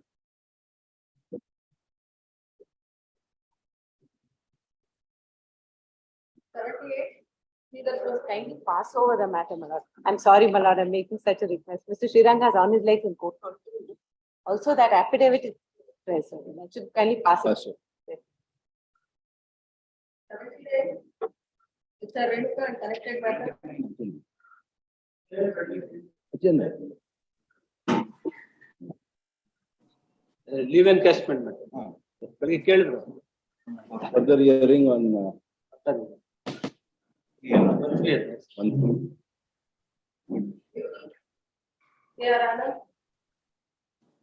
My lord, I appear for the respondent, my lord. The serial number 80, my lord, I appear for the respondent, my lord. Mr. Reddy, what happened? My lord, he come down for 50,000, my lord. Now he is demanded for 4 lakhs instead of, my lord, the amount legal dues. As per the petitioners, my lord, there is the legal due of 2 lakhs rupees. Here the award was passed including 3 lakhs apart from the terminal benefits. Have you provided the calculation to Mr. Yes. Anand? Yes, my lord. He has calculated up to 5 lakhs. Now he is decreased for the 1.5 lakh. Maybe deducted. Kindly have it at least 3,50,000, my lord. He come down for at least 1.5 lakh less. Have you provided the calculation to Mr. Anand? Am I visible, my lord? Yes, you are visible and audible also, Mr. Anand. Thank you. I am obliged.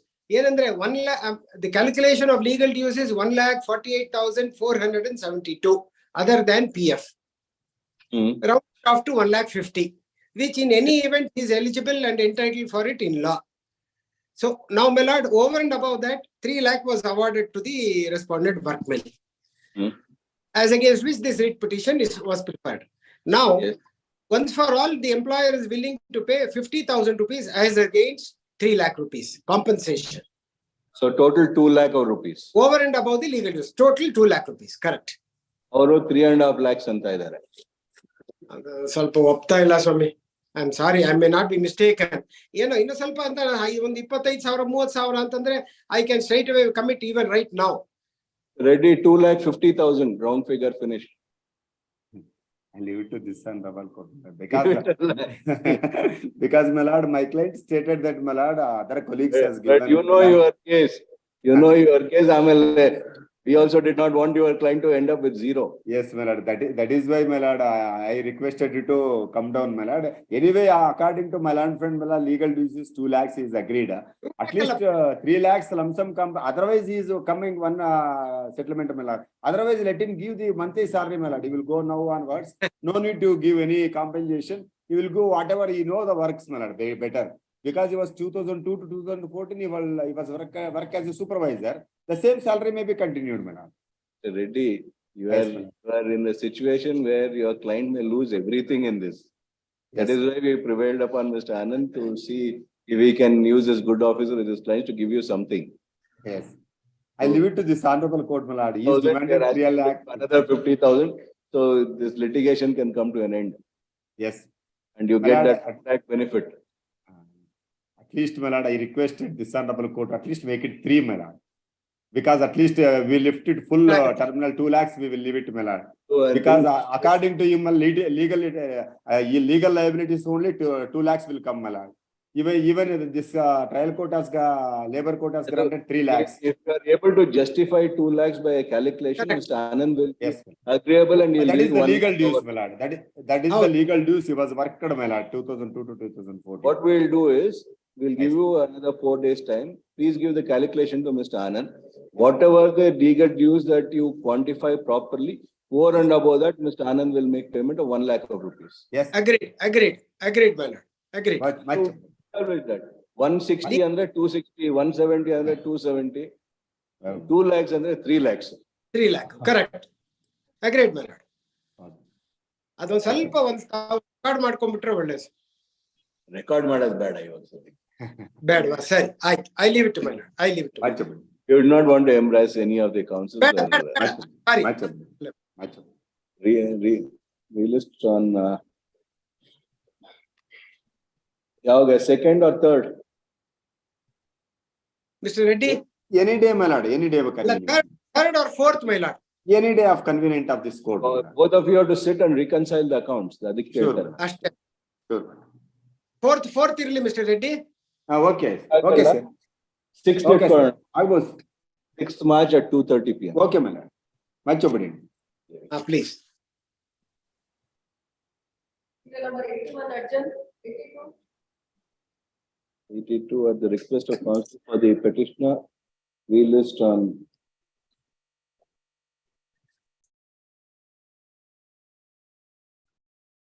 (27th March).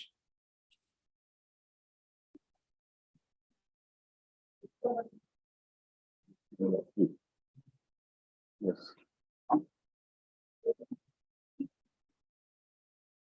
The petitioner in this matter. Yes, madam. Why don't you appear, madam? My lord, my You have apologies. to call the matter. Some inadvertence in watching the board. My apologies, my lord. He has to be here. Please, my lord.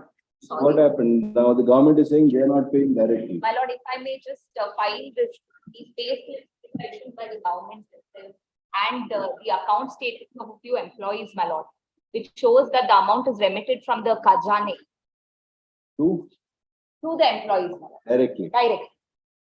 What is this, Mr. Bojagoda? What restrictions are there?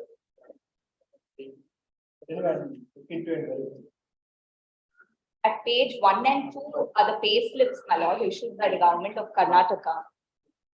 Page 3, my lord, is the bank statement. Page 4 depicts the transfer of amount. At page 4, my lord. Whose statement is this at? My lord, this is an employee Netravati. If the pay slip is perused at page 1, my lord, Department of Health and Family Welfare Department, establishment name is the petitioner establishment, my lord, and the employee who's a first division assistant. My lord, This, my lord, read in 2023, I don't know what has happened, my lord. I have records to show that none of the payments have been made. I have records right now, my lord, which shows that directly the entire amount which was billed by the respondent, the whole amount was paid to them and they issued check to me, my so lord. 1 minute. My lord, if I may just point out one other aspect, my lord. At page 63 of my petition, I have produced a representation which is issued by these respondents, my lord, to the Ministry of Health and Family Welfare requesting for certain pensionary benefits. So they themselves have written to the ministry. We'll ask the government to file an affidavit. My lord, I even have that affidavit. What happened, my lord, was this. The same thing was agitated by them in the review, that they have produced only records up to the writ petition. After that, they filed a writ appeal, and then they also filed a review petition. That records have not been produced. I have produced the order of the review petition. In the review petition, they said the same thing. Let the government be made a party, and let them also say whether they can take on the these amounts. All that was gone into the government said. In fact, the government said they cannot do it. They have got no connection between the thing. The government very clearly said that is the union. Then let's get their affidavit, Mr. Srinivasan. They filed submission of Mr. Bojegowda. They have already filed. Already filed an affidavit earlier? Yes, yes. Show us that. That affidavit also I will show, my lord. And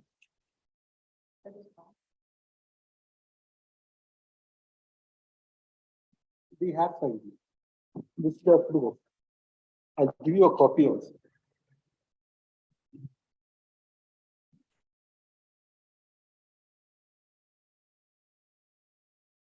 Lord, first of all, my lord, the government said they were made a party in the review petition. My lord, the same submission was made by a senior counsel appointed on behalf of them. And on that request, the government was also given a notice. This is what the government had to say, my lord. At para 5, your lordship may take, my lord. In the affidavit, my lord, at page number, Lord, I have not paginated it, my lord. After, my lord, that affidavit is at after page 17, my lord, after page 17.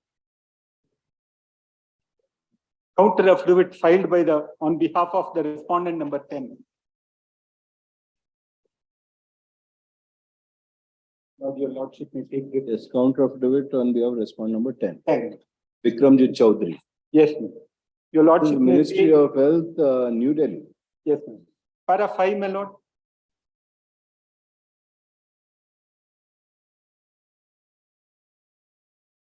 This is the Union of India. We are asking the state government. My lord, they have stated, my lord, at para 5 and at para 8, your lordship may see. Para 8, my lord.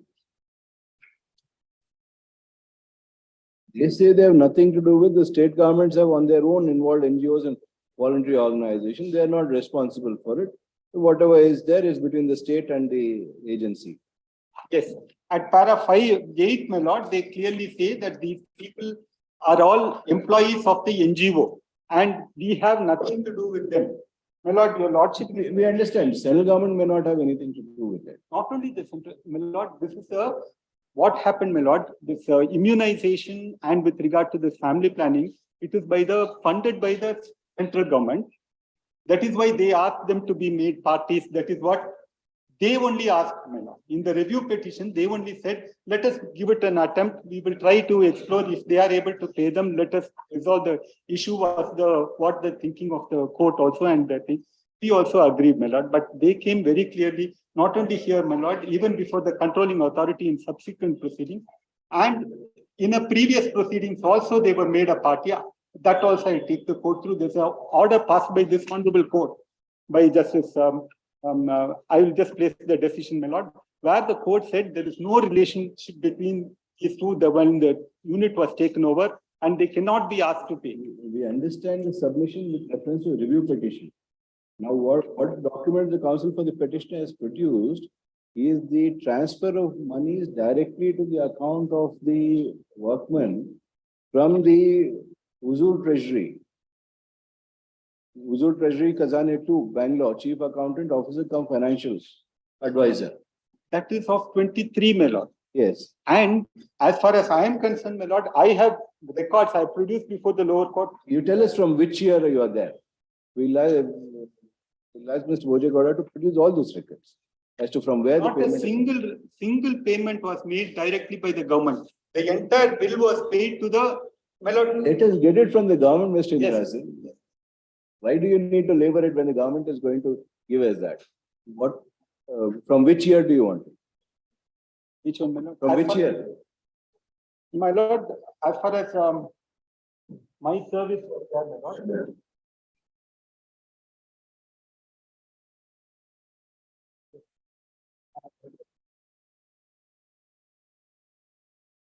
I was in service. Service, my lord, from 2003 to 2015. I was in service, for which I have claimed my gratuity. In respect of me, of all the workers involved, the 4 workers, if they are able to show, then that's a different They're matter. concerned with only the respondent. Yes, my lord. And Yes. we have, Both of you will have a lot of documents. My lord, in fact, I've produced at page 63 63, what have you, of my petition, my lord. what have you produced? My lord, this is the representation which R9 and R10 have written, where they themselves have explained the manner in which they were employed. At page 63, Annexure C, my lord, if I may kindly read from para 2, we have been working in the urban family welfare centers of Yashwantpur and Sampangi Ram Nagar, run by the voluntary organization. Actually, you have only substituted the government. It's not your work. You want to do it by yourself, then do it. Please. You have substituted the government there. You have taken over the infrastructure of the government. My lord, the employees continue to be the employees of the government. Hence, my lord, at para 3 of this Exactly. representation. Either you have or the government has to pay. Please, my lord. So we have to see who has to pay. I have in fact espoused their cause that pensionary benefits should be granted to them. However, I don't receive any money from the government, my lord. Hence, I'm requesting that the state be directed to consider. You produce the details from 2003 to 2015. Please, How the payments have happened. Mr. Bojegowda will also produce. Then we'll see what it is. If the statement of instructions, statement made by Mr. Bojegowda yesterday on instructions is not correct, then we'll have to see what is to be done on that. I would like the court to just spend a few minutes on the decision of this court in the previous proceedings. That was with Union of India, Mr. Mason. That's a different matter. My lord, with regard to this here also, my lord, they had at para 16, your lordship. This is the previous order of this honorable court. The health is a state subject. My lord, yes, at 2. My lord, at para 9, next page, my lord, 24. Or at page, the conditions are elicited, my lord. 8 and 8, my lord, the transfer of the unit shall not lead to any binding on the part of the government as regards to the salary, allowance, promotion, pay, protecting of the employee. The employee work in the existing organization may continue their services in the new organization, but there is no binding on the new organization to accept on mutual terms. After this, my lord, the court in the para 17 has observed, my lord, a reading of the above conditions would clearly go to show that it has been specific condition in condition number 1 that the salary, building, water, all that, my lord, be cleared by handing over the period. It means that by the date of handing over, the petitioner organization would be liable to answer all such claims and not thereafter. And as such, the liability of the petitioner comes to an end. The order of appointment dated so and so, which came to be passed, would go to show that all the employees are entitled to the benefits and privileges, leaves, etc. It is also to be noticed that the proceedings held under the chairmanship of the Principal Secretary to the Government Health and Family Welfare, dated so and so, produced as marked out of 2 and 13 of the produced, which can be showed to the condition imposed, was the transfer of the unit would not lead to any binding nature on the part of the government as regarding salary, promotion, upgradation, etc. of the employee, there being no binding effect to the transferee organization to the effect the employees, which means the relationship of employer and employee between the petitioner and the respondent ceases, and there is no binding contract or transferee to absorb the employees, and it would be at the option of such transferee organization to enter into an agreement with the respondents, which would result in the new contract and putting an end to the old contract. The reading of these clauses would clearly go to show that the employees who are working as employees in the petitioner organization cease to be the employees of the organization. As such, they were transferred from the date of such transfer. This was 15 minutes. Until we see those details, we can't do anything. Yes, madam. There's no point. You can argue this at that time rather than now. This was Family Planning Association of India, which was after taken over by this organization. So that they paid the gratuity for that period when we worked with Family Planning Association of India. Not during this time. They paid, my lord. They also contested it up to Supreme Court. Finally, Supreme Court said you have to pay. And then finally they paid. It's the same organization which was running these units. Now, for the subsequent period, when I worked under Sharana Seva Samaja, I am asking for gratuity for that period. And these are organizations all over India. Different organizations. Yes, with different NGOs run it. And those NGOs only should pay me the terminal benefits. And my appointment order, my termination order, my date of, all these are governed by the each NGO as an employee of the NGO only. Only the salary comes as a subsidy to the NGO and which is dispersed by them through checks to me, which I have produced before the lower court. The project order of AGA the salaries to the employees of the NGO, the petitioner, are paid by the NGO and not by the state government. Ms. Monica Patel, the counsel for the petitioner, would however submit that the salaries are being directly paid by the state government to each of the employees, even though they may be under the employment of the petitioner. They are under your employment. Supervision and control is yours. The state employees, my lord. So they don't need to listen to anything you say. It is contrary to the records. They only issue me an appointment order. I produced it to lower court. Both the counsel for the petitioner and the learned AGA. So they got instructions of an ever. Who is instructed?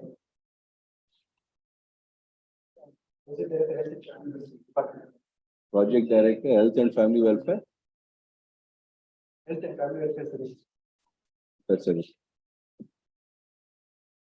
There being a conflict in the submissions made by both the councils. Both the councils are directed to file affidavits as also produce documents from 2003 to 2015 insofar as respondent number 9 to 13 months. 9 to 13 are concerned, evidencing the manner in which payments to them were made in those years. And also, my lord, one aspect last date I had pointed out, my lord, at page 16, my lord, this is constructive res judicata is there. Previous writ petition, they had challenged the order of the controlling authority. I had pointed out to the court, my lord, at page number, my lord, 124 of the thing. The court has rejected it. How can they again come up and challenge the same order? A review was filed on this order. 124 million. AA. They have produced the order of the court. They had challenged the controlling authority's order. Now, again, how can they come up with another writ petition with the same prayer? Now, the prayer in this is also with regard to quashing the order of the controlling authority. My lord, at page 16, your lordship may see, my lord, of the writ petition. Page 16, my lord. That was a mandamus directing to. My lord, what happened, my lord? Controlling authorities order, my lord. Typo error. The certiorari right to quash the order dated so which are being produced. Lord, controlling authorities order was passed, my lord. After that, they had to, under section 7, clause 7 of the Payment of Gratuity Act, no writ petition, they have to go on appeal, it is mandatory. Instead of going on an appeal, my lord, where they required to pre-deposit the amount ordered by the controlling authority, without depositing that, they preferred a WP payment. The court said you cannot do that by a final order. That they, again, a review was filed, my lord. Review was cancelled, then the appeal was filed, appeal was also taken up. Page 16, your lordship may see, my lord. My lord, however, my, Shown to us was as mandamus. please, my lord, at Not prayer, mandamus. What you asked for is certiorari. my lord, at prayer 2 of my writ petition, my lord. That is the mandamus you are asking now to consider Please, my lord. to overcome an order passed against you. My lord, I'm requesting for a mandamus It's- directing the state to take necessary Lord- steps insofar as these My lord, there's proceedings are concerned. page 16, page 16, my lord. 124, you had Please, come my lord. before this court, the wording of the prayer usage of the word mandamus is misconceived. It is a certiorari to quash the order dated 10/2. That has been rejected. Please, my So lord. why are you again before us now? My lord, if I may press on my prayer number 2, my lord, because I am left remediless. In fact, Your prayer 1 will reject. my lord, We don't need all these things, and in view of this, please, my lord. we'll reject your prayer 1, let them consider it. My lord, prayer number 2, my lord, at least if we have clarity, because my lord, the issue was at page 122, this aspect was never Prayer adjudicated. 2, let them consider it. But you have to make payment. My lord, Until then, you can't keep quiet. If they paid, you pocket it. my lord, the issue at page 122 was only adjudicated insofar as statutory deposit is concerned, my lord. There is no finding on the merits of this order, which is under challenge here. It is only on the aspect of statutory deposit. And my lord, for statutory deposit also, when I'm a fully aided organization, my lord, I have to seek for, in fact, if your lordship may kindly see this Khajane notification which we have obtained, this denotes that the entire amount every month is released by the state, my lord, into the accounts of the employees. So when I am not in, when I do not have the requisite funds, even for me to pay deposit, the statutory deposit is not possible, my lord. Hence, I am before this order. And don't engage their services. My lord, all these proceedings were only in respect of statutory deposit. You want only credit for doing something without paying the people who are doing it. My lord, the arrangement was for the state to pay them directly, my lord. I'm only running the organization. I'm only overseeing. So what is it you are contributing? What is your contribution as a so-called NGO? My lord, I only identify a premise and I ensure that all the employees are there. I report to the state on what dates they are on leave or whether their attendance is proper. And if their attendance is not proper, their salaries are deducted by the state. This is my role, my lord. So your role is only as an office supervisor. Please, my lord. And such being the case, I, in fact, in this Khajane document, my lord, this specifically You have to says- direct an inquiry into all this kind of fraud. If this is the submission. Please, my lord, that is my role, my lord. And that's why I don't receive any funds, my lord. It is directly remitted to these employees. In fact, this document which I have just produced, the entire role of all the employees is denoted. If you lordship will kindly see. Page 16, my lord. Let this affidavit, let both the affidavits come on it. Then we'll see what is. One thing, the NCO, labor officer, he's affidavit. Labor officer means. He's the NCO in this matter. Labor officer where? Subdivision 1. And he's controlling it. Under payment, labor officer, division 1. You just write it on a piece of paper in the instruction sheet. When will you file it? We list on 6th February for further hearing.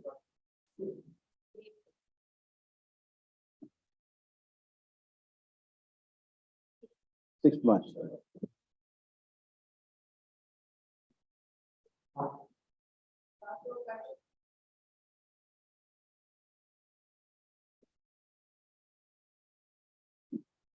Number 1, serial number 12. Right of the best efforts, I could not contact the claim. I was told by the trial to some of the family members of some serious ailment. That's why I could not. Last time I have it on Monday, so that his name may be shown. And, Well, Sri, so and so accept notice for respondent. all, except 1 to 4. 1 to 4 only. May file wakalat here. 1 to 4 or 1 to 4? ಅಲ್ಲ 1 to 4 ಗೆ. 1 to 4 ಮಾತ್ರ. 1 to 4. What about the other respondents? The other respondent, respondent file is the JDR, may not be necessary, may be discussed. Notice to respondent number 5 is dispensed at the sole risk and peril of the counsel for the petitioner. Appeal is on Monday. Because. 27th. My name Preliminary hearing, because it will go. In preliminary. Please. My name directly. Please. Public. ಅಲ್ಲ ಇಲ್ಲದ್ರೆ ಗೊತ್ತು. Otherwise, ನಾನು ನೋಡಿ ಬರ್ತೇನೆ. ನೀವು ನೋಡಿ ಬರ್ತೀರಾ ಗೊತ್ತಿಲ್ಲ. ಅಲ್ಲ. I have instruction.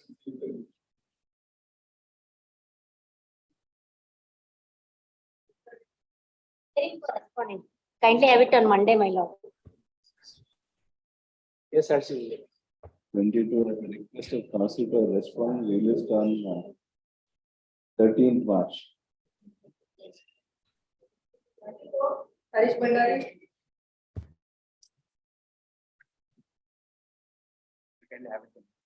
ಎಲ್ಲರೂ ಆಫೀಸ್ ಹೋಗಿದ್ದಾರೆ.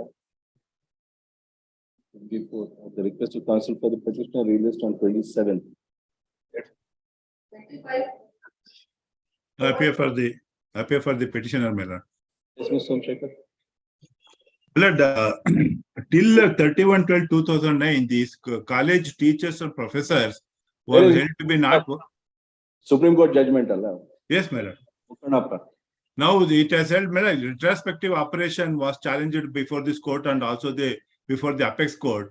That is from on 31/12/2009, it was made retrospectively operative from 3/4/97. So therefore, that has been now upheld. Therefore, my case, my lord, the respondent had retired on 31/5/2005.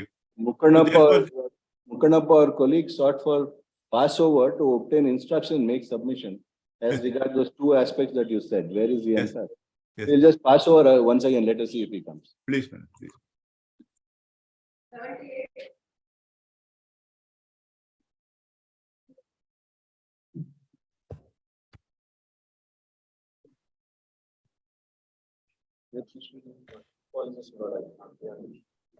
They're on your feet in another question.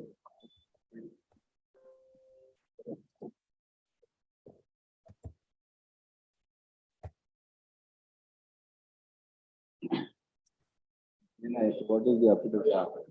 Filing the affidavit, Lord. Okay.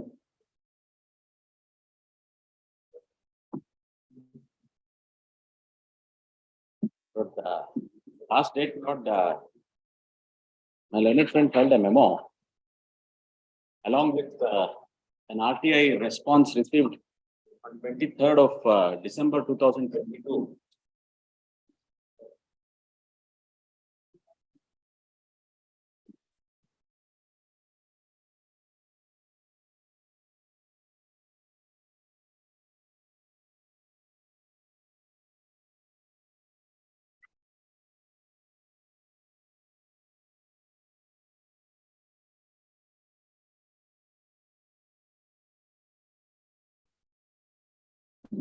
Neither here nor there.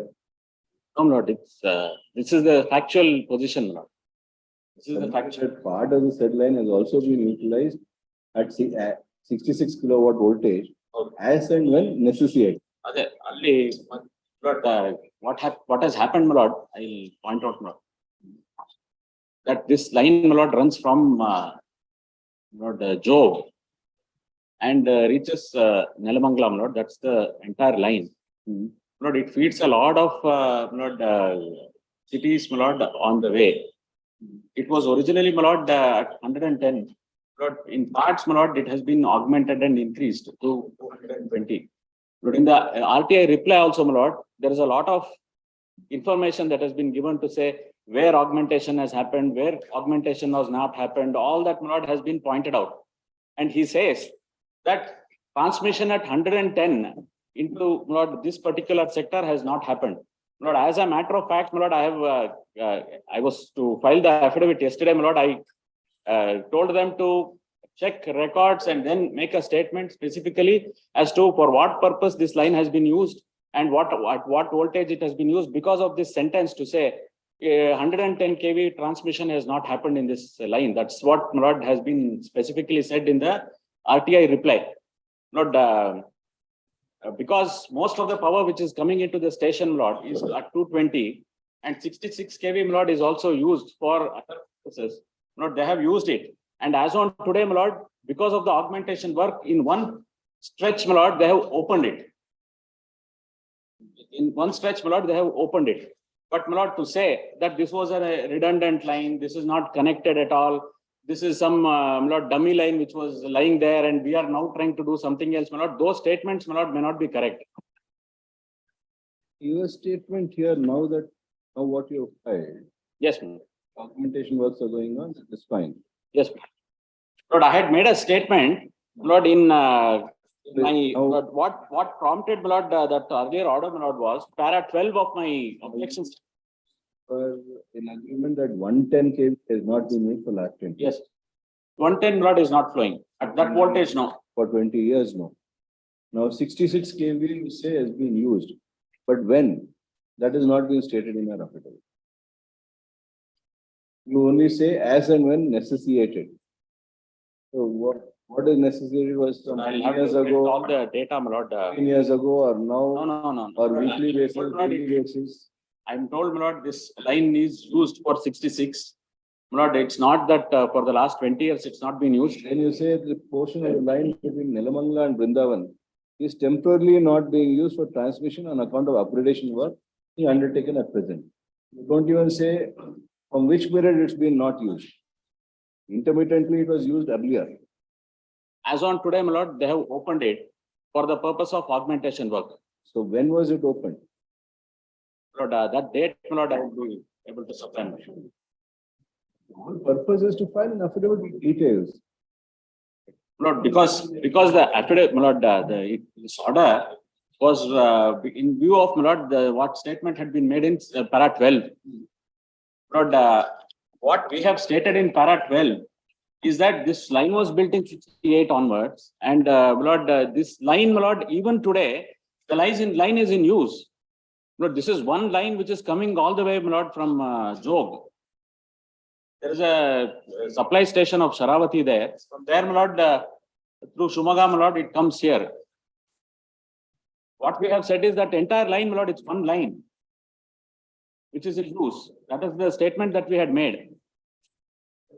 My learned friend, my lord, I had stated that idu enuku use illa sumne ide. Now I am going to do something there, but that may not be right. Now you also admitted it's not.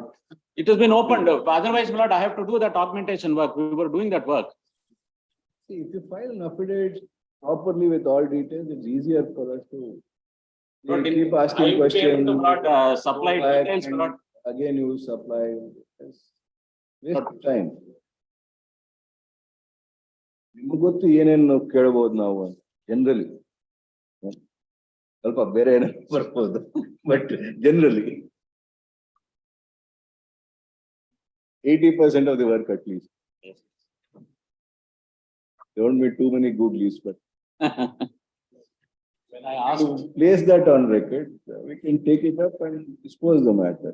We are only adjourning matter because of this. Last 4 times or so. This issue came up only day before yesterday, my lord, because each time on issue. No, this issue has been there from the beginning. My learned friend, my lord, has been saying that I showed from the objection statement itself. You reinforced your submission by the RTI. Yes. The submission was made earlier. And also there is a photograph, which my lord says that this line goes and terminates there and no further transmission. No photo, my lord, it's connected to the substation. Photo deny ಮಾಡಲ್ಲ ಅವರು ಇನ್ನೊಂದು photo ಹಾಕ್ತಾರೆ ಅಲ್ಲಿ ಶುರು It is actually, my lord, I have, it is so, my lord, supported by an affidavit. KRCL ಹಿಂಗೇನಾ? ಅಲ್ಲ, this is my lord on personally. ಇದರಲ್ಲಿ this line is dead ಅನ್ನೋ ನನಗೂ ಗೊತ್ತು ಅವ್ರಿಗೂ ಗೊತ್ತು. That my lord, if it is ಈಗ ಅದನ್ನ ನಾವು ಹೇಳಿದ್ರೆ ಏನಾಗುತ್ತೆ ನನಗೂ ಗೊತ್ತು, ಹೇಳಿದ್ರೆ ಅವ್ರಿಗೂ ಗೊತ್ತು. This is my lord a fact. ಹಂಗೆ ಹೇಳ್ತಾರೆ. ಅಲ್ಲ ಇವನ್ ನನಗೂ ಗೊತ್ತು ಅವ್ರಿಗೂ ಕಾಂಟ್ರಾಕ್ಟ್ ಕೊಟ್ಟು I am about what happens, my lord, is to say that it's a deadline, my lord, actually what happens is ಏನು ಪವರ್ ಇಲ್ದೇನೆ ಒಂದು ಲೈನ್ ಹಾಗೆ ಬಿಟ್ರೆ ಅದು 4 ದಿವಸದಲ್ಲಿ my lord, there will be theft. Conductor ಕಿತ್ಕೊಂಡು there are, my lord, inquiries which have been held. Therefore, my lord, it is put on something called idle charge or battery charge. There is some voltage in the system to ensure that it is not stolen, because the line. That is correct. That is correct. Correct. That is done. Absolutely Regularly, correct. my lord, it's done. Otherwise, I can't put, my lord, a police force to watch it right through. Thing to say that it is an idle charge to prevent theft. Another thing to say that it is used for conduction of electricity and transmission. So they're completely different, Mr. Ranga. That's true, my lord. All that I'm trying to point out, my lord, is so far as this line is concerned, my lord, this is a very long line. It is still, even today, my lord, the line is in use. It's not concerned from Sharavati, from Jog Falls to It's part of that line. We are not even concerned from Nelmangla to the city. We are only concerned within the city. See, outside they're all open areas. There's no habitation. There's no residents which are there. There's nothing which is happening. There may be agricultural activities which are happening. We are concerned with the urban agglomeration of Bangalore. If there is a human habitation, and if there is a high tension wire now which you want to upgrade to for 220 na 440 na 220. 220. So whatever was there, you are upgrading. So when you are upgrading, have you done a study on the health aspects of it? There is, my lord. And there is a school below that line. Allah school Amel Bandirodu. It's an illegal building. He has received notice. He is not vacated. He is constructed under the line. Later, we have pointed out, my lord, that he has been issued notice, but my lord, he has continued to run the school. These are old reports of 2000. My lord, there are two. My lord, two. The first 2002 is the study, my lord, by these are international standards, my lord, which have conducted study and which give parameters. The first two, one is 2002, one is 2010. These are not taken as standards. Those guidelines I have produced. And there is not a study by PGCIL, which is at document number 3, page 72, which has studied one line of this 220 kV Varahi line, which comes from Chakranagar.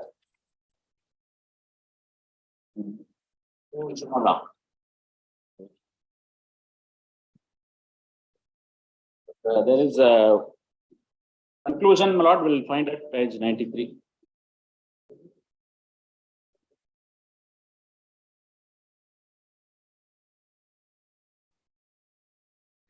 Page 93, my lord, conclusion, para 5 is at page 93. 93 is the third report. Last page. Third part of that is the report. First two are standards. One is the report published in 2002 by Institute of Electrical and Electronic Engineers. Document number 2 is 2010, International Commission on Non-Ionizing Radiation. Those are standards. 3 is the report. 3 is the report. Power grid report is a study of line of KPTCL from Varahi to Tumonga line, 220 kV line. There was a study which begins at page 72. The conclusion is last page, not 93. After the details of all the studies that have been taken, data analysis, all this has been done. But at page 73, there is reference to, there is a table.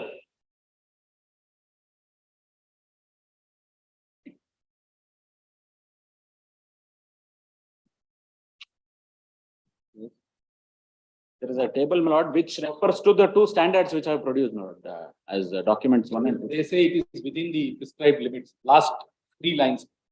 The maximum simulated value of the electric field was so and so at maximum sat point for tower span so and so. Is well within the occupational as well as public exposure limits of so and so. 2.827, lord, is what is found. Switch 2.827. Bottom of page 93. Who has fixed that 2.87? Both the reports, which is considered as standard study, documents 1 and 2, my lord, those are their general study, my lord, the international standards which have been fixed. That is considered by this report. There is reference to that at page 73. Page 73, the box refers to both reports. The third and fourth unnumbered paragraph, in fact, my lord, specifically refers to these reports. I'm told, my lord, these are the standards which are generally followed, my lord, all over the globe. This is the, what we had asked you is, have you done a study on the impact on health? This is the study as regards what is voltage below. Permissible voltage. ಅದೇ ಅದು ಎಷ್ಟು magnetic field ಬರುತ್ತೆ, is it within fix ಮಾಡಿದ್ದಾರೆ? Is some health authority has fixed it as 2.87, or have you fixed it for your, these authorities have fixed it for the purpose of the they have considered, my lord, various aspects including the effect on heart, brain, everything, lord. There is reference to that, all that, my lord. Second report, in fact, my lord, even refers to WHO observations. PCL himself is an executive. It is not that somebody goes under it and travels and goes off to some other place. We are now concerned with a situation where there are people residing under your electric wire. People are sleeping for the rest of the night. For 8 hours or 6 hours or 10 hours, whatever somebody likes to sleep. They are under that electric line of a constant, even if you take it, you take your this one as 2.5, well, maximum permissible is 2.8. At 2.5, a person is exposed day on day. Maximum is taken as 3 something. Adana namdu 2 point something ide anta ಹೇಳಿ. 2.827. 827. The maximum is 3. 5. 3.1. Maximum measured value ಅಲ್ಲಿ maximum measured value was 3.1. Permitted. Standard prakara 5. Permissible value only. Permissible is 5. Standard ಅಲ್ಲಿ page 73. Occupational andre you are employed. 10. General public 5. 1/3. Adrallu there is a drastic variation in ICNIRP and IEEE standards. One says 10, one says 20. Occupational, that is correct. ಇದು 5:2 general public and that is 5. ಅಲ್ಲ 2 ಅಂದ್ರೆ ಕೆಳಗಡೆ ಅದರ reference ಇದೆ. Not square. Okay. It's not square. Within the power line, right? I thought this is square. 25. Then I realized, my lord, it is referring to note. But even there, my lord, even if it is taken as 10 and 5, this is a drastic variation. I don't know which report is more reliable. So far as general public is concerned, both say 5. Occupational, my lord, they have said in the report, my lord, they say if it is occupational, what kind of gear has to be worn to ensure that it does not affect. All that is, my lord, is referred to. In fact, my lord, second report, my lord sees, they have seen the neurological my lord, impact, etc. All that has been gone into. This was in the year 2002, Mr. Howdo, but physics will not change, my lord. Physics will change. There are class action suits which are being filed. Mobile irliಲ್ಲ ಅವಾಗ. There's a duty cast on statutory authorities to see if ಅಲ್ಲ ನಾವು ಮಾಡಿರೋದು 2019 study with reference to 2002 and 2010. This is the problem. 2002. When you are doing it, do it properly. You have to do what you are required to do. Could not find any other, my lord, standard which has been revised as of, my lord, as on today. My lord, to best of my knowledge, my lord, for my inquiry and research, I did not, my lord, find any. I will. ಅಲ್ಲ ಇವರು ಇದು ಹಾಕಿದ್ಮೇಲೆ ನಾನು response ಕೊಡ್ತೀನಿ. You are a good research assistant. We'll assist him, Lord, in finding out that. Not find any subsequent Lord, enhancement in those standards. Lord. Some study is done. Only But I the concern, my lord, of the court. You would know the other lines that you are drawing in from Mangalore. Open areas. This one, people opposed it as regards compensation. Nandikur. All those things. Shantigram. Okay, you will get compensation and we allowed the project to go on. It didn't come in the way. This is something within the city of Bangalore. And there are schools, there are houses, there are offices. Suppose there's a house come office under 24 hours, other kade. Children are playing. But unfortunately, my lord, this corridor has existed for a very long time. My lord, we also have to be blamed to some extent, my lord, for having permitted these things to my lord. Acquire that. Acquire that land. Yes. Yes. Subsequent purchaser question of saying. Whoever landowner, if he is going to be prevented from using the land, as it is, there was a height. He can't go beyond that usage. Now, if that land cannot be used at all, should not he be compensated? Arcing zonal irbardu anta. I have also mentioned, my lord, that the tower height was 11 meters, existing tower height.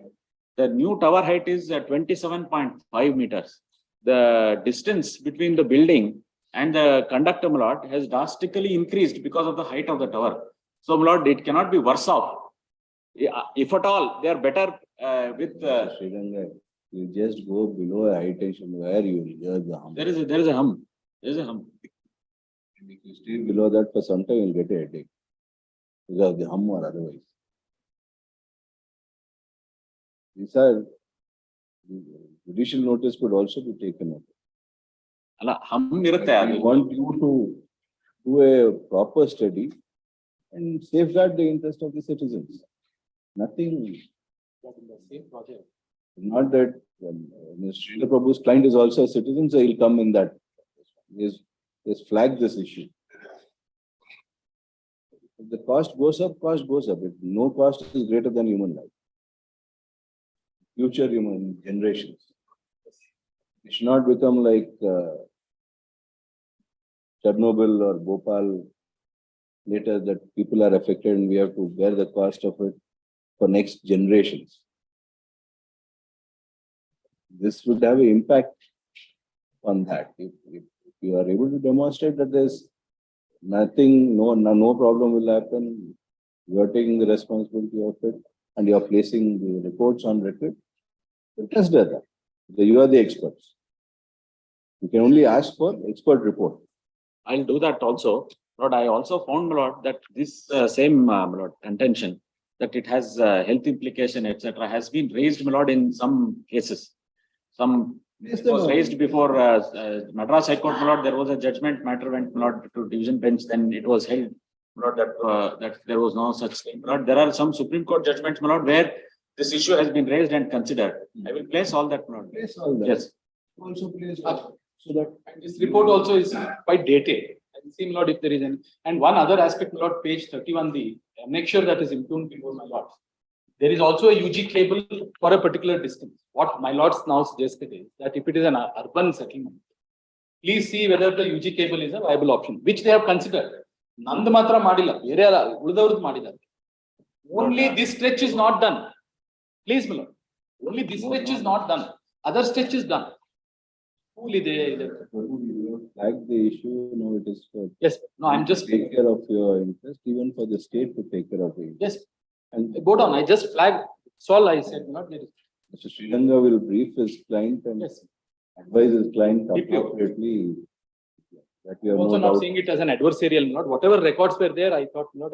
If the reports are right and it has to be constructed, it has to be constructed. You can't come in the way. Look, page 31 says it has no mention about 110 kV. It has mentioned only about 220 kV. The existing 110 kV line is being projected as 220 kV line. That is one minute.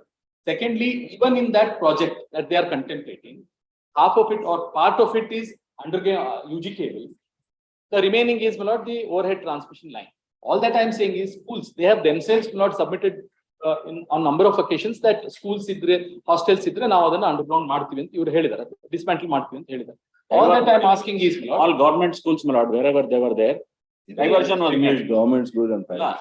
Government schools ಮಾಡಿದ್ವಿ, ನಾವೇ ಮಾಡಿದ್ವಿ. ಅದೇ In so far as, my lord, those schools which have, my lord, cropped up subsequently, they were told that we will undertake that, we will have, but you'll have to bear the cost. They have borne the cost, and some diversion has been made so far as private schools which came up subsequently is concerned. But we've been filing, my lord, periodical reports before, my lord, the division bench, my lord, in those proceedings to say what kind of, my lord, how many schools were identified in the entire area, my lord, state, and how what work has been undertaken, my lord. All those reports have been filed. 20 ವರ್ಷದಿಂದ power flow ಆಗಿಲ್ಲ ಅಂತ ಹೇಳ್ತಾರೆ. Then they say, my lord, ನಾನು ಬಂದ್ಕೊಂಡು ಈಗ ಅದನ್ನ construction ಮಾಡಿದೀನಿ. If, my lord, they have given power supply to the same school, the same authority which claims that you cannot construct the line, ಅವರೇ ನನಗೆ line power ಕೊಟ್ಟು initial security deposit ತಗೊಂಡು ತಿಂಗಳು bill ಕೊಡ್ತಾ ಇದ್ದಾರೆ. ಯಾಕಂದ್ರೆ ಅವ್ರಿಗೂ ಗೊತ್ತಿರೋದು ಡೆಡ್ ಲೈನ್. ಆಮೇಲೆ ಅಲ್ಲಿ ಹೋಗಿ ನಿಂತಿದ್ದು ನಾನು ಫೋಟೋ ತೆಗೆದು ಹೋಗಿದ್ದೀನಿ. He has not, my lord, disputed that aspect. When will you be able to do this? Anytime, my learned friend's convenience, Lord. This I will reply, my lord, in a week's time. Whatever he has filed so far. And also, my lord, I have notification. You want to place those judgments? Yes, my lord. I will also speak, my lord. I will be able to place it. You can share it with each other. Please. An affidavit has been filed by respondent number 2. The Equitable next city, KPTCL, Bangalore. The same is taken on record. The again present for the council for respondent number 2 seeks for and is granted a week's time to produce certain judgments that he wishes to rely upon. There are council copies to be furnished to the council for the petitioner. Council for the petitioner also seeks for permitted to file judgments as well as reports that he may intend to rely upon. We list for the 8th February, no, Wednesday nimdalla. Wednesday, my lord, we have something. ಎಲ್ಲಿ ಇವಾಗ KRC ಅಲ್ಲಿ ಯಾವತ್ತು? ಮಂಗಳವಾರ ಬುಧವಾರ. ಸೋಮವಾರ ಯಾವತ್ತು? 9th March. It will be on following week, my lord. So 16th March? 16th March. Status.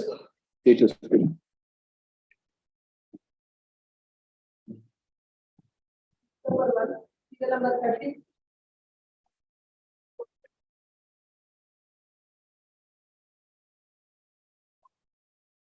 Mr. Somshekar.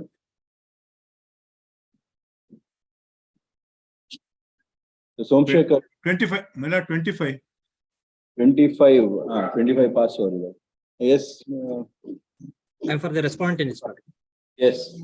In instructions, you know. Oh Lord, the 3.5 ಗೆ close ಮಾಡಬಹುದು along with interest. Para 14 may kindly be seen, my lord. My writ petition para 14. ಅದ್ರ 3 lakh ಅಂತ ಬರ್ತೀನಿ, 350 ಮಾಡಿದ್ರೆ ಆಗುತ್ತೆ. ಯಾಕಂದ್ರೆ that was 350. ಇದು government ಅಲ್ಲಿ 3 ಇತ್ತು, 350. para 14 of my writ petition ಮೇಲೆ. ಅದು ಒಂದೇ ಗ್ರೌಂಡ್ ಇದರಲ್ಲಿ. Otherwise, it is covered by the Supreme Court judgment, retrospective operation of Gratuity Amendment Act. Para 14, Mela. Yes. So 3.5 madbeka? 3.5, Mela. Because Gratuity Act, because whatever, wherever they get, enhanced amount, under Gratuity ceiling limit was 350. Both the councils, the petitioner is before this court seeking for the following release. Both the councils submit that the list in the present matter has been decided by the Honorable Apex Court in civil appeal number 8162 of 2012 and other connected matters by judgment dated 29/8/2022. Yes, ma'am. They submit that in furtherance thereof, the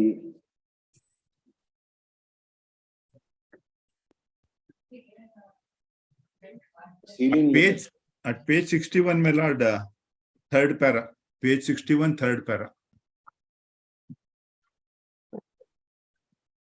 Page 61 of? M, annexure M, my lord. Page 61 of the writ petition. M, annexure M, page 31, relevant parameter. Ink page 61, mela. Third parameter. The ceiling limit would be rupees 3,50,000. But the authority has granted 3,91,000. Therefore, the order passed. Sorry. Authority directing payment of rupees 3,91,197, which is beyond the ceiling limit, is not correct. In view of the said submissions made by both the councils, the order passed by DLC, mela. Annexure M, respondent number. What number? Three, mela. Three. At annexure M, mela. Madras M. M, dated 18/2/2013, is modified with direction to the petitioner to make payment of sum of rupees 3,50,000,000 to the respondent. And along with interest. 6% interest is granted there only. Along with applicable interest at the rate of 6% per annum within a period of? 4 weeks, mela, from the date of receipt of the order. 4 weeks from the date of receipt of a copy of this order. Yes. Watch out. 30. Yes, ma'am.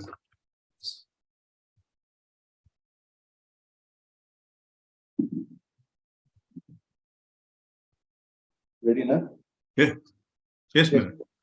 Yes. The charge sheet is at page 15, my lord. Before that, I will just explain, my lord.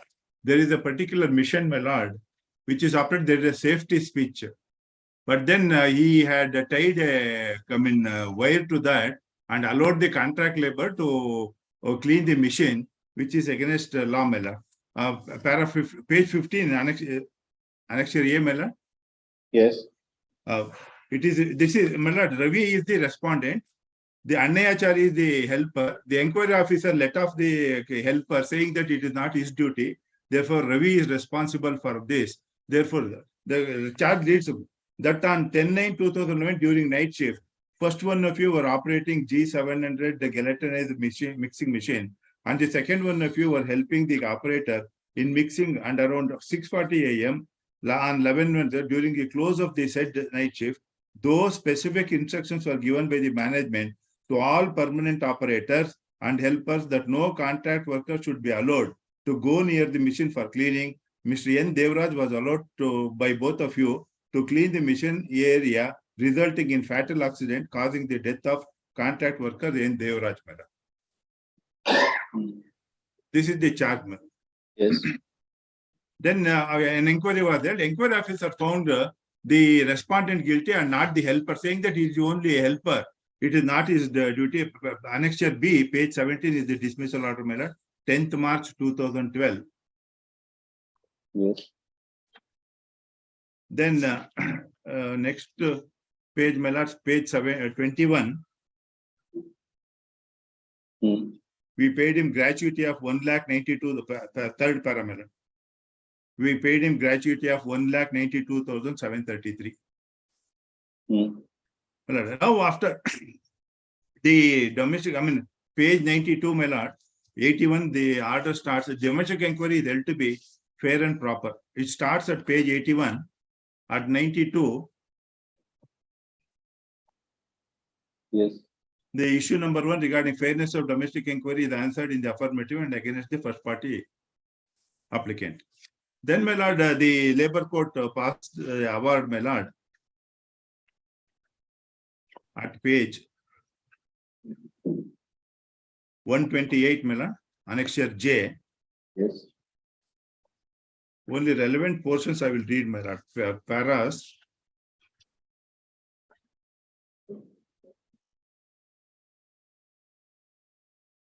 Para 18 at page 145, my lord.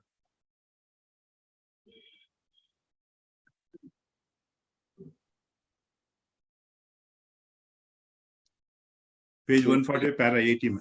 On careful perusal of inquiry documents and the evidence of the witnesses examined on behalf of the second party management, before the inquiry officer, it clearly reveals that the management has examined PW1 to PW3 witnesses before the inquiry officer. On perusal of oral evidence of PW1, Shri Amar M. Dham, working as a production supervisor in the second party, management he has issued.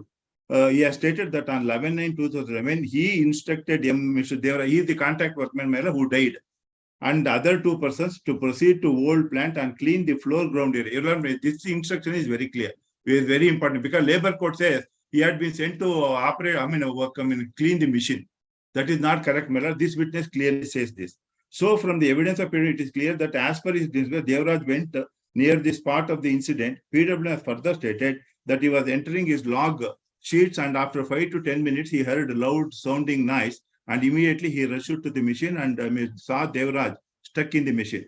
Then para 19, madam. PW2, Mr. Tamil Selvan, working as deputy manager maintenance in the second party management, has simply spoken and explained about the working mode of the machine and about safety control circuit in the said machine. He has stated that the safety control circuit contains 2 safety switches, and if the said safety switches are activated, the entire machine will stop instantly in both the modes by indicating the same in the panel board and alarm sound and flashlight. He has further stated that while the machine is running, if the doors of the machine are opened, machines automatically stops in both the modes. So he has not stated anything about the negligence on the part. Negligence on the part means he had put tied a wire, my lord, to the safety switch. Therefore, the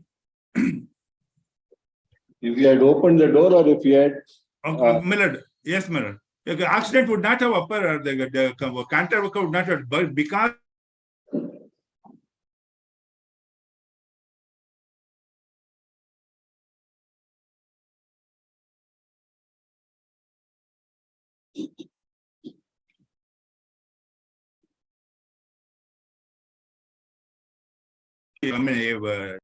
wire to the safety switch.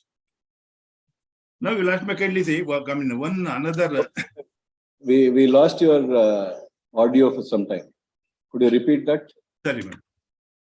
Well, if the one is contract labor has been allowed to clean the machine, that is wrong. That is as per the charge sheet.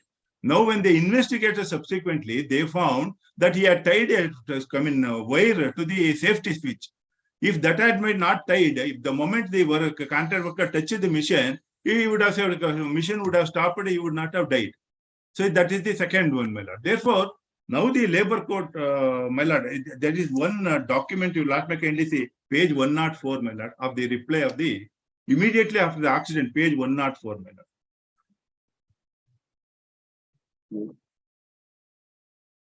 Yes.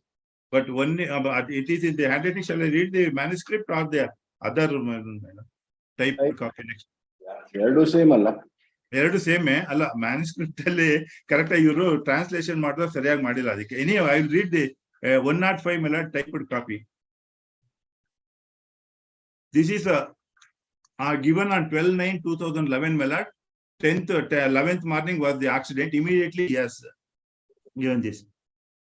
This is first para 11/9/2000 P13 ನನ್ನ ಸಹ ಕಾರ್ಮಿಕ ಅಣ್ಣಯ್ಯಾಚಾರ್ಯನಿಗೆ ನೀಡಿದ ಜಂಟಿ ಹೇಳಿಕೆಗೆ ಮುಂದುವರೆದಂತೆ ಪ್ರತ್ಯೇಕವಾಗಿ ಈ ಹೇಳಿಕೆ ನೀಡಿರುತ್ತೇನೆ. ಸಾಮಾನ್ಯವಾಗಿ ಶಿಫ್ಟ್ ಎಂಡ್ ಸಮಯದಲ್ಲಿ ಮಿಕ್ಸರ್ ಕ್ಲೀನ್ ಮಾಡುವ ಸಂದರ್ಭದಲ್ಲಿ ಲಿಮಿಟೆಡ್ ಸ್ವಿಚ್ ಅನ್ನು ಅಂದ್ರೆ ಅದೇ ದಟ್ಸ್ ಸೇಫ್ಟಿ ಸ್ವಿಚ್ ಮಾಡೋದು ಎಳೆದು ದಾರದಿಂದ ಕಟ್ಟಿರುತ್ತೇವೆ. ಆ ದಿನ ಅಂದರೆ 11/9/2001 ಅಪಘಾತವಾದ ಮೇಲೆ MR ವೆಂಕಟೇಶ ಮೂರ್ತಿಯವರು G700 ಜೆಲೆಟಿನ್ ಮಿಕ್ಸರ್ ನ limited switch that is safety switch ನ ಸಹ ದಾರ ಕಟ್ಟಿದ್ದು ಅದನ್ನು ಅಣ್ಣಯ್ಯಾಚಾರ್ಯ ಎದುರು ನಾನೇ ಬಿಚ್ಚಿದೆ ಎಂದು ನಂತರ ತಿಳಿಸಿದ್ದಾರೆ. ಮಿಕ್ಸರ್ ಮೇಲೆ ಇದ್ದ ಅಂದ್ರೆ ಮೋತಿ ಅಂತ ಇದ್ದ ಮೇಲೆ ಇದ್ದ ಬಟನ್ ಅನ್ನು ಮೃತ ಕಾರ್ಮಿಕ ಒತ್ತಿ ಅಪಘಾತ ಸಂಭವಿಸಿರುವುದು ಎಂಬುದು ನನ್ನ ಅಭಿಪ್ರಾಯವಾಗಿರುತ್ತೇವೆ. So you ask me kindly see, it is clear that who has tied? There are only 2 people and the contract worker. Contract worker does not know about the operation of the machine or safety switch or anything. It is he who has done this. Now you ask me kindly see what the labor code says, my lord, at page 158, para 28, my lord. Yes. But on perusal of the evidence of management witnesses before the inquiry, they are not the eyewitnesses. It is clear, yes. Nobody has eyewitnesses that about regarding the accident or tying the wire to the safety switch. They are only hearsay witnesses, and there is no sufficient nexus about the negligence on the part of the first party applicant in happening of the alleged fatal accident. There are two reasons, my lord. One is allowing the contract worker to clean the machine. Second, tying with the wire the safety switch. Otherwise, even allowing the contract worker would not have resulted in death of the contract workman if he had not tied the safety switch. So, in the absence of any evidence, the inquiry officer submitted his finding, and such finding is arbitrary. I mean, this is according to me, the findings of the inquiry officer holding that it is perverse is not correct, because it's on factual aspect. There are only two people, my lord, in this regard, my lord. In this regard, may I give one example, my lord, because in 1982 in a seminar, one of Mr. Gopinath, a consultant from Madras, had told me about this, my lord, in MRF case. In MRF, my lord, in 1982, when a foreign dignitary had come, the chief executive officer was taking the foreign dignitary through the shop floor. Then when they came to packing room, there were 9 people. They were all asked to in a standees position. All the 9 were in one line. The other side was a wall. When they were walking, my lord, a circular metal plate was thrown at them. But that just missed their head and went and fell at the wall. Then when they looked back, all the 9 were standing in a standing position. But they could not make out who exactly from the 9 had thrown that particular plate. Therefore, they charge sheeted all the 9, but they said in the charge sheet, see, we know that only one of you have done, but all the other 8 are supporting them. So therefore, we will dismiss all the 9 of you. But if you come out and say that so-and-so had did it, we will only take action against him. All the other 8 will be given only warning. They deliberated, inquiry was held. When the findings came, the inquiry officer said it is difficult, but 9 of them have ganged together. Therefore, unless they point out that all of them know that who did exactly, then ultimately, they said, okay, when all the 9 were to be dismissed, all the 9 came and said this person. Then therefore, the others were given only warning, and this person was taken serious action against the person who had thrown it. Like this, in this incident, why I am submitting this is, you lost my candidacy. There is Annayachari helper, and Ravi, the respondent, is the operator. There is no other person. Contract worker has come there. So therefore, who tied that wire to the safety switch? He should say. The burden is on him. Either Annayachari tied the wire, or the contract worker, or he could have said that. He does not say, they do not reveal. Therefore, my humble submission, the burden is on the operator, not on the helper. Therefore, labor court is wrong in this case, my lord, in holding that. Then the next, another lacuna in the award, my lord, is at page 162, para 35, my lord.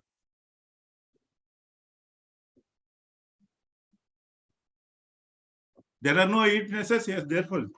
Page 35, para 35, 162, internal page 35. Yes.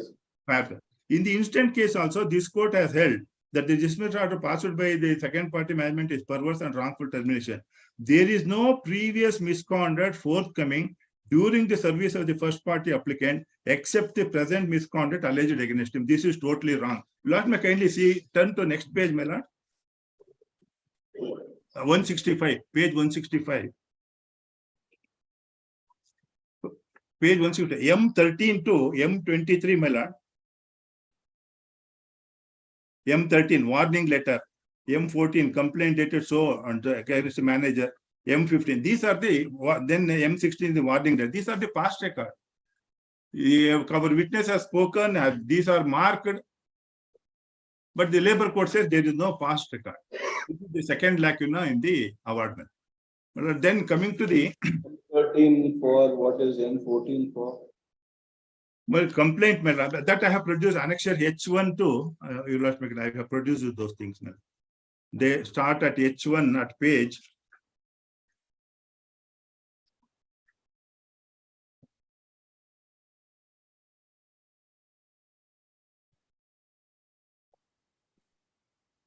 At page 115, my lord.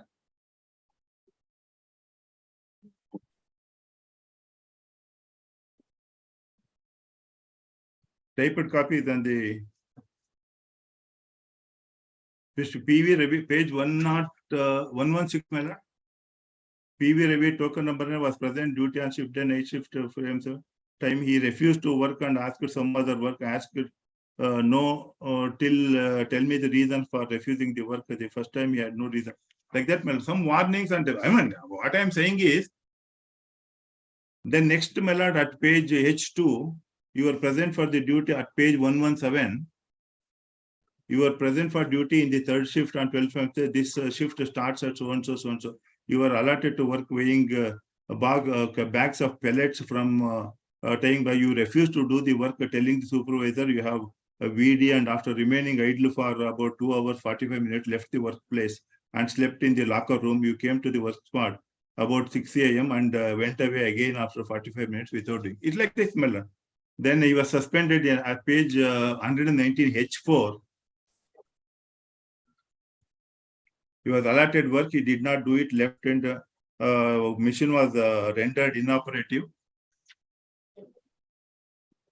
Then page 121.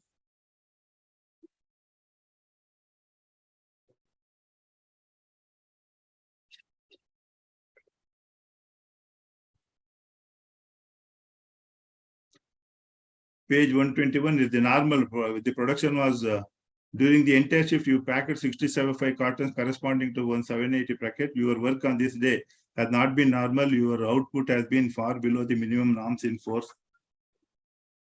Then page 122, you have refused to remove the dough material from the insert holes from the die, removed the machine during the change of shape. This has become being done by the operators till now.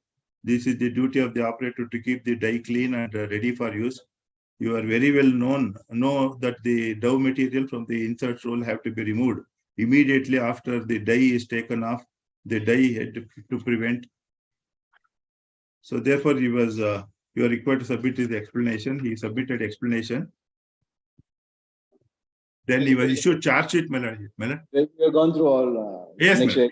Yes, Melody. The next point is, Melody, now the labor court, Melody, at page has reinstated him with 50% back wages. At page 163, Melody. So what have you done after that? Okay, Melody. Now, you let me kindly see, now he has attained the age of superannuation, Melody. A rejoinder statement I have filed, Melody. In just 2 paras, I will refer. You reinstate him or 17B wages? 17B wages we have paid. That's what I'll just point out, Melody. Rejoinder statement I have produced, Melody, file. 17B till he achieved age of superannuation, my lord. That was 2019. Rejoinder statement will not kindly see.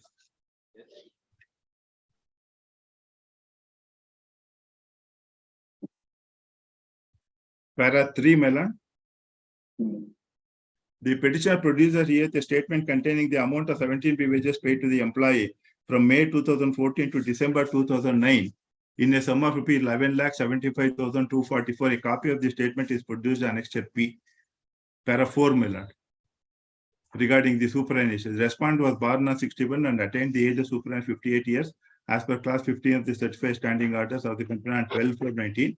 In this regard, the petitioner had filed an interlocutory application dated 12/6/19 before this honorable court, and this honorable court by order dated 9/3/2010 modified the earlier order dated 14/7/2014 and held that the respondent is not entitled to 17B wages beyond. Yes. Regarding the list of authorities, my lord, only 3 judgments I will refer, my lord. I have filed it on 7/2/23, my lord. Yes, we got it.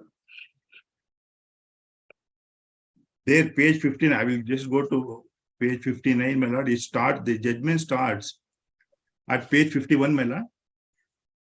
The relevant Cholan Roadways. Yes, ma'am.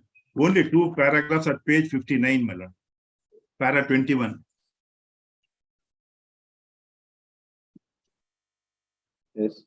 Res ipso, para 21. Res ipso loquitur is a well-known principle which is applicable in the instant case. Once the said doctrine is found to be applicable in the burden of proof would shift on the delinquent. As noticed here and above, the inquiry officer has categorically rejected the defense of the respondent that the bus was driven at a slow speed. in Pushpa Bai Purushottam Udeshi Ranjit Jinding pressing, the normal rule is that it is for the plaintiff to prove negligence. But as in some cases, considerable hardship is caused to the plaintiff, as the true cause of the accident is not known to him, but is solely within the knowledge of the defendant who caused it. The plaintiff can prove the accident, but cannot prove how it happened to establish negligence on the part of the defendant. This hardship is sought to be avoided by applying the principle of res ipsa loquitur. The general support of the words res ipsa loquitur is that accident speaks for itself or tells its own story. These are cases in which the accident speaks for itself, so that it is sufficient for the plaintiff to prove the accident and nothing more. It will then be for the defendant to establish that the accident happened due to some other causes than his own negligence. Therefore, my humble submission, there were only two. He is the operator and the assistant, the helper, Anayachari. Inquiry officer says that it is not his duty. Therefore, the operator who allowed the workman, the contract worker to causing the death, work on the clean the machine. Therefore, the death and added to that, he has tied the safety switch. Otherwise, the accident would not have taken and the result in the death. Then the other judgment, my lord, at page 74, my lord, regarding past record, I don't think I need it, but anyway, just make it. Page 78, my lord, division bench judgment of this honorable court. Page 74, my lord. 78. Yes, 74. So page 78, my lord, I'll just read about 3-4 sentences, my lord. Past record, how it is necessary and whether at page 78, my lord. To say that taking into consider past record without either apprising the workman of the same or without issuing show cause notice proposing the punishment to be imposed when the past record is also taken to consider will amount to violation of principal naturalism may not be very apt as regulation 25. Of course, in case RTC, it is there, madam. Same as structure and it is not good. Therefore, my humble submission, my lord, the labor code coming to the conclusion past record is there is no past record is a blemishless service is not correct as per this judgment. Therefore, my humble submission, my lord, we have paid 11,25,000 rupees. So therefore, the award may please be set aside. Yes. Because he is responsible. He should have pointed out how the accident happened. Because there were only two. There is no eyewitnesses. I agree with this. Award of the labor court. But then he should say, as the Supreme Court says, my lord, because I cannot prove how the accident happened, but I can only prove that he had tied this. He himself admits, yes, we tie the thread to the safety at the end of the shift and all that. Therefore, he has done it. He is responsible. And for the death of the contract worker, for which management was prosecuted, management went to the government, my lord, pleaded, and then pointed out it is the operator who has done this. A safety switch was tied. Then the government withdrew the prosecution. That's all my solution. Yes, madam. My lord, I would submit, my lord, that there are certain fatal failures, my lord, in the management's case here. The first failure, my lord, is a mismatch between what is charged and what the punishment is imposed for. The repeated stance, even of my learned senior, my lord, was that he tied a thin wire. The charge against me is I allowed him to clean. That charge is not made out. First, my lord, the charge sheet might be seen annexed to A at page 15. Against both of them, my lord. It has been reported against both of you as hereunder that on 10/9/2011, during night shift, first one of you were operating G700 gelatinizer mixing machine, and the second one of you were helping the operator in mixing. And around 6:45 a.m. on 11/9/2011, during the close of the said shift, though specific instructions were given by the management to all the permanent operators and helpers that no contract worker should be allowed to go near the machines for cleaning, Mr. N. Devraj was allowed by both of you to clean the machine area, resulting in fatal accident. Pleadings, my lord, in this writ petition as well as in the learned labor court are on the point of this thin wire. The question, my lord, has the charge been made out? Of course, I will rely on some judgments to say when there's a mismatch with charge and a mismatch with what you are actually being punished for, that is totally impermissible. My lord, I would like my lordship to see the inquiry report, my lord. It's not been produced in the petition. I've produced it with my objection statement. I've produced it as R4. It starts at page 33, my lord. R4. R4. 33. It starts at page 33. I'll take my lordship to the management evidence in the inquiry. It starts at page 34, my lord. If I may read PW1's narration, my lord, on page 34, brief narration of PW1. PW1 is working as product supervisor in TTK Healthcare for the past 8 months. As product supervisor, his job is to allocate work to the employees and contract worker. On 10/9/2011, the victim, Mr. Devraj, and 2 other persons were working in the new plant. At about 6 a.m. of 11/9/2011, they complied with the allotted work, and as there was about an hour's time for closing of the shift, PW1 instructed late Devraj and 2 other persons to proceed to the old plant and clean the floor ground area, as per the operator's instructions. After this, he was in the production room, and at about 6:15 a.m., Mr. Narayan Murthy CL approached PW1 for oil cleaning as instructed by the operator. He gave the oil to the above said Narayan Murthy, who carried it to the machine, and he was also there with him when the said oil was handed over to Mr. Anayachari, CE2. The said Mr. Anayachari poured the oil in the machine, and at that time, PW1 came to the supervisor chamber to complete his log sheet. He was entering his log sheet. After 5 to 10 minutes, he heard loud shouting noise, and he rushed to the machine, and he saw Mr. Devraj stuck in the machine. At that time, machine was stopped, and he called Mr. Ravi, CE1, coming from this is the respondent herein, from the panel board towards the machine. Then he went to call up his DGM to inform about the incident, and he saw the machine where Mr. Devraj was stuck. He was already dead. Next, my lord, if I can show, my lord, his cross-examination. It's a bit jumbled, my lord, but the cross-examination of PW1 is actually at 38, my lord. The second paragraph, my lord, the brief narration of cross-examination of PW1 by CE1. Questioning. My lord? There are 2 at page 38. 38, yes, on questioning. On questioning PW1 on the purpose of bringing in 3 more casual laborers to the old plant, PW1 answered that on the request of CE1 and CE2, he brought 3 more CL to the old plant. PW1 was further asked the reason as to why he was not present at the time of completing the process, for which he answered so and so. Further question, whether at the time when CE2 was pouring the oil, was he there at that time? Mr. Devraj was not with Mr. Anayachari BC, and whether PW1 has seen him tying the limit switch, for which PW1 answers that at the time of pouring oil, he has not observed. But after the accident, he has observed that it was tied.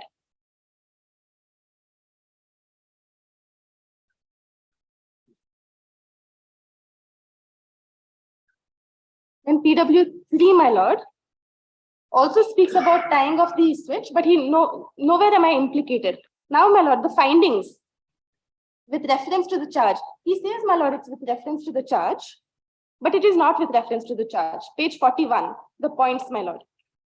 Late Devraj was not asked to clean the floor either by C1 or CE2. There's a specific finding.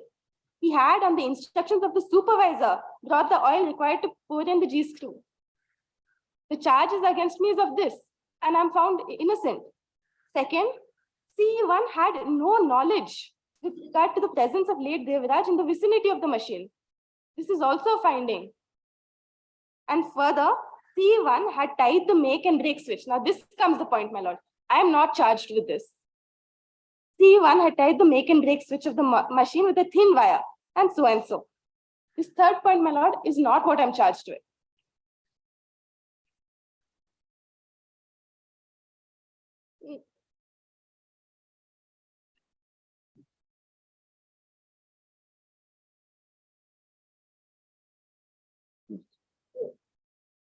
My lord, now, in respect of this aspect of tying the string, what happens is statutorily, after an accident resulting in a death, a factory inspector comes and inspects. An incident report is filed. Fatal accident investigation report. I have produced it as R1, my lord, in this case. Page 12, my lord. The relevant portion, my lord, is at page 15, my lord, which I test to place reliance on. 1, 2. The second point from the fourth point from the bottom on the left side, starting with the limit switch. The limit switch provided to the gelatinizer machine is a very vital safety gadget. Isolation bypass of the same for any kinds of work associated with the gelatinizer mixer is not a sound engineering practice. The occupier and manager have allowed this major unsafe act. In the instant case, the eyewitnesses to the fatal accident in subject and other co-workers in their deposition reveal a frightening fact that it is a customary practice that the limit switch connected to the mixers was made inoperative by tying with a thin wire at the time of cleaning activity. This is highly shocking. Then, my lord, I've placed certain other statements which are also relevant. I'll take my lordship to the PCR. A PCR was filed against the management. Later, my lord, for what reason we do not know, it was withdrawn on instruction. Safety protocol was found not prepared. Yes. Sorry, because that is customary practice, the limit switch connected to the mixers was made inoperative bypass by tying with a thin wire at the time of cleaning activity. And why is customary practice was by and why is this done, my lord? The workers have no interest in tying a wire. It's in the interest of profit. It's much faster if you tie the switch because you don't have to turn it on and turn it off each time. It's a customary practice in the sense that he actually finds that the management has allowed this to happen. The management is the one. First of all, of course, my main argument is I'm not charged with this. But secondly, why is such a thin wire, if any, being tied? And in the PCR, my lordship then sees, PCR is placed by me at page 24 and the relevant portion at 27 to 29.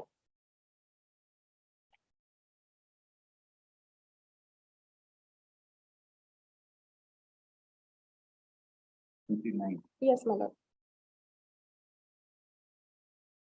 The first para is as I've already read out, my lord. Then second, my lord, third para is as I've already read out. Fourth para onwards. A safety protocol was not found prepared and put in place detailing safe work practices or standard operating procedures while, this is a PCR against the management, my lord, saying that the management has not done this. While undertaking cleaning activity of the gelatinizer machine, which involves hazards, a very casual approach was found in vogue at the accused person's factory premises while carrying the job of complex issues. Definitely, this is due to complacency, lack of supervision. Further, a contract worker cum helper who joined the factory just 1 month back and who definitely not aware of the intrinsic hazards involved in the cleaning of the gelatinizer mixer was allowed to clean the equipment without removing possible hazards and without the supervision from competent persons exclusively present while cleaning. Had there been a strict supervision, Shri N. Devraj would not have ventured to clean the shaft and to switch on the knob of the mixer shaft, and this fatal accident would have been avoided. I did not even know Devraj is there. This is a finding of the inquiry officer. I do not know he is there. The management performs unfair and unsafe practices customarily. This is the finding of the factory inspector, my lord.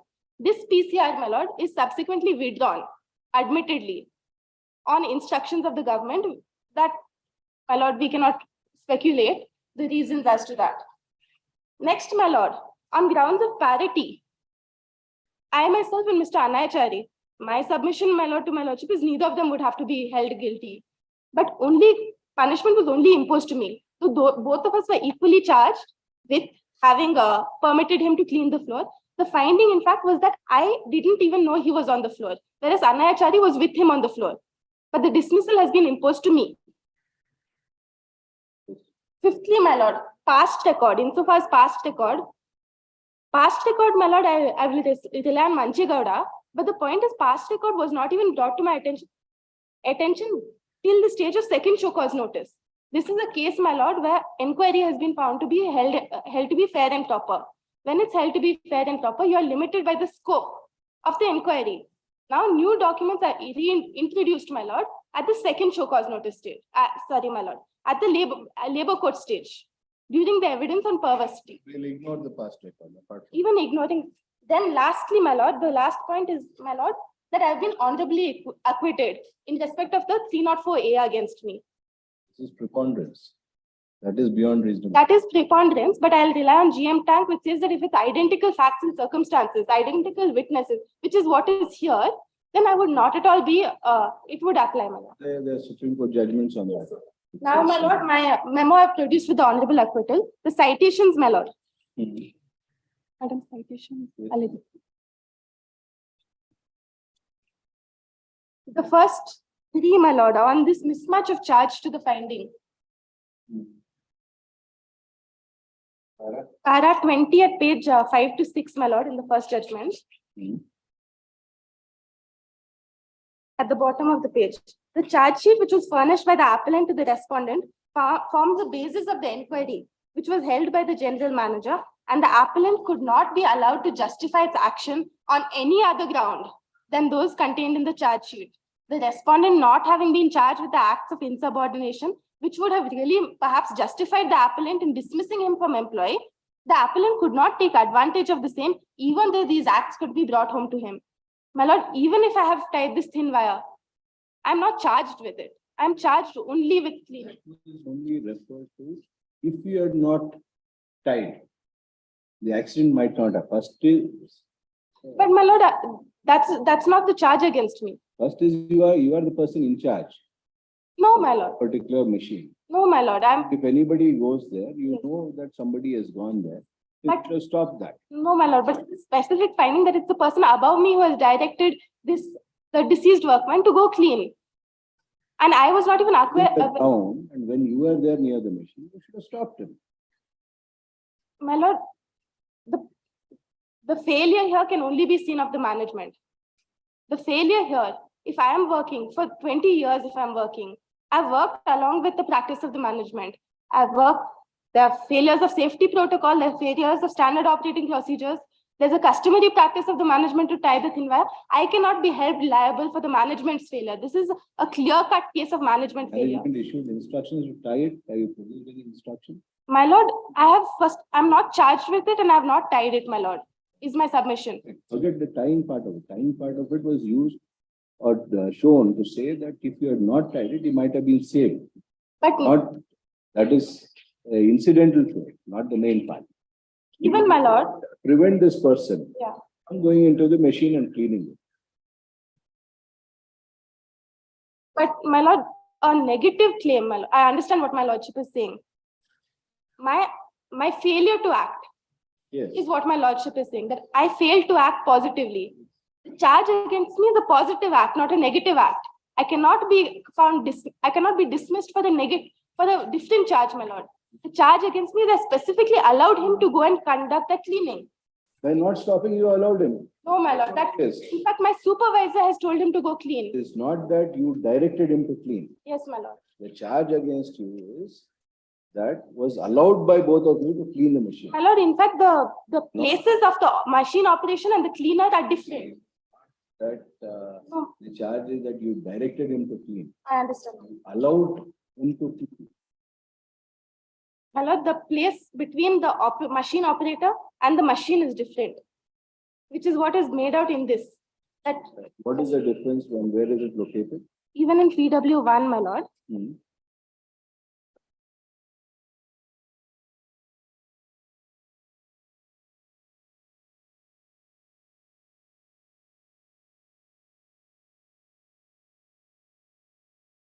so my lord, I was in the panel board.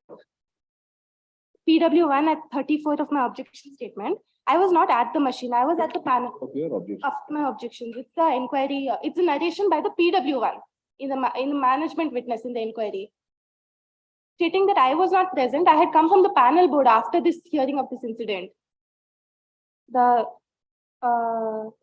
second para of the brief narration of PW1.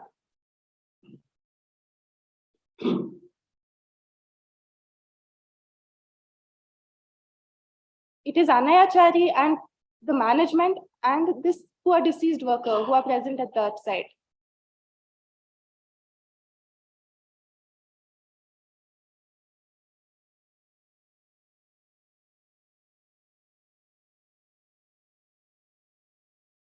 From the panel board, you had no vision to the machine? I can't make a submission actually. I would want to make a fair submission. I would have to ask. The panel board, you have a line of vision to the machine, then only you can operate the panel board. I don't know, madam. But I'm at a distance. I'm at some distance and they are at the machine, my lord. Madam, nobody asked you to be near the machine. Yes, madam.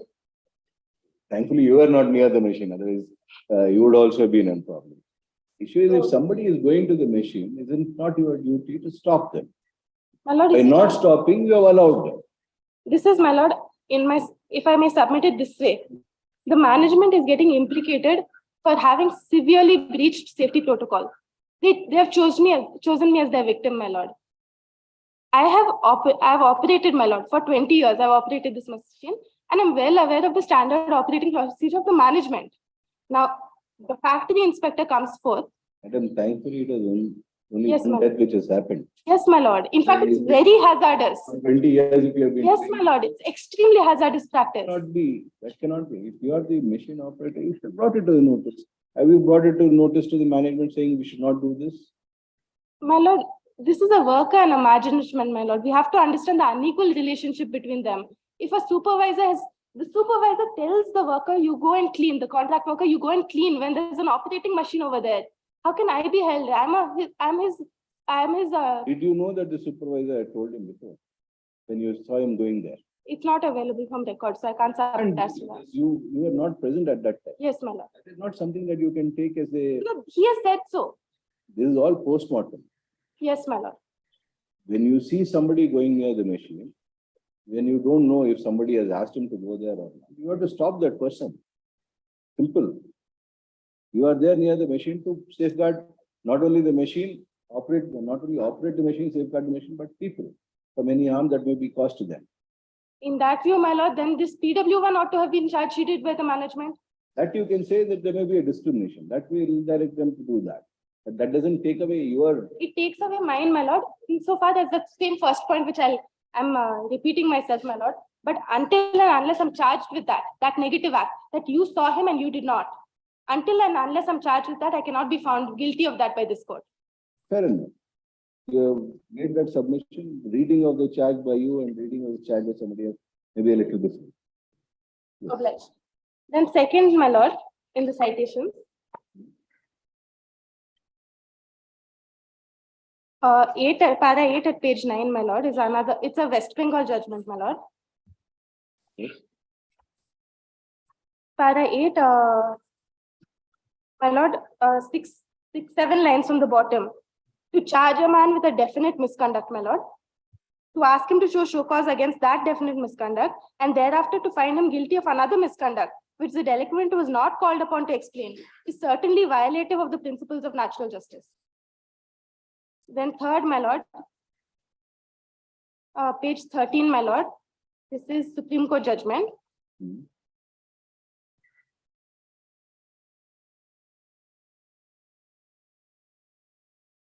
Para 6. As we said earlier, there was no charge against the respondent that he had not paid the full. It's the same point, my lord. This inquiry into extraneous allegations, which the respondent was not charged, must certainly have prejudiced the inquiry officer against the respondent. Yes. Fourth, my lord, on perversity, Rajendra Kumar, my lord, 17 to 20 at page 23. Now, this is a case where it's been found to be perverse, my lord. The inquiry was fair and proper. The dismissal was found to be perverse.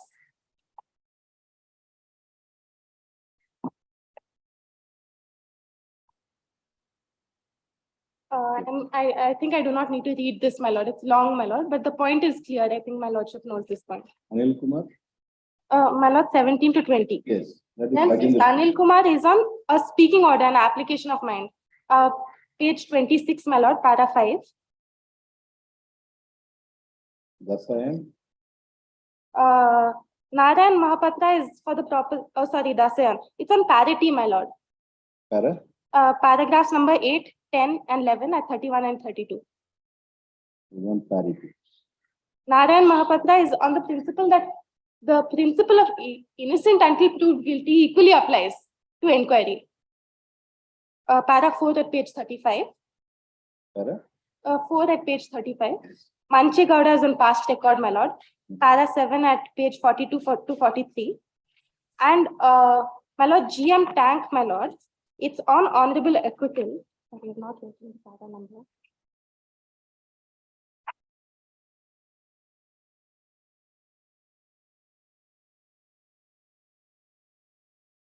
My lord, in fact, this case, a number of paragraphs are there. where they go into exactly when it would apply, then this honorable acquittal would be considered in a domestic inquiry, given the difference in standard of proof.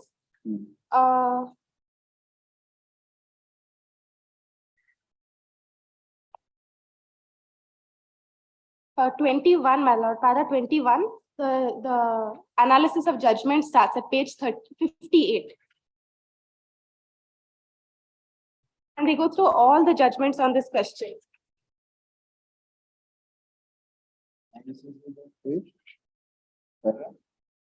Para 30. Yes, my lord.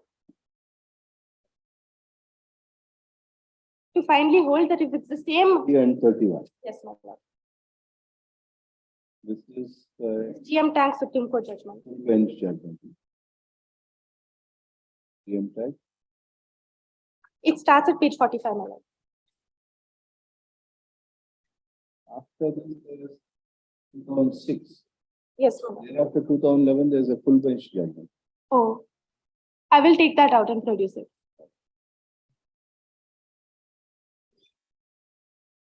Para 30 and 31. Yes, my lord.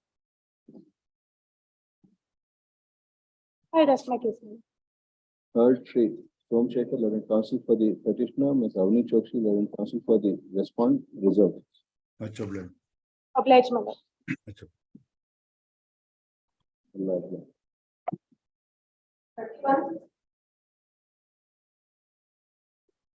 31.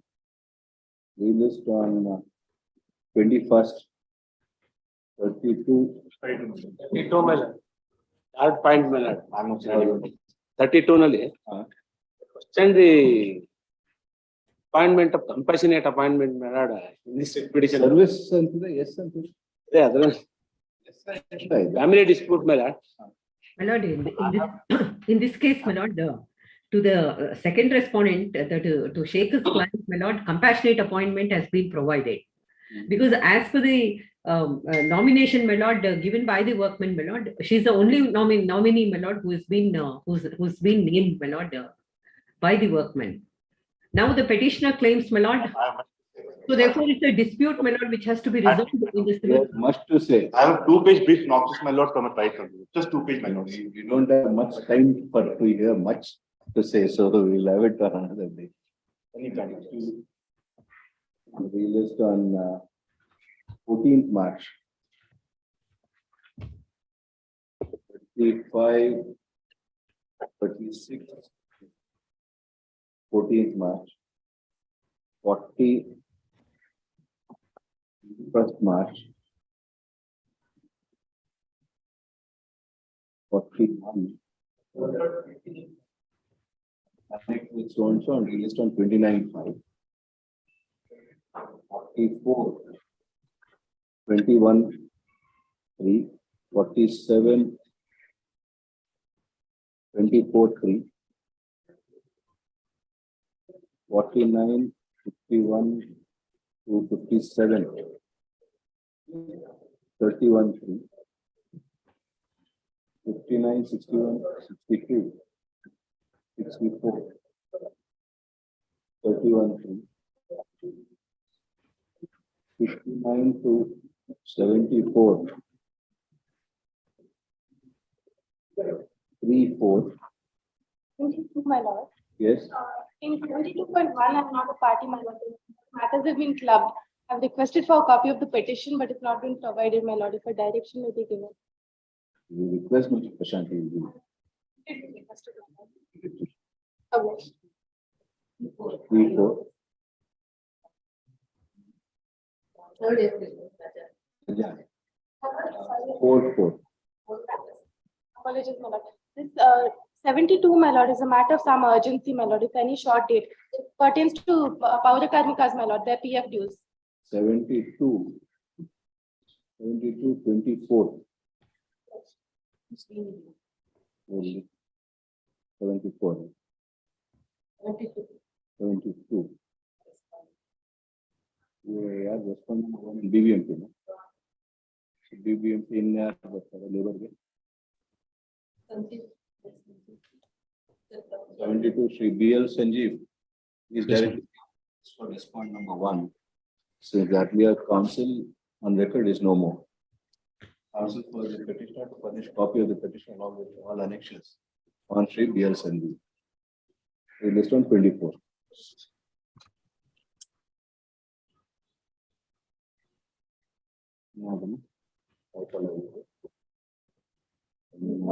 List 2. 3 to 8. 31st. 10.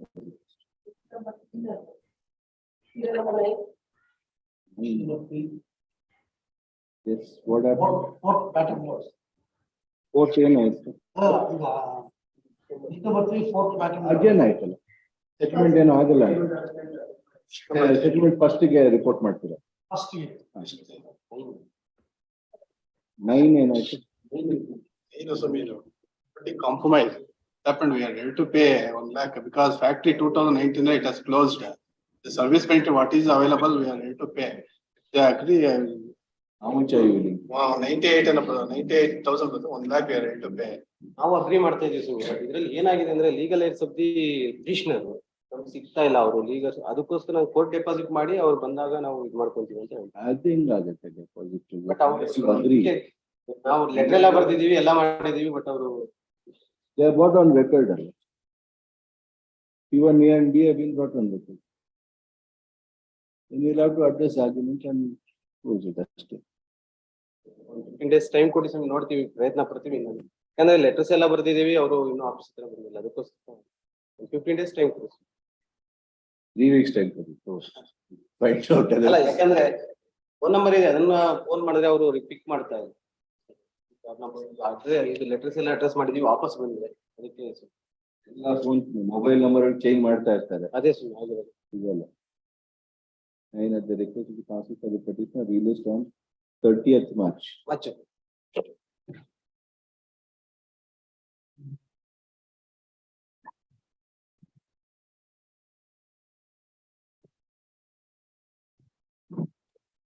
First list 56 first 51 3 54 ಅಷ್ಟೇ madam. 54 56 31 67